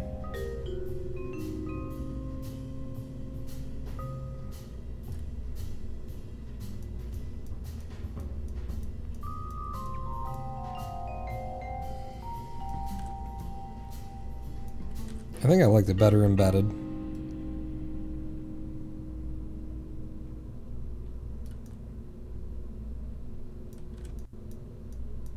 Yeah, it needs to maybe just go down further. Okay. Yeah, we'll live with some of those lines, because that's actually kind of it right there.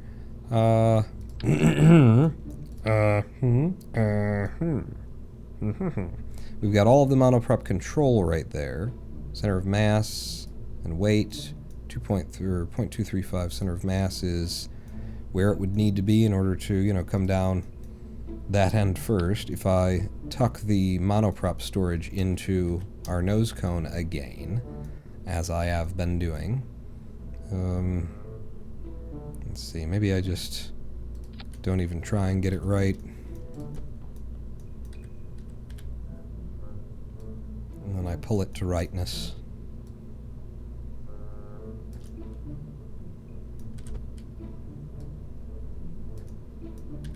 And that's embedded. Back to what's probably a reasonable space. And then our center of mass is all up there. All up there, though. And, yeah, with the 4 of those, we have enough controls that we can get ourselves into the position that we want. We've got the parachute in, you know, a position that works. We've got monoprop on board. We're at 0.266. It's the lightest version we've had yet. Is there something that I'm forgetting, or have we just done this, you know, well, finally? 3,394 fucking to build just that. I hate how much it costs. But I guess there's got to be a penalty of some sort for penalty. You know, there's got to be a limiting, just a cost. There's got to be a cost to invoking the experiment storage unit. But that looks pretty fucking cool, huh? A little bit taller than I'd like it to be. Especially now with that part that goes in tight in the front space butt plug. I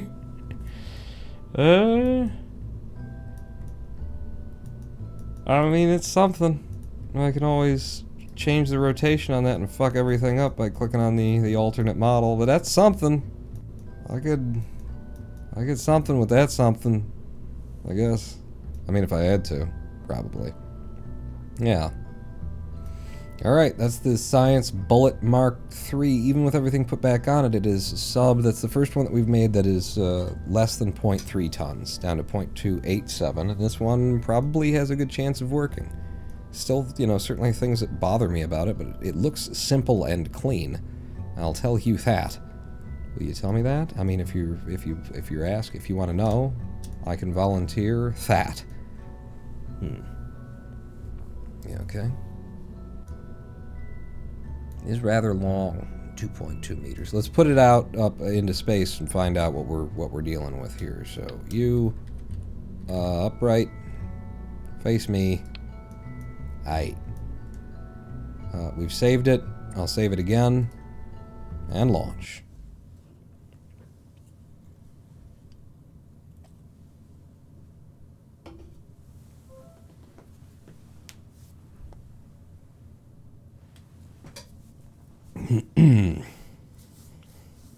And we will continue magically delivering things to orbit for testing. This is all just happening in the computer, I guess. Alt F12, go to orbit. Hey, we're in orbit now. Hooray. So that is the ship, and we are the this. So, if we had science in here and we were dropping it down to Kerbal, go to free cam, then we would, step 1, deploy. The ship has been fired far, far away, And we've kept this on here, the decoupler. I've just got the decoupler on upside down. All right, something to bear in mind. And we want to go to our retrograde. We've got a very limited amount of electric charge and window to actually use this thing. If we were serious about it being anything other than an LKO usable probe, we would, like, comms would be a concern.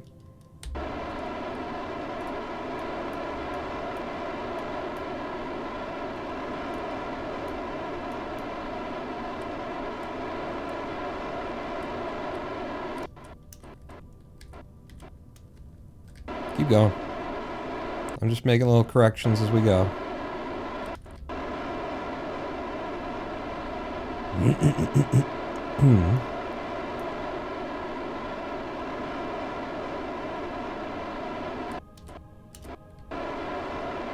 Oh, we're there.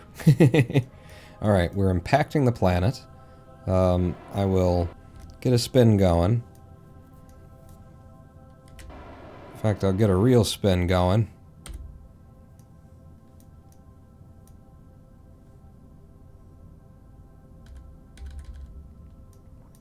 And then we'll warp down, hit Atmo, and see if this one actually goes, you know, nose first into the wind. Should, now that the center of mass is where it needs to be, which is up front. Oh! I need to deploy my parachute. Oh, it's automatic, Pawn. When you release, the parachute is already deployed, because you see our electric charge draining up there. In the top corner, 0.2, and nothing. So we are now not in control of this probe-controlled vessel.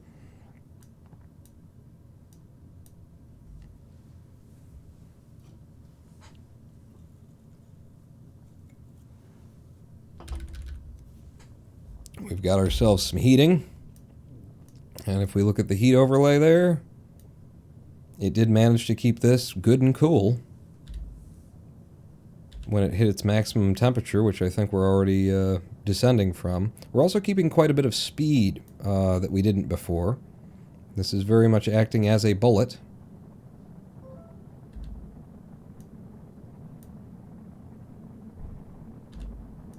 It looks okay, anyway. I'm not sure if I'd say cool, but it looks okay. There is an alternate design in my mind where this thing has no probe on it, it doesn't control anything at all. It actually, one of my earliest concepts for this. Oh, hello. Something was starting to tick with an overheat. It looks like it's actually the experiment storage unit. We finally get one that works the way that we want it to. No, I think it's the Octo, isn't it? Might be the Octo. Something's getting hot. Probably the Octo, because the Octo doesn't have much surface area, so the heat is going to hit hard. A space butt plug bullet. No, but that's amazing. Butt plug gnome in Rotterdam? The Christmas tree in France? No, it's got to be a different one. Oh, that's a pretty shot. The bullet returns home. Yeah, at this point, I'm if it's gonna be like this, then I want to make it cooler. You know, I want to make it.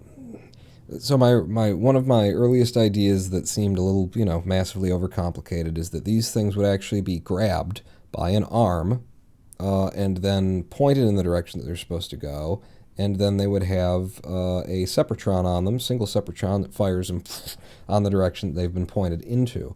And then that way they wouldn't have to have a probe control on them, they wouldn't have to have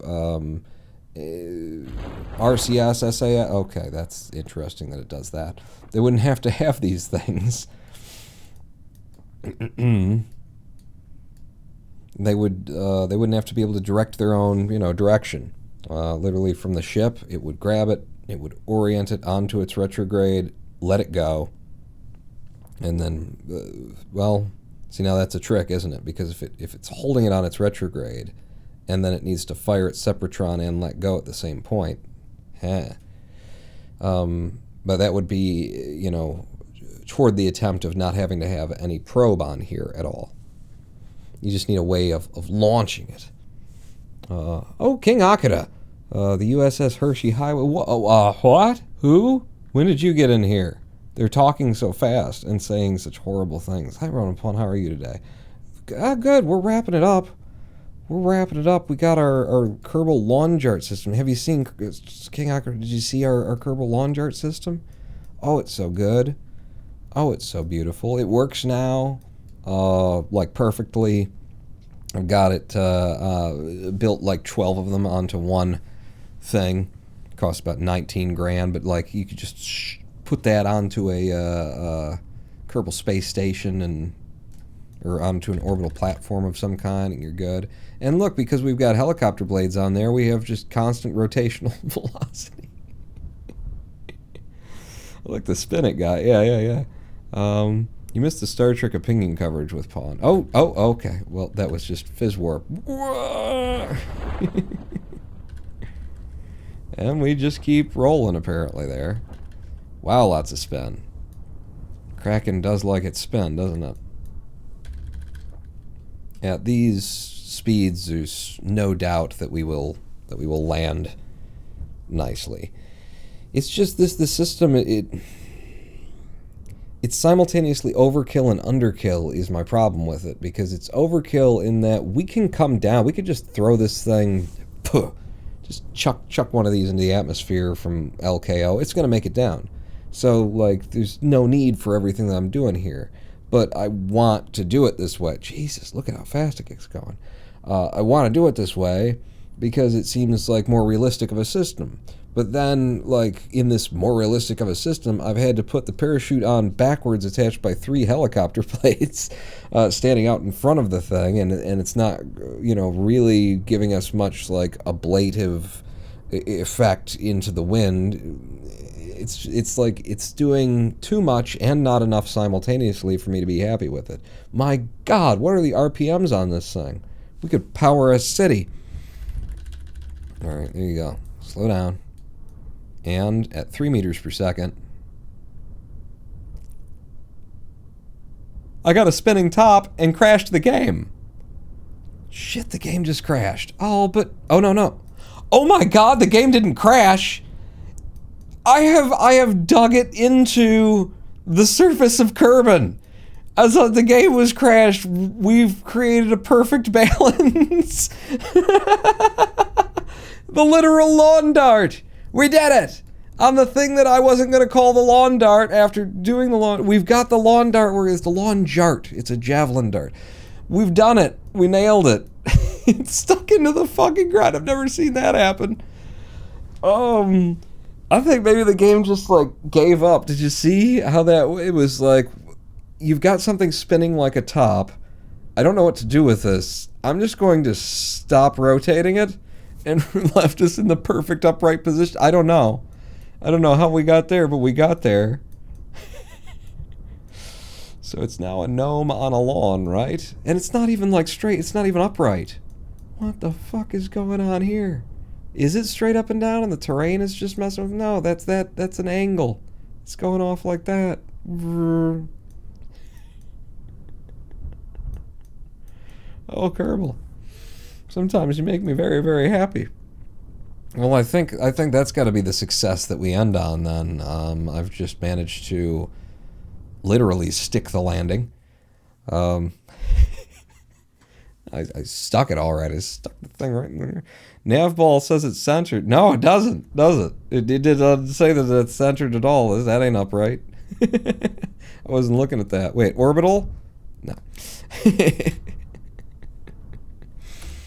Yeah, we got to end on that. I guess next time we come back to career mode, we'll continue tinkering with this, or I'll just think about it and decide that it's a stupid idea or something. Like, it's not a stupid idea. It's just, is it doable in Kerbal in a way that satisfies my heart brain balls, that just makes them all jingle at the same frequency, because we're just running into this issue of it's so lightweight, the parachute always has to be forward for it to be at the center of mass, but if the parachute's forward, then, like, it needs to be under something ablative to shield it, just because that's what I choose. I don't think, like, it's thin layer of plastic, and then there's some cotton fabric for the parachute or whatever. It's just like it needs to be underneath an ablator.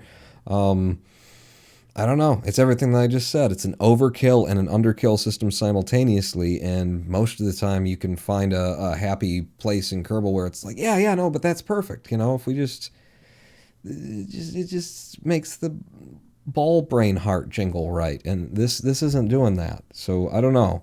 I'll have a think on it and see if we come back to this or if we abandon the whole premise. Or, I mean, we have invented something that sticks into the ground in Kerbal. Should send that off to the lab.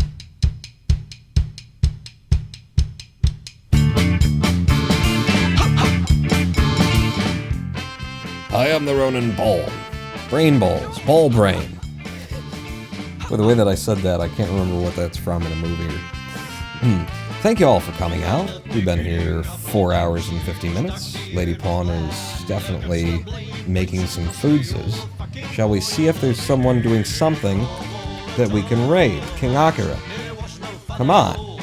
You gotta be streaming when I'm ending, because you know I'm coming your way if you are. Still figuring out when I want to end when I want to begin. And well, you game. You're rather Twitch. Fucking load it up. Who's this? Martin Sal playing Kerbal with 372 viewers? How do you do that? How does anybody get 372 viewers to a Kerbal live stream? He's not, KSPJT. He's not the one, and he's not the other one. Looks like he's eating ravioli. I mean, I guess that's what we've got to do that then. He's eating ravioli. Wait, unless he's ending. What are you doing? Talk to me. Oh, it's another stream that we can't friggin'... It's in the language that we don't know. Right? We did that last time with somebody, and I was like, that's cool, why not do that? And then we got there, and it was just awkward and weird. So, yeah, that's why not do that. I'll tell you what, you guys figure out who you're going to watch on your own from here. How's that feel, huh? How about y'all figure it out? You coordinate in this chat room, and then you all raid as a group, huh? Why do I have to be in charge? God damn it. I'm eating lasagna. I'm going to go eat some chicken and potatoes, but I'm going to eat. So, with that in mind, see you next time. Sunday? On out. Beginning of full time steer was dark-eared with black. The guts were bleeding, nice as gusty, all the fucking water. The beginning of all the time, there was no fun at all. No fun at all at the beginning of full time steer. She was clear, she was white.